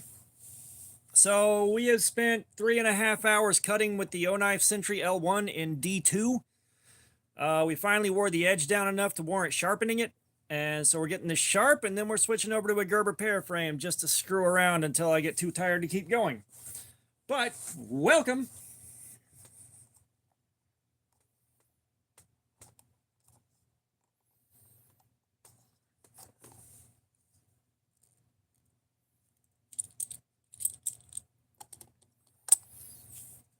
And we've gotten through the rough part of the sharpening. Now we just got to strop it.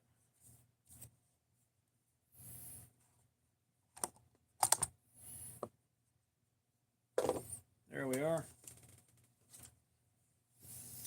But, Addicted to Blades 2, how are you doing this evening?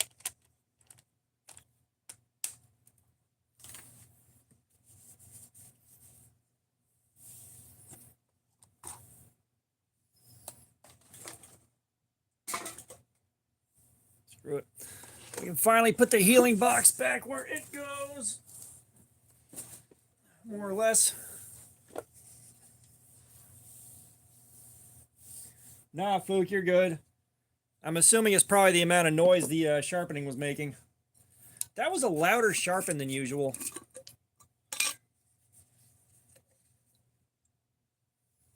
Back into the Forbidden Moonshine. Let's get this residue off of here.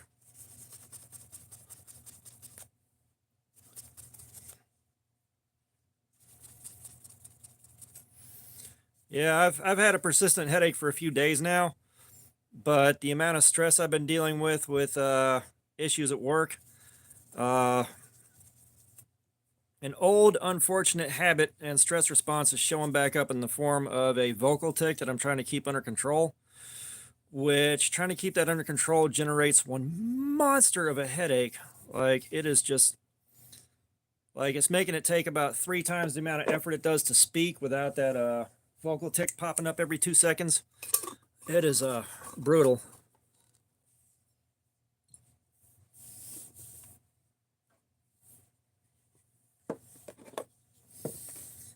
And now we strop.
I gotta tell you, being old sucks.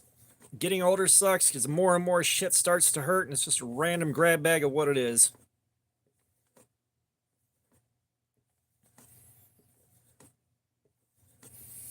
You know, I've said it before, Father Time is hitting me with the buckle end of his belt, and I can't even roll over to get hit on the backside.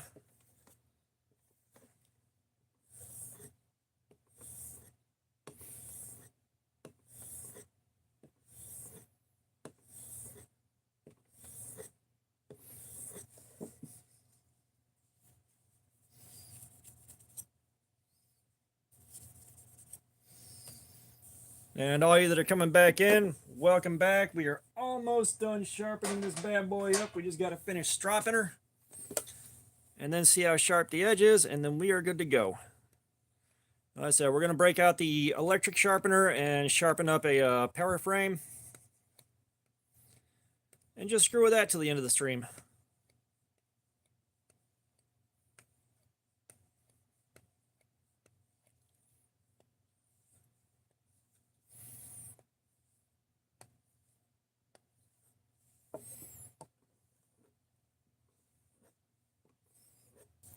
All right, folks. Well, the electric sharpener shouldn't be more than a couple of minutes. Like, that'll be over fast.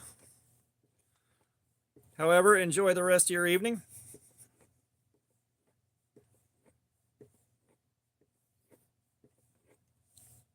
Yeah, or just pop back in about 15 minutes here.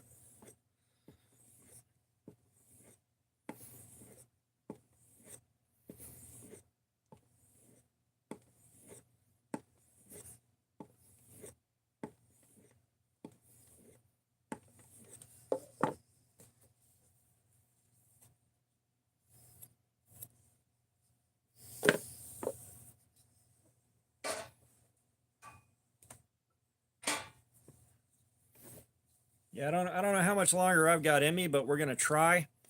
Now, that being said, the numbers are dropping pretty fast. I think we're down to like 7 viewers.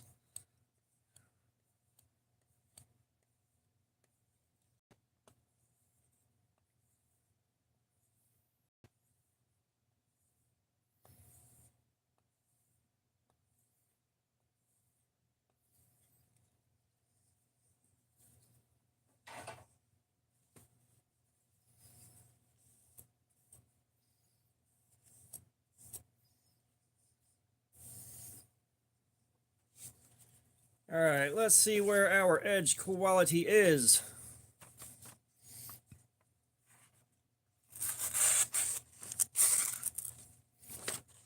Come on.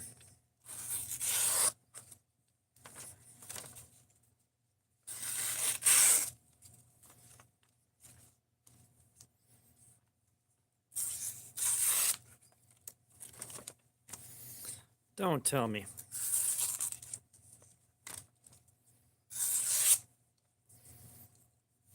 I don't think the edge was dry.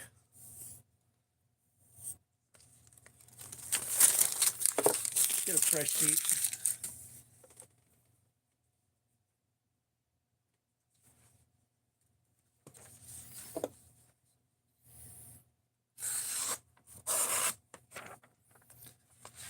No, this thing just did not get done sharpening.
Yeah, so screw it. That thing did not finish sharpening on that work sharp. It needed a lot more time into it, which I'm assuming is the factory edge probably had a couple of weak spots that we really tore up. So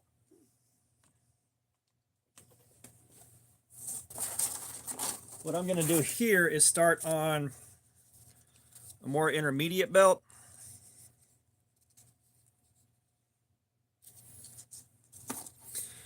And we are going to sharpen this thing on here because I'm not going through the precision adjust again. We'll strop it again, all that. But now it'll just have a convex edge.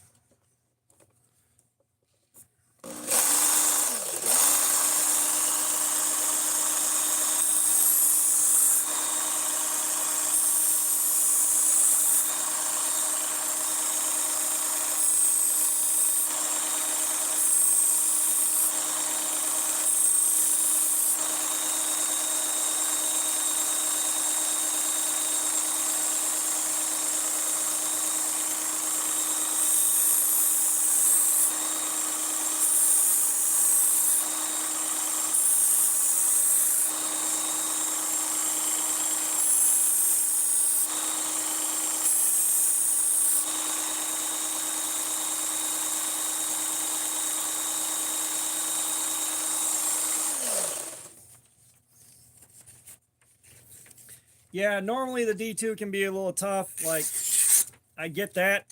That being said, like, I don't feel like it should have taken quite that long. Like, I shouldn't have spent that much time on it to not get really the result I wanted out of that sharpening session.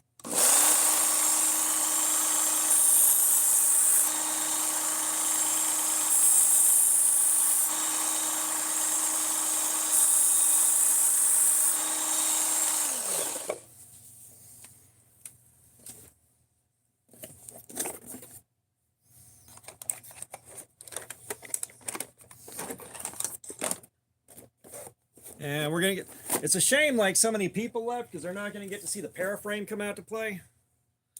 But, that's all right.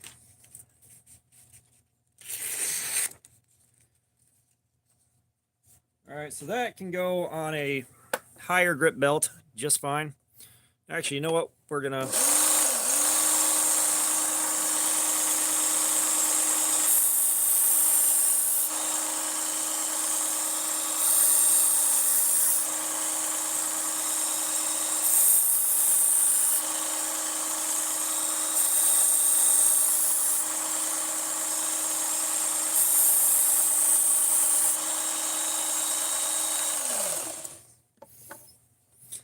And you guys, I apologize that this noise is really bad on your end. But this is just the fastest way to do this, and this is one of my favorite pieces of equipment. Like, I didn't want to do this on the O knife, but since it's just a straight line to sharpen, shouldn't be that hard to not mess it up.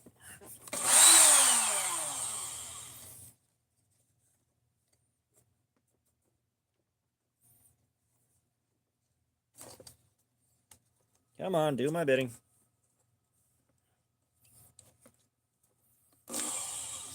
Really? I keep doing the same thing? Really? Yeah, that was right up against the microphone. I'll give it that.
Well, you saw my reaction when I walked up to the booth, too. I'm like, hey, look, everything here is a nicer version than the one I've got. Like, the whole fucking booth.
But yeah, the newer version of this with the adjustable speed and everything else like that. Oh, that was so nice to look at.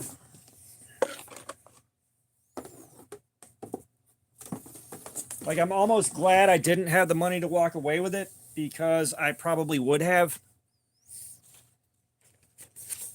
Even though what I've got works just fine. All right, we are strop ready. Yeah.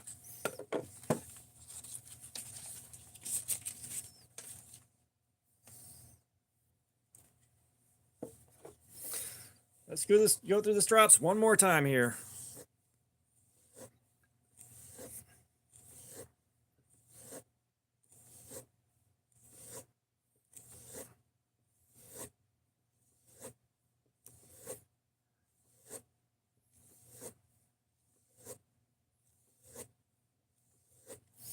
Now the question is, how long do we think that paraframe is going to last? And of course it blinked out again. Every time it blinks out, it like sets my time back. Like, it was at like 45, 50 minutes, and then it blinked back to 23 minutes.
So you guys that are just coming in, if y'all want to know what's happening here, we're sharpening this back up after 3.5 hours of dicing up cardboard, and we're sharpening this up to get ready to see how long I can push this before either the edge gives out or I give out.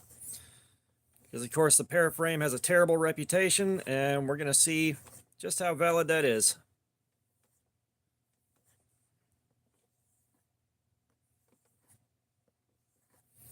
We will see how long it takes for the pocket clip to go bye-bye, and whether or not I can push the edge until it goes bye-bye.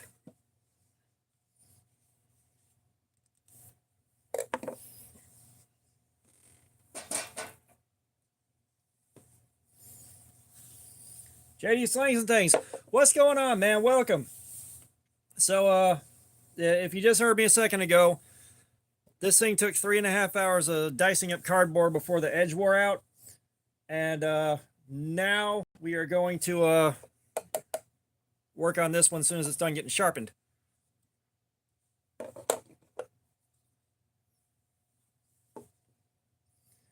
Gotcha. Yeah, like I don't think I've seen you in a good little while too. But we've been having fun.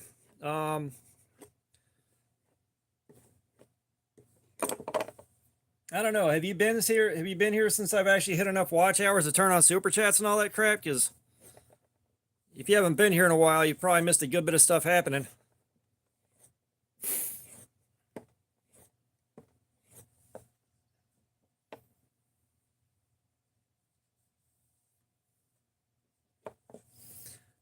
Oh yeah, these drops are loaded with diamond paste. So they work fantastic.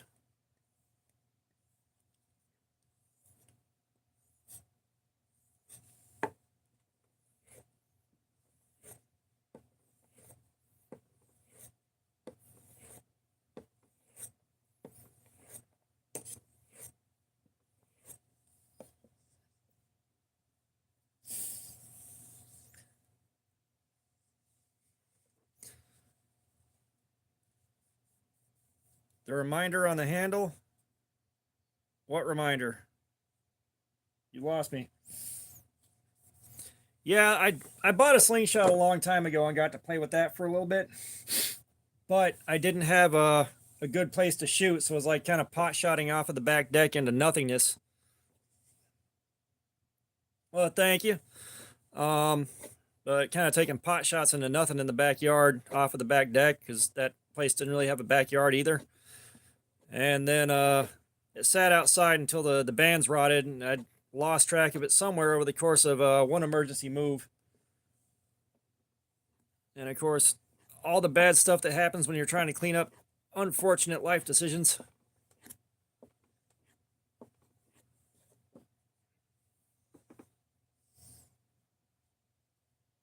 Oh, that's no longer valid. Those numbers I tried with different compounds. So this is supposed to be the first one, and then it became the third one, which it is now. And then this is like 4. That's not marked.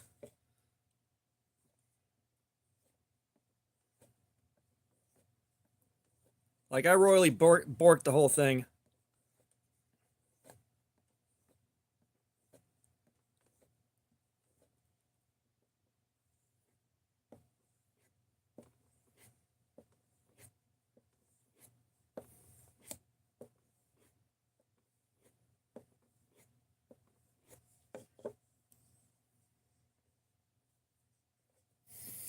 Yeah, and I looked at the catch boxes, but like given the amount of distance I had to work with, catch box felt pretty pointless too.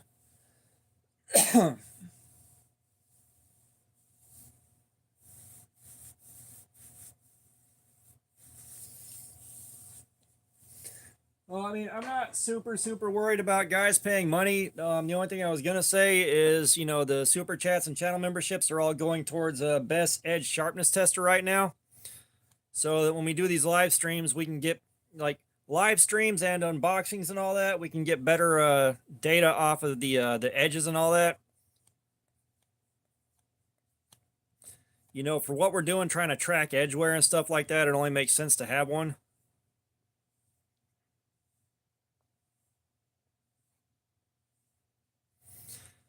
And this is now sharper than I think anybody wants to spend the time to sharpen a paraframe up to.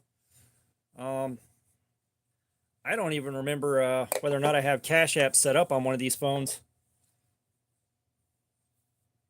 I think all I've ever done is like install it to take care of like one purchase and then uninstall it right away.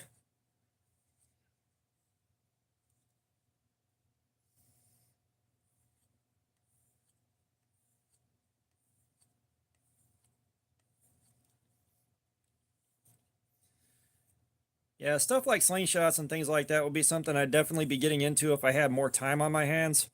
But kind of the little bit of free time I have and the little bit of time for myself I have, especially with the way my work schedule destroys my life outside of work. This is it. The knife thing is it.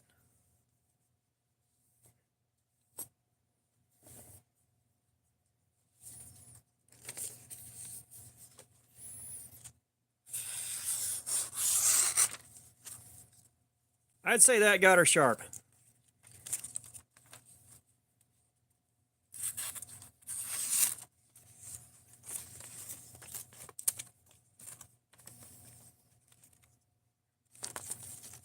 Yeah, I said I wouldn't sweat it too hard right now. Like, definitely putting the work in right now, but yeah, she's sharp. She's sharp.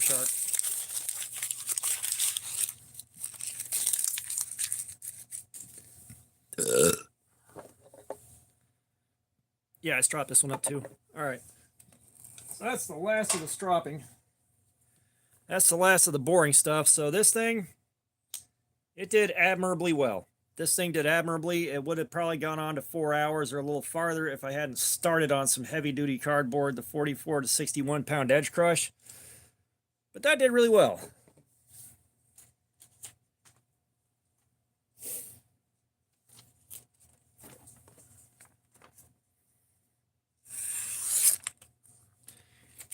Yeah, so we're starting off with this thing good and sharp.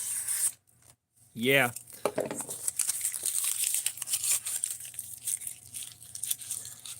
This is the the O-Knife Sentry L1. I do have a video I did about this thing, what, a week and a half ago, something like that, when I carried it. This is a fairly recent video kind of showing off how it was to carry and all that. But yeah, this thing is absolutely nasty. And the centrifugal open on it, I can't get over that. Anytime something centrifugal opens, even though I'm not flicking it very well right now, there we go. Centrifugal is better than automatic. I'm just going to say it. This is better than, you know, fidgeting around trying to find a button or something like that. Like, it's just better. All right, let me get into my emotional support monster.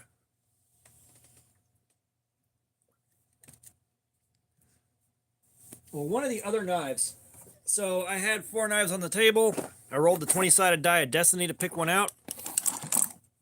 This was also on the table. This is an actual tank. Like, this thing's an absolute beast. You can see how thick the blade steel is. Like, this thing is absolutely a complete tank.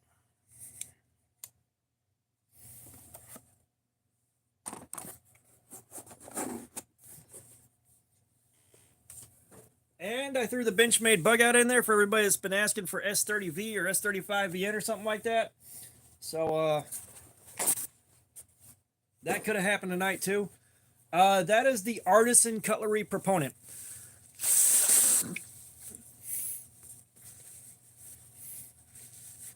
Ugh.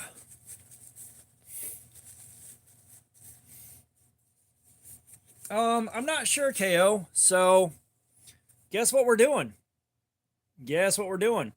We've got a crazy ass edge on the paraframe. So we're going to start cutting with it and see how long it holds up. I just need a couple minutes to let my hand rest and enjoy some nicotine, and we're going back in. Yeah. So the bug out, I kind of wanted to run it. Like, it's been sitting in my drawer, and the kind of Safe Queen too nice to carry deal, because I don't want to drop it and get that first scratch on it. But yeah, we're going to see just how long it holds up. That's what the question is.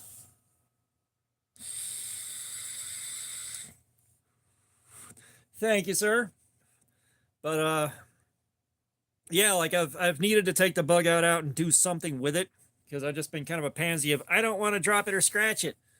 And of course, right now, because I'm going through a different knife to review every week, I'm not really getting the chance to carry it and do anything. Well, I have the bug out CF Elite and S30V, and then I have the bug out with the aluminum scales and M390, the $275 one. So the CF Elite's the cheap one. It cost me $140.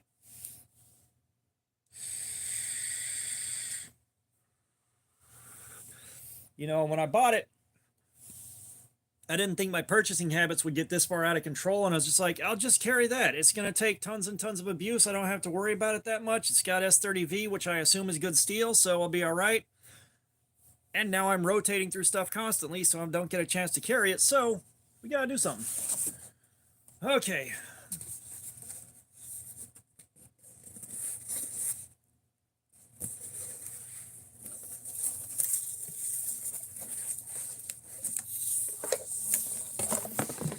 We're going to commence the cutting in a couple of minutes here.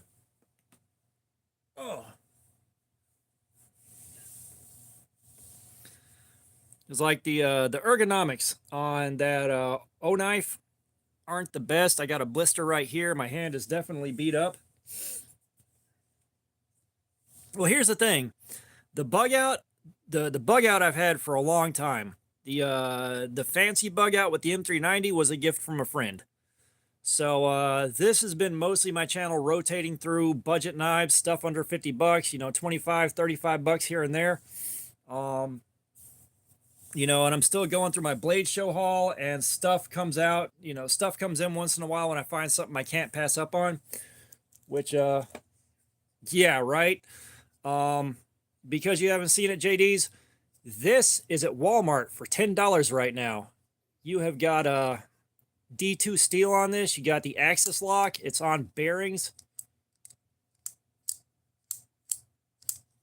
$10 at Walmart right now. I would run out and get one before these turn into a meme knife.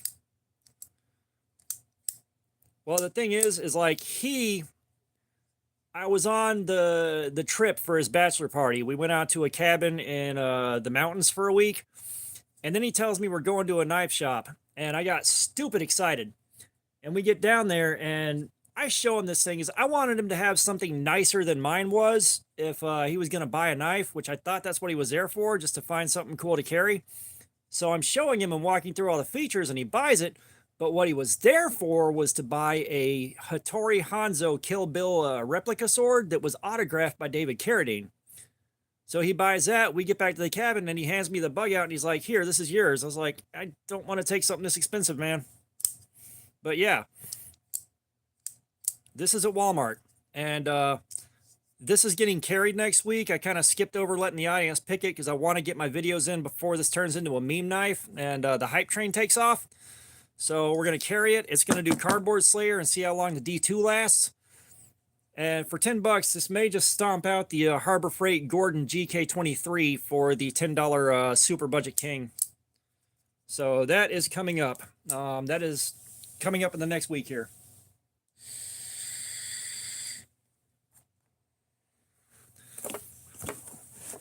Yeah, and again, the nature of my work schedule means I haven't gotten to really see the guy in forever now.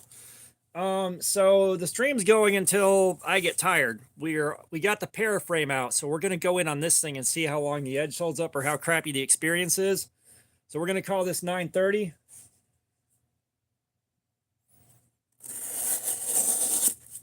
And I sharpened the piss out of this thing, so like we're going in on a fresh edge. It already hadn't cut anything yet, but I really refined the piss out of the edge.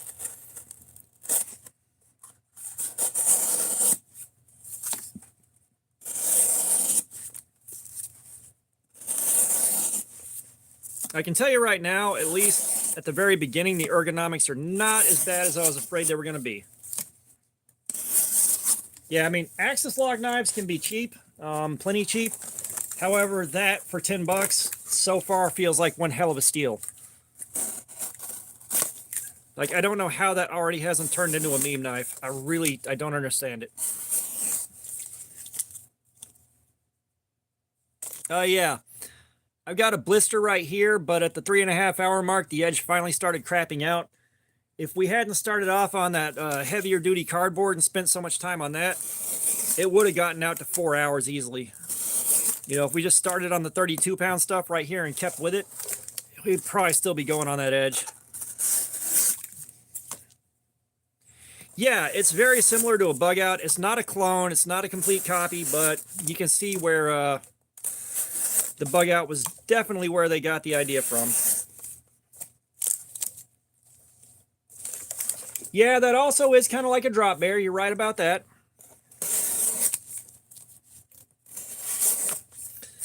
And I do like the orange on it. Full Fire, what's up, man? What is going on? Thank you for gifting the membership out.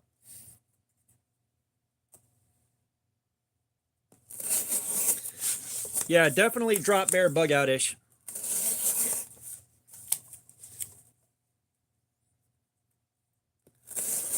Dude, Full Fire coming in hot, man. Thank you so much. Well, don't worry. This one's going long. I am still kind of wired from not sleeping for the better part of 2 days now. And, you know, we did what we wanted to do with the O knife. But, you know, I figured we've been making jokes about the Paraframe, so we're going to run the Paraframe while we wind things down.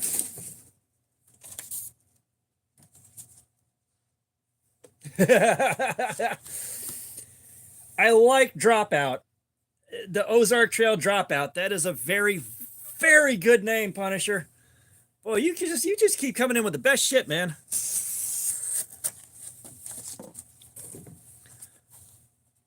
The Ozark Trail Dropout. Now, Full Fire, we still have figures to pick out that we haven't run yet. We still got the Ninja, the Grim Reaper, the Mummy, and the Knight. Which one you want to fire off with?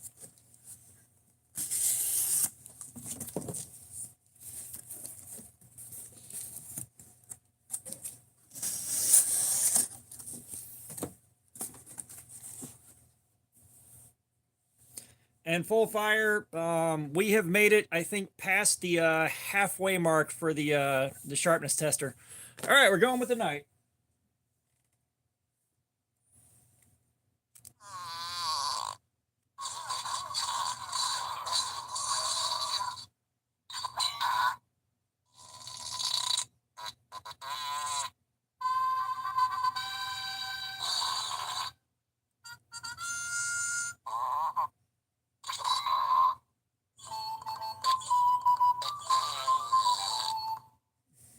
Hooray!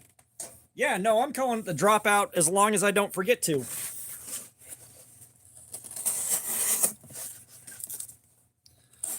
Like I said, that is absolutely perfect.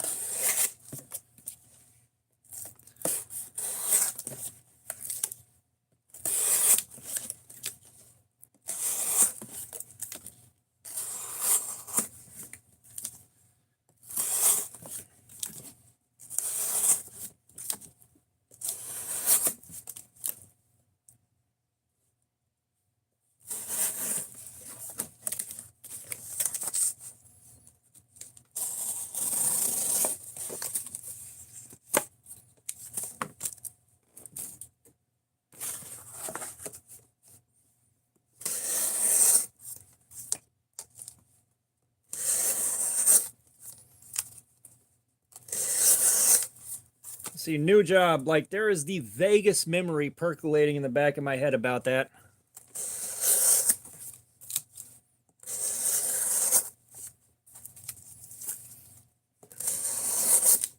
Yeah, I mean, that's the nice part about having all this equipment, depending on what I want to do. Like, you know, that the powered Kin Onion sharpener, you can get a very, very fine, stupid sharp edge in a few minutes, but you run the risk of like borking up your tip right here or rounding it off if you're not super careful. But if you want to put like a mirrored, looks like it's from a factory edge, you get out the precision adjust. I just can't believe the amount of time I spent with that thing didn't get the whole edge sharpened up on the O knife.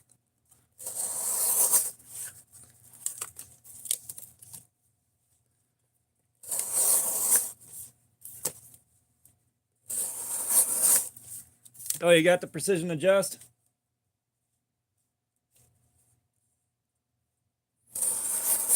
Yeah, I said I still don't regret buying mine. You know, the ergos on this are nowhere near as bad as I thought they'd be going into this. Like, even the pocket clip for the moment is okay. Like, even with the amount of damage this right here took from the O knife, this is still more comfortable than expected to cut with. Oh, okay. Yeah, so I bought this thing, and then my wife got me the Kin Onion attachment later on down the road. But trying to use the original fixture for that and drag the blade through, every time I tried, the blade would kick over and just get dragged down in there and ruined. So I haven't really used that. So I just used that one for the slack belt attachment. Although I really, really wish there was a flat platen that could go between those wheels. Like something you could swing up and click into place. Yeah, well, I've got that. I've got a 2x72. I've got a 1x30. You know, I got some cheap sharpening stones. There's some cheap diamond plate sharpeners. So, like, I've got options.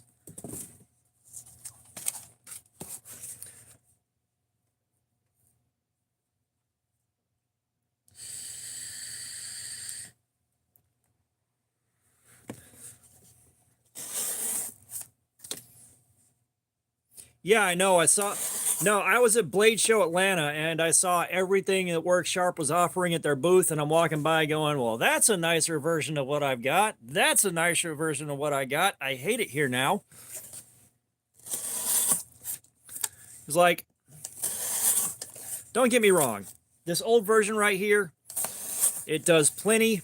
Everything on it works good. As long as you got good belts on it, you can make anything stupid sharp. You know, it's just the other one has nicer bells and whistles, speed control, all that stuff. And of course, I'm a little jealous of having the speed control on there.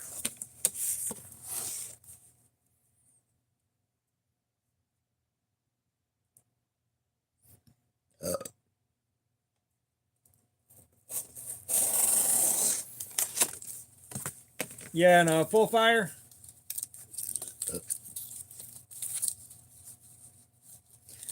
Yeah, Sativium 155.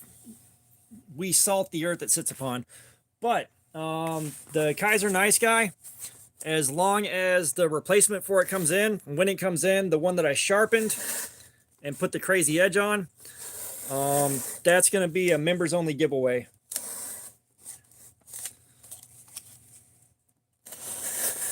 So all the guys you're helping out with memberships are going to get a shot at that Nice Guy. I don't know why the gifted memberships haven't hit Punisher. That is a bummer.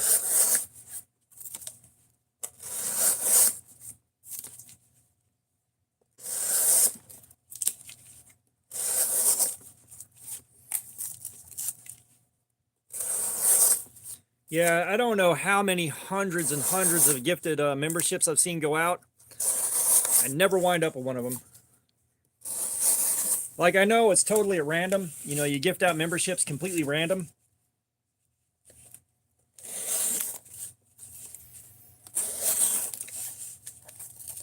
Yeah, because, like, I don't know if you saw the videos on the Nice Guy so far, but out of the box, that thing had one of the worst factory edges I've ever seen.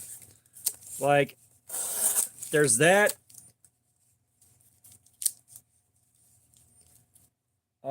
So there's that one. There was the Dollarca and the Rosecraft Castoria. Those are the worst edges I've seen out of the box ever. And this one is just a dud. The other Castoria I have to give away at 2K has a much nicer edge than this one did. Just this one itself had a bad edge. The fit and finish aren't as good. Like, I don't know what went wrong here.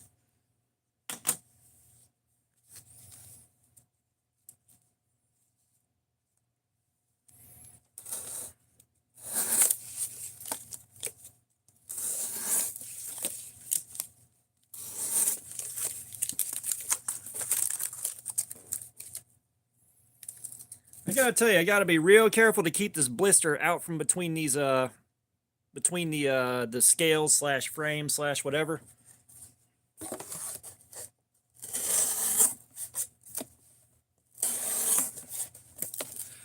I don't know. But I said sooner or later here I'm gonna decide what I want to do. Weldon Carey, what's up?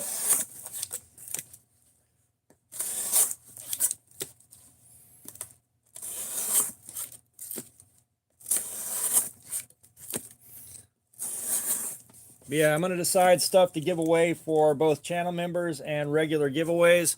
So I got stuff piling up here that I've used. I've done everything I need to with them. I just got to sharpen them and get them ready to go out.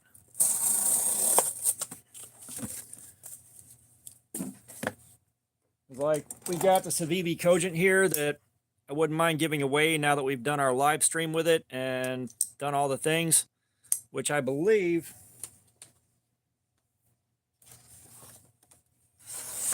Yeah, wicked sharp edge. So I got this thing really nice. I wouldn't mind giving that one away.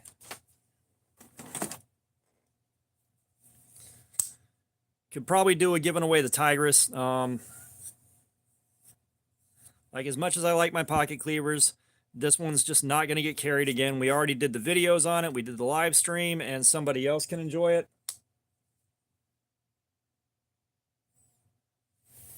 Well, like the blister being right here, once it pops, there'll be a minor nuisance there, but it's not really in the path. It's not in harm's way while I'm working.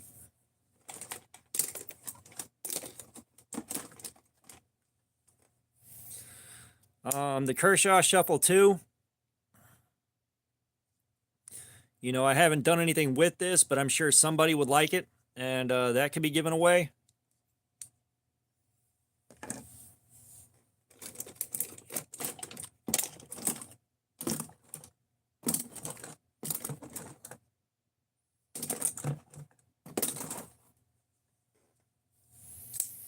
You know, I can give away the Terminus XR with this pocket clip and somebody else can replace it, but I'm sure they'll also be happy with it and may not hate the pocket clip as much as I do. Like, I got stuff that I could give away.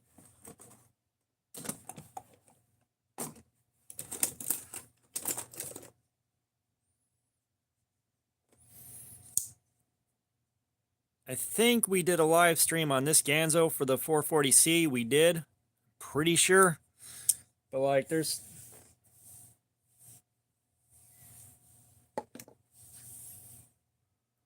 stuff in here to give away, so I need to sit down and make some decisions.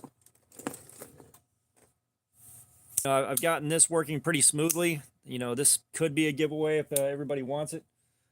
This last one, this is a Ganzo. I don't typically mess with Ganzo, but this had 440C on it, so we needed that for a live stream, and we did run the Ganzo. And that being said, I have no further use for it. The action on this could be loosened up a little bit. Let's drop some pivot lube on it. The red one here, that's the SOG Terminus XR.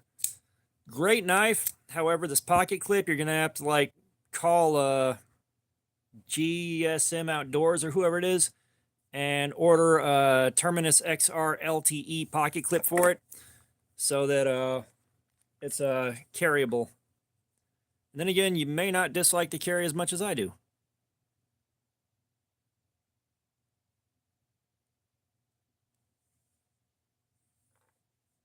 Yeah, I love that knife. That being said, the pocket clip killed it for me. And I wound up at Blade Show and talking to the guys at the SOG booth directly, and they gave me one that had the right pocket clip on it, because when I ordered that, it just didn't go so hot.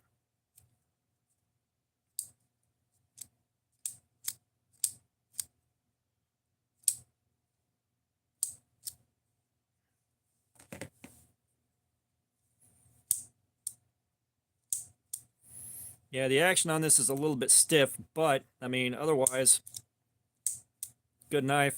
And I think this one is also packed full of cardboard dust.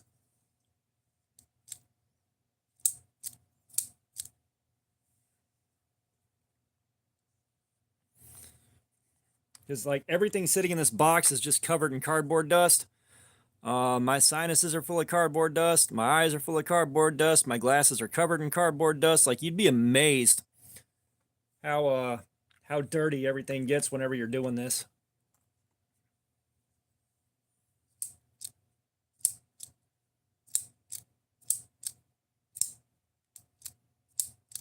Yeah, it's just dirty as hell. So like I've got this stuff sitting around, and I'm actually going to start putting together a box of stuff for giveaways. Because I mean, like, I know they're not brand new, they're not like straight out of the box or anything like that, but I'm sure guys would be happy to have these.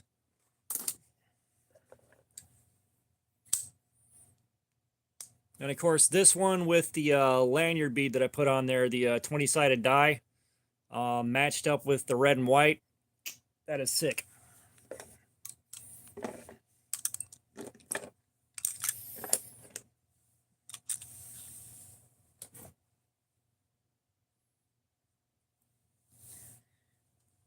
Yeah, I don't have anywhere with enough open space to sit these down.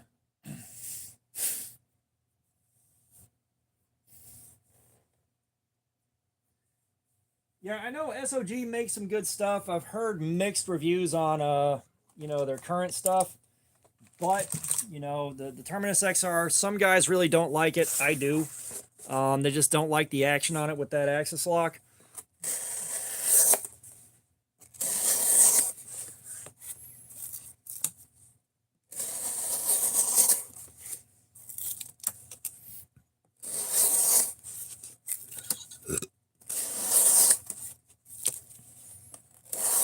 You know, I've got a SOG Flash A2, Flash AT.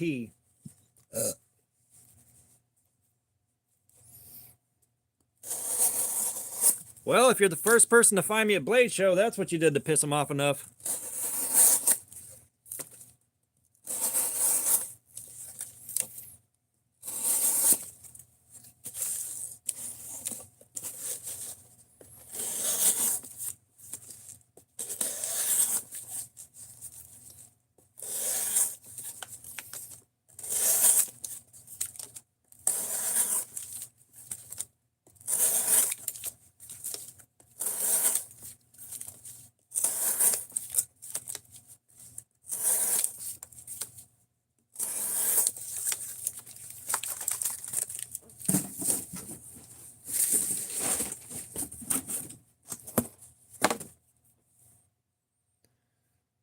boy.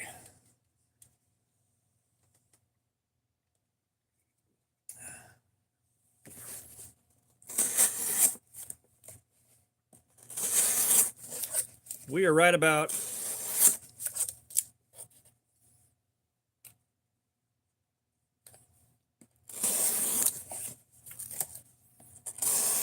we're hitting the 5-hour mark now.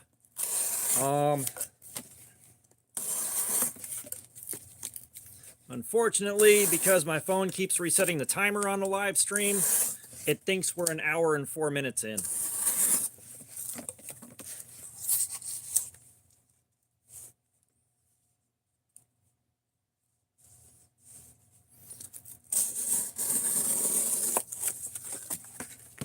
You sure we want to show up at Blade Show like 8 a.m., dude?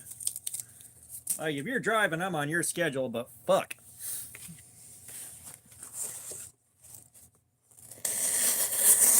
As I said, the Flash AT is an interesting beast. Like, for some reason, SOG does not know how to handle an axis lock properly.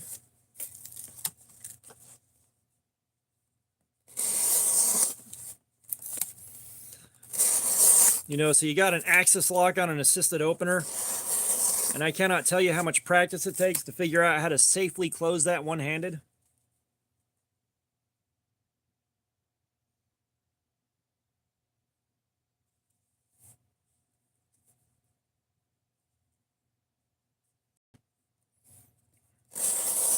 We don't have people camped out at Blade Show, at least not here. Like, what time do we show up there? Like, I'll tell you that back. We're there when the doors open.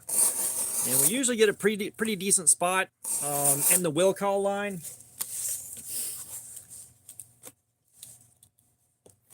Oh, yeah, you're right. It's earlier than I remember.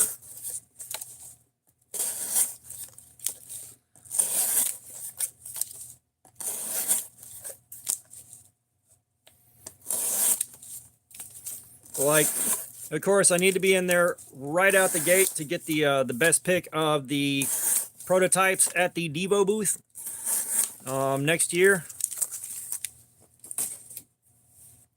But, you know, before we go to Blade Show next year, I'm going to announce that we're going to have that little contest, and that's going to be a full face reveal video.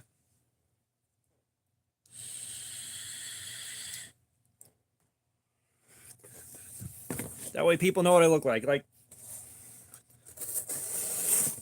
Tim School of Fish already did the face reveal for me. Got a picture with him, and that is up on his channel, and I shared it on my channel. So the face reveal is out there.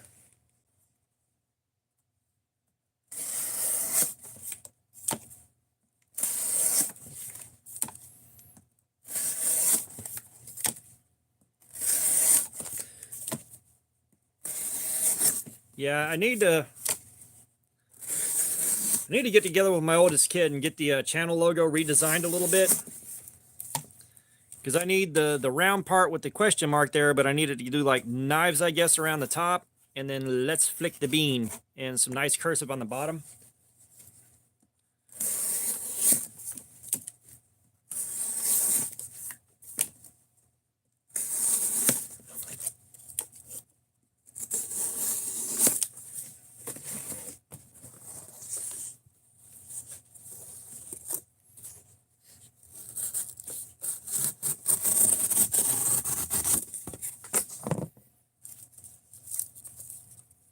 Yeah, stickers too. Like, I'd love to be able to hand out some stickers and just be like, here, have a sticker. And if I'm gonna I need that design before I commit to stickers, and I need that on the right vector file so I can just send it to them and be like, here, make these in a circle. Part of the reason I don't have stickers yet.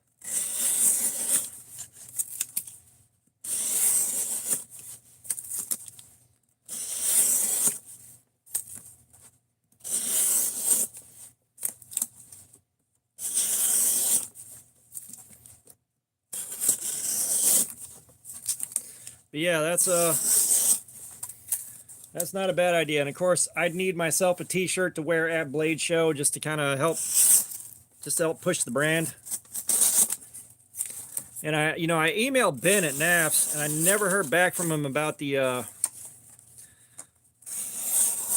translucent scale idea.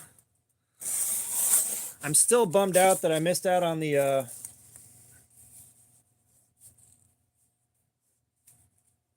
well, I know guys are getting stickers from somewhere and they're getting them fairly cheap, but I can reach out to, say, Tim's School of Fish or Randy's WSG and find out where they're getting theirs done.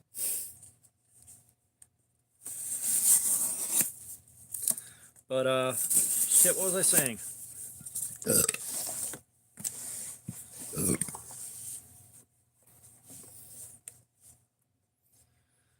God. Yeah, no. There's a lot of things that I am, but racist as shit ain't one of them.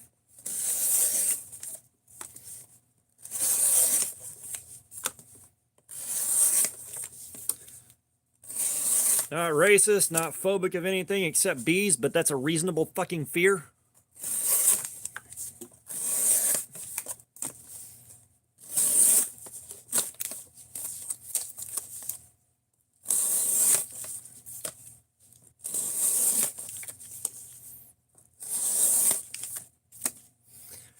I need to see if, like, Jen Knives is going to have a booth at Blade Show, because I can hang out there and really shoot the shit.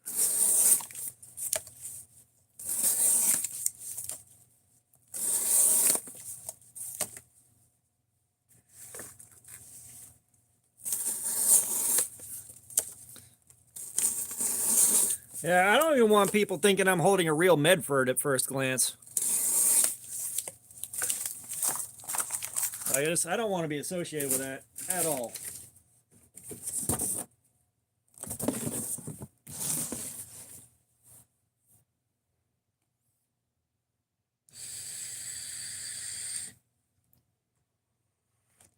Yeah, we're like 5 hours in now. The O knife we started with, it took 3.5 hours of cutting before the edge finally started giving up the ghost.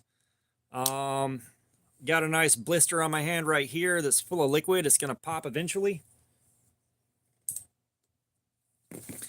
And we moved on to the paraframe because everyone hates it. But the experience so far is not as bad as I was afraid it was going to be.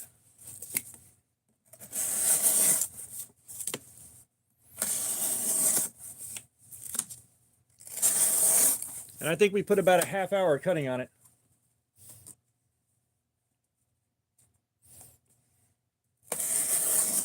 Well, I think the anti-butterfly knife kids guys have already shown up. It's like, because like that was the security. You can't do that inside the building. It's like, when the hell did they start doing that? It's not like you're really going to damage the carpet if it lands tip down. You're just going to jack your blade up. And I think most of those guys were running trainers anyways.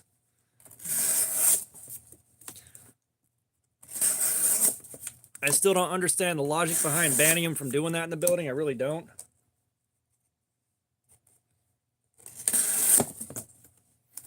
Yes, and I'm sure those are guys that have been there last year and the year before. Welcome, random symbol, star, A, star, random symbol.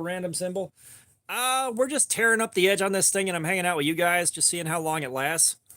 We're on our 5th hour of this live stream now. We've already done one knife and wore the edge out, so now we're just wearing the edge out on a knife everybody hates. Welcome to the madness.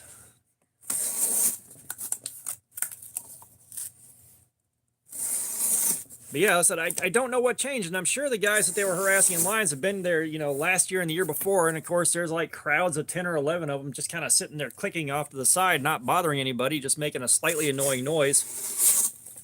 I don't get it. I make jokes about them, but they weren't harming anybody. They weren't really causing a disturbance. It's just you hear that clicking, and it's mildly annoying. Like, that's it. Arkansas EDC, welcome back. So, The O-knife took 3.5 hours before the edge started crapping out. It's left a blister right here that's eventually going to pop. And we're on to the Gerber Paraframe now. So we're just seeing how long this holds up, or until I get too tired to keep going.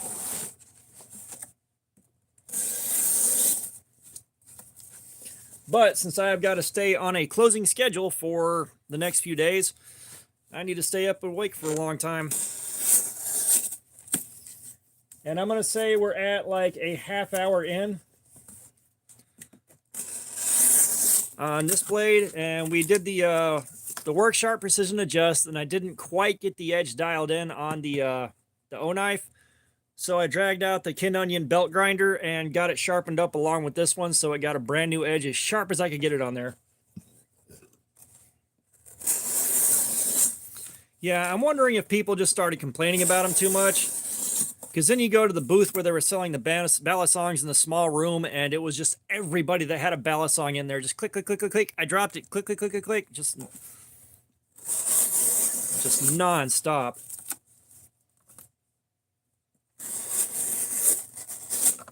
Yeah, but you didn't see this. So last year and the year before, the Balisong kids, they'd be in a group of like 10 or 11, and they're all sitting there flicking these things, and they're like anywhere from like 10 to 14 years old. And there'd be one 40-year-old guy standing there with him that looks like he has no business being there. And you'd see pockets of these guys, the exact same setup, all across the building and all outside, where you got to wait in line.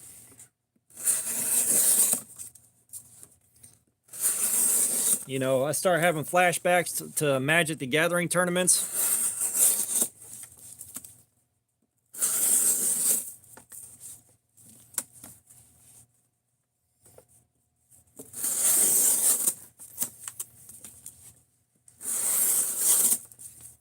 Yeah, I mean, the Balisongs is just kind of difficulty carrying that I don't need, and I don't really feel like learning how to do all the tricks with it to, you know, show off and be one of the cool kids with a Balisong.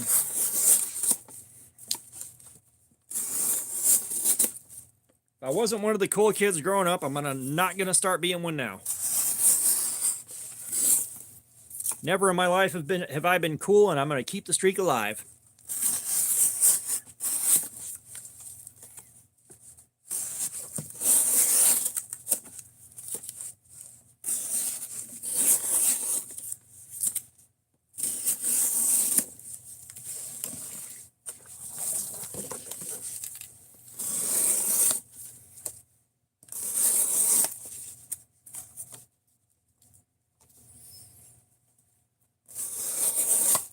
Now, y'all have seen me go through my collection. I've got so fucking many fidgety knives. Like, so fucking many.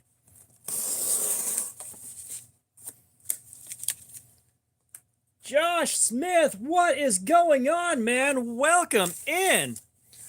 Apologies for the language, but you know how I am. But, yeah, how you been doing, man? How's things going?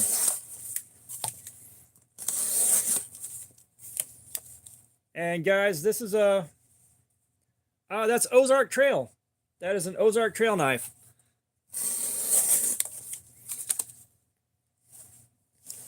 But yeah, Pastor Josh came in. He's one of my guys from the blacksmithing group from a few years ago.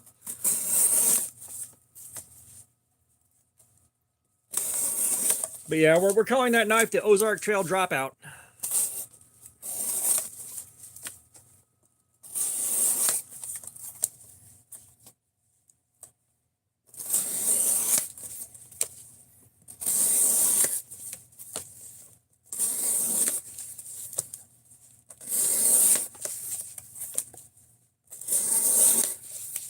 Or did Pastor Josh just roll in, hear the language, and turn around and just roll right back out? We all know I'm a heathen.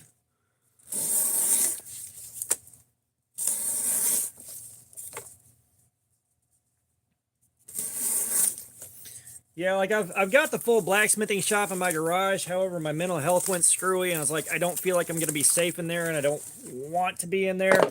So I haven't been in there in a long time. I'm starting to get the itch again, but again with my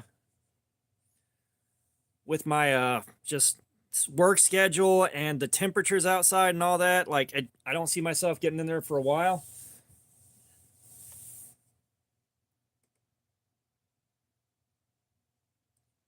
Oh, dude. I can't get out there to Josh's house. I am working Saturday and I am on a closing shift, so from like 2 in the afternoon until 11:30 midnight, I'm out of commission. Yeah, I mean, here's the thing, JD. If you don't feel like you're going to be safe in there, don't go in there because there's so many things you can hurt yourself so bad with. Yeah, so I know James Davis, I know Mark Hopper and his apprentice Jess, Paul Brock, Eduardo Saul. I think there's one other that I can't remember off the top of my head.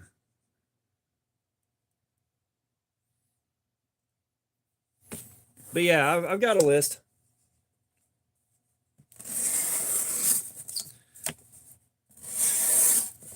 But yeah, when I do get around to having the time, energy, and wherewithal, and my head straight, I've still got all the equipment. I've got a beautiful Peter Wright anvil from the turn of the century.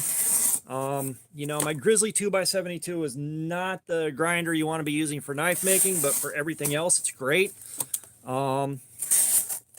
You know, I got an anvil shaped object I put together in one corner.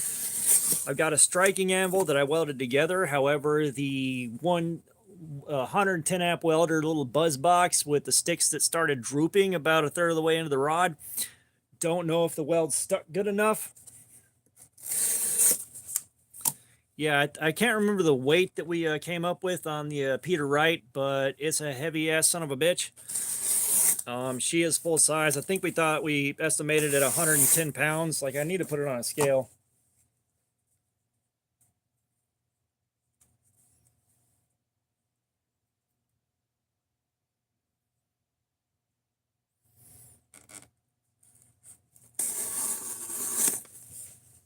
Yeah, it's not 110. But yeah, it's a beautiful anvil. Just a guess, it is the Paraframe. We have moved on after wearing out the edge on the O-knife, and the O-knife giving me a nice blister right here.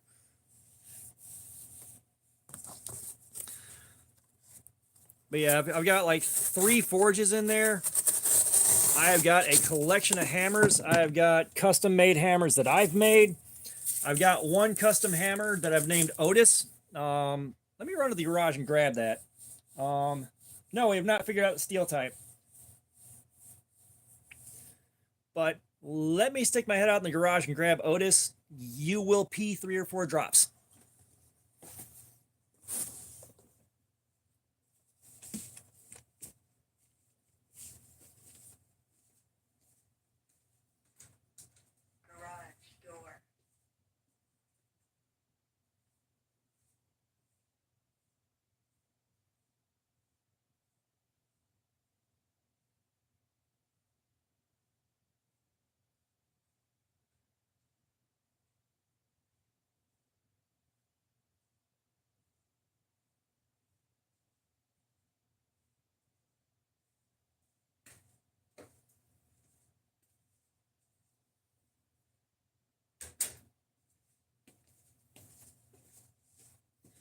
Now, please note, I did not make this hammer. I had this commissioned by somebody that makes some beautiful stuff. He cut me a good deal on it. But that's Otis.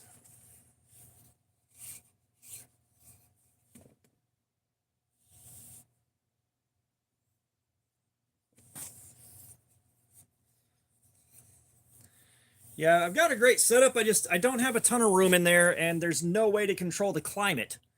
You know, when it hits like 95, 97 degrees and it's like 89% humidity,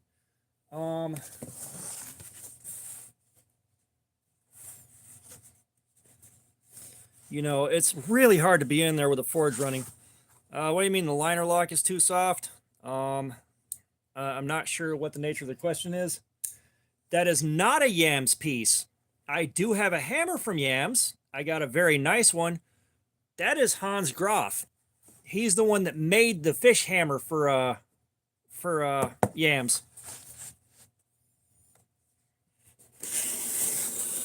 Or Hans Groff made the shark hammer for yams. He made that one for me.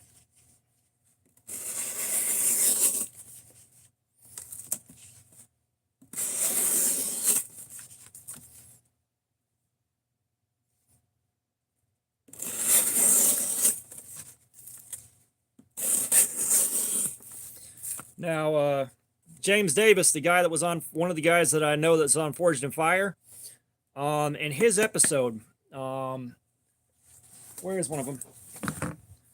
I'll show you. When I was casting resin for magnets.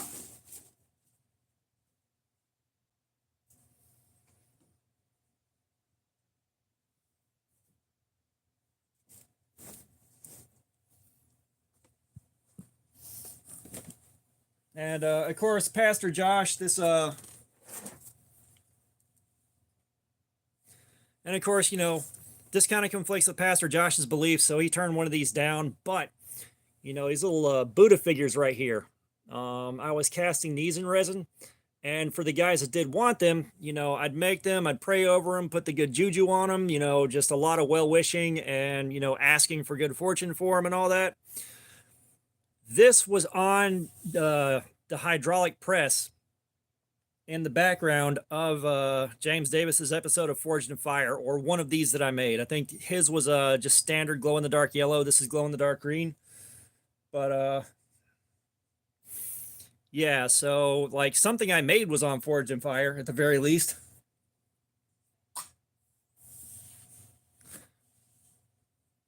But yeah, that's my claim to fame. One of those magnets that I made was on Forged in Fire. And actually, his shop had a ton of Star Wars fridge magnets and stuff like that I made. He had a bunch of them that I was just slapping all over there when I went out to see him. So, like a bunch of those were in the background of his episode.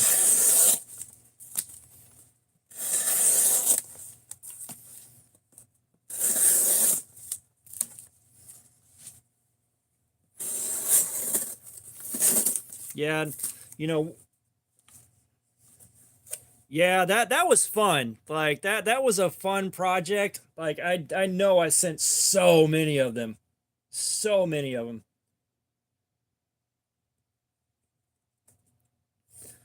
I haven't carried those.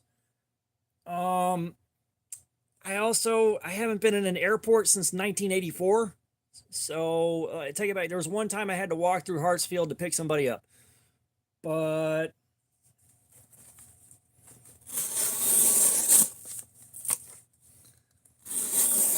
because yeah, the whole goal behind that was to just make an overwhelming number of them, like the kind of number where you can't really do anything with them. I wanted to do gummy bear lanyard beads, but the gummy bears are too small to make lanyard beads with.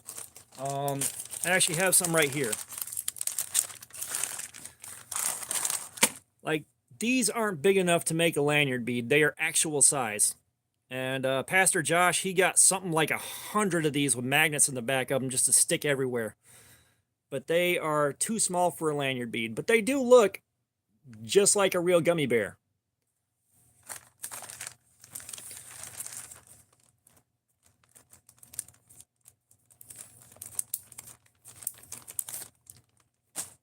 And trust me, the front of my fridge is festooned with magnets.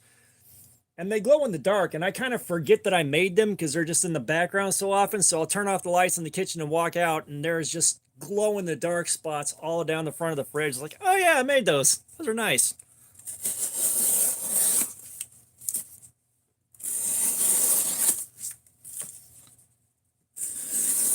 Like, I had totally forgotten I made those for you, man. Like, that was so long ago. It was like damn near a whole entire different life ago.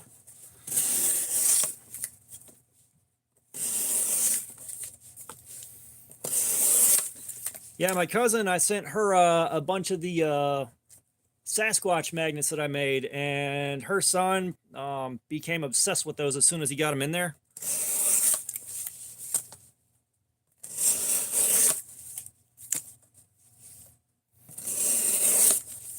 Yeah, like I'll have to find all of the gear, the stack of magnets and the drill bit and all the parts I was using to make those. This is tip down. And you know me, I hate tip down, but we all live in sin. Um with it. It's definitely showing some wear. It's not anything unexpected.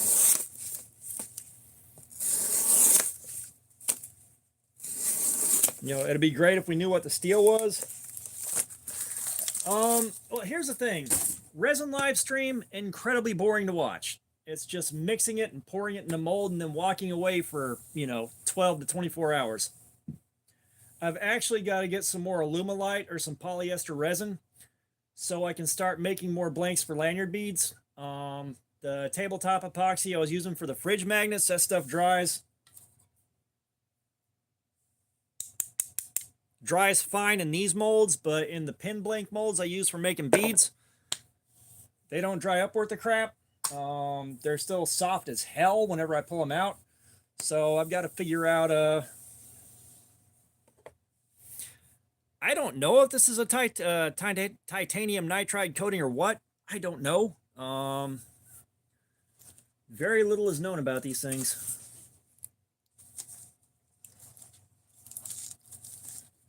But yeah, like I do want to start making blanks for my like I've got a ton of blanks laying around to make beads with, and I'm seriously considering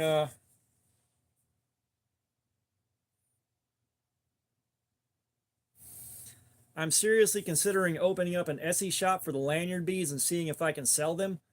Like the resin beads, I'm thinking around 25 bucks a pop, and including shipping, unless it's going to be something outrageous like 11 bucks to ship one. And then the wood beads like 15 bucks, because I can make the wood beads pretty damn fast. All right, Pastor Josh, I appreciate you dropping by, man. That was a nice visit. Yeah, it's good to see you again, man.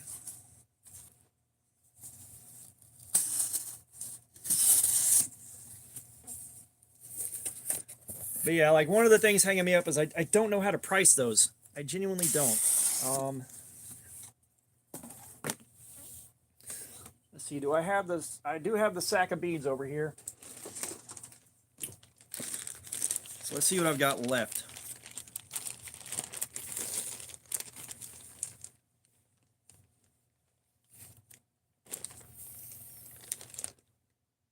And it's kind of hard to catch all the depth and chatoyance on this and in this lighting, but you can kind of see like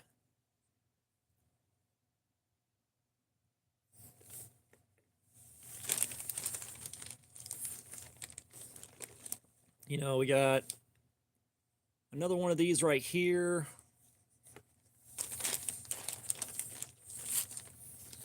We got a beautiful little chunk of cedar right here. Like I really like the way that looks. Like they're fairly large beads.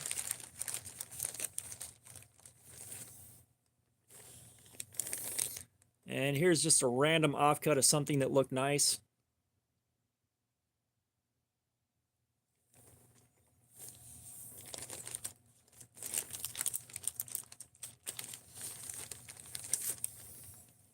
And here's another one that I'm really fond of.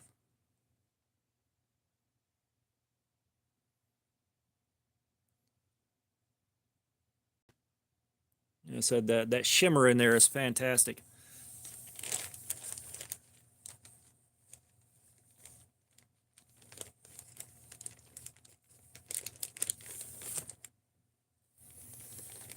And I think here's one from one of my resin pours that I'm really proud of. Like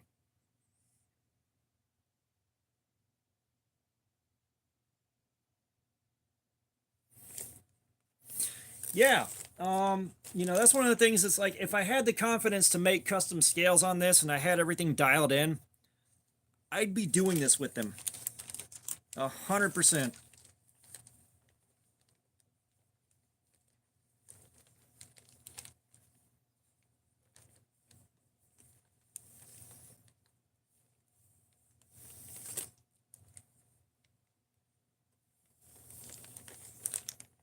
Let's see, we got this one right here.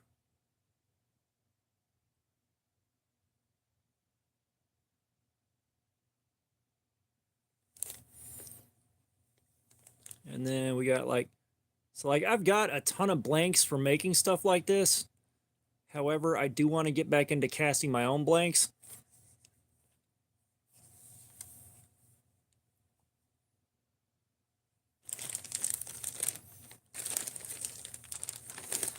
Like I've got a bunch of blanks that I cast.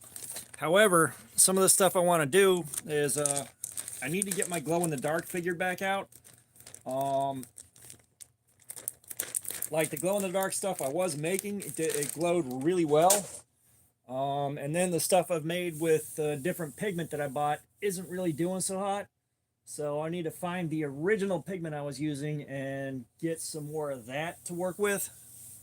But yeah, like there's a lot going on there.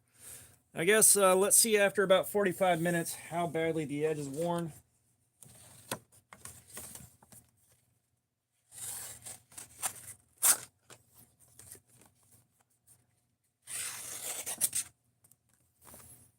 Yeah, so I mean that was just kind of immediate wear and tear. Like it's still cutting, but we're starting to see the first signs of danger.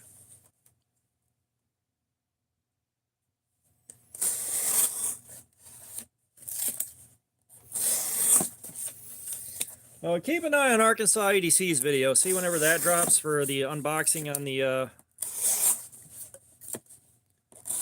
Evengrow.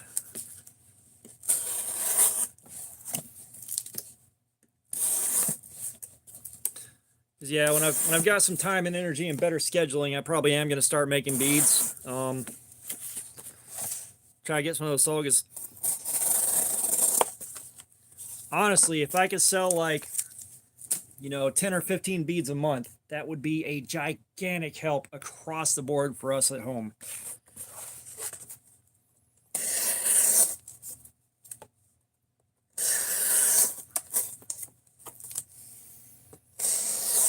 I know other guys are doing beads. However, I haven't quite seen anyone doing the resin stuff exactly like I do. I've seen a few of them pop up, but a lot of guys are doing metal casting and stuff like that and making these beads that sell for like 75, 100, 150 bucks a pop. And it's like, bro, I ain't got that. I ain't charging that.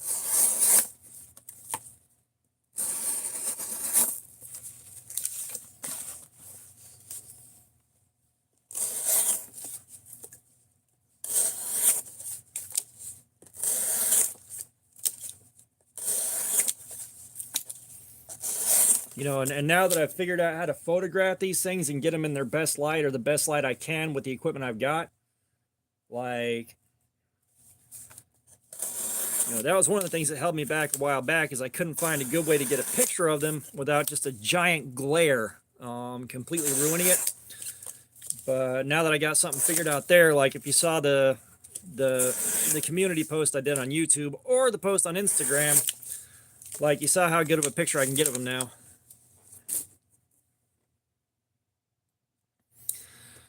And I think we're going to wrap it up with the paraframe. Like it's still going. It could probably go for another 30 or 40 minutes, which is not the worst performance we've had, but I can't keep going.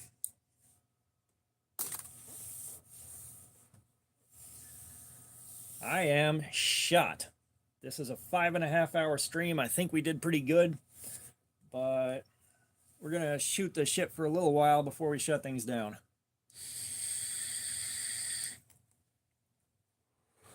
Now,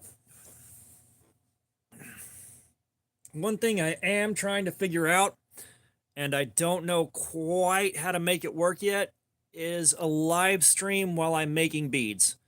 Figure out how to get the camera pointed at the lathe so you can watch everything getting turned down. And then kind of the same thing we have here. Y'all just hang out and watch while I do my thing. I think that'd be interesting, but I don't have a place to set the camera up that's going to work worth a shit. Don't quite have that figured out. I'd like to have it figured out, but I don't. Yeah, I think it'd be really cool. It'd be fun to watch.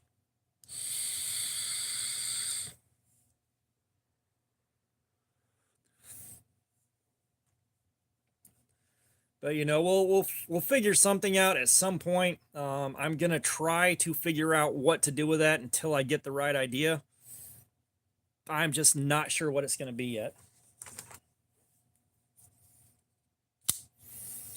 Yeah, and so next week we're probably going to be pick between the Becker BK40 and the Petrified Fish Beluga. I'm just happy to have something with some Dinamicarta finally. But yeah, I do like the Beluga quite a bit. This thing is very, very slick. Giggity. And I mean, yeah, like I've got a ton of wood blanks. So I was turning pins for a long time. I think I turned the better part of like 300. And so I've got all the blanks left over. And the blanks are fucking perfect for making beads. And yeah, I like the Beluga too. The BK40, let's see. I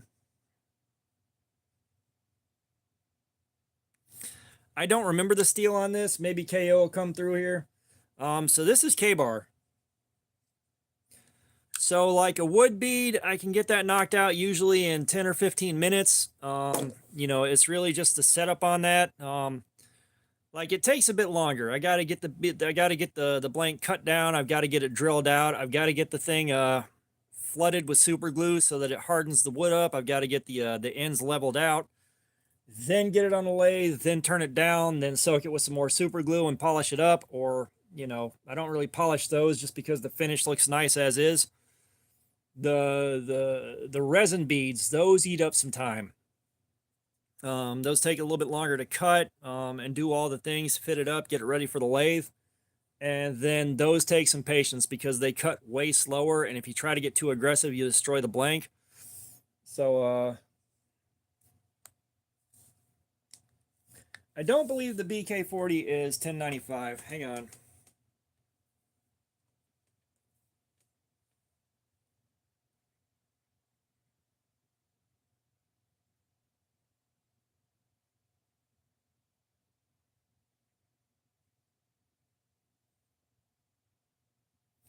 No, so the BK40 is AUS 8A. No, it's AUS 8A. The blue one is Petrified Fish. And Petrified Fish makes some cool stuff that's been on my list. These two are courtesy of Adam for America, which is who I rode to Blade Show with alongside Wilderness Bushcraft. I traded him some beads for this right here. He threw these in. He threw in the Lightning OTF. What else did he throw in there? There was like 6 knives in that thing. It was nuts. The Sencut Slashkin, the steel wheel cut jack. Yeah, so these guys, the steel wheel cut jack and the Lightning OTF. Well, like he was trying to give me these things for free, and I was like, you got to let me trade you some beads or something. So he went through and picked out what he wanted, and you know, he sent these after we got back from Blade Show. Like there is the unboxing video with these things when I took them all out of the box, so that you got that paper trail there. But yeah, like that was a fantastic trade, and like I know, like I just gave him something so I wouldn't feel so bad about him giving me that much stuff for free. But when I traded him, I thought I was just getting the Formax and a Lightning OTF that he, you know, wasn't too concerned about. Like he didn't tell me he was throwing all that extra crap in there until it was too late. Yeah, it's just like you know, Wilderness Bushcraft. He gave me this thing right here. We got this guy right here to check out. Which is from BattleBox, which, you know, the quality I don't know about yet. And then we got this Fox Edge right here from him that, you know, we still got to carry these and check them out.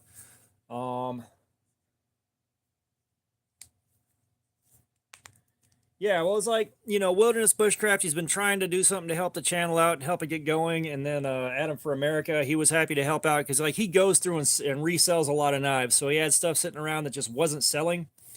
So, which kind of like Loot Crate, like, you know, you kind of know what to expect.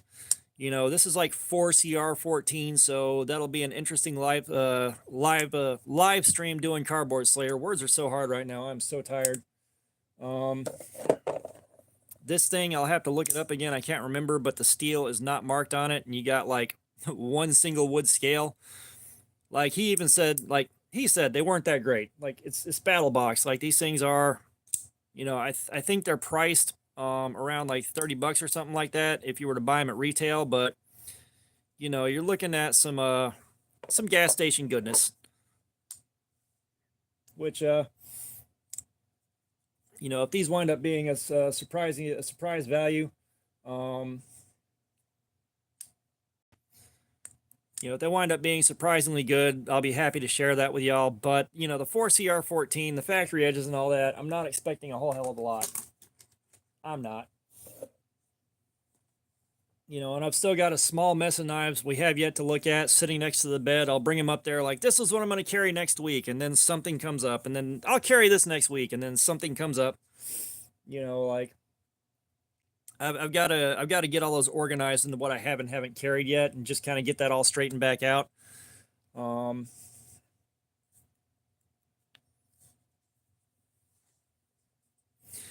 Yeah, like, I hope to see more stuff like this coming out of Walmart. Out of Ozark Trail, because you know these are affordable, they're accessible. You know, you get one of these that performs really well, it's made well and does what it's supposed to well. Then that means, you know, guys that only have like 10-15 bucks to spend on a knife, you can point them at this right here. This is a good one. Get to Walmart and pick it up. You know, because again, that's kind of the crux of the channel, and this is how the channel started, was trying to find stuff like this. Spectacular bargains at, you know, dirt cheap prices.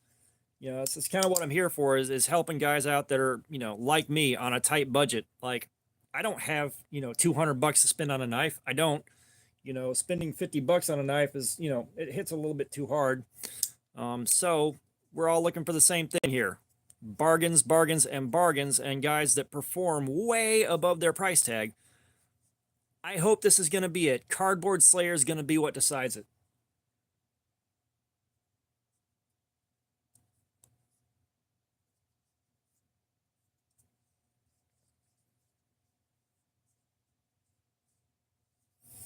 Yeah, well, one of your Walmarts should have the dropout. That's what we're calling this now, the Ozark Trail dropout.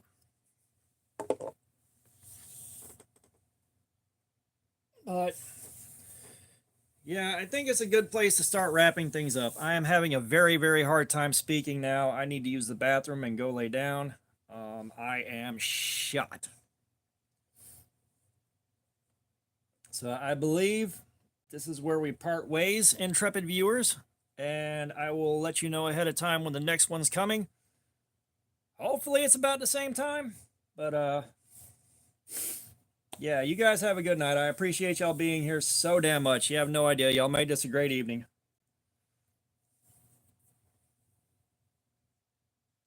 But yeah, you guys have a fucking great night.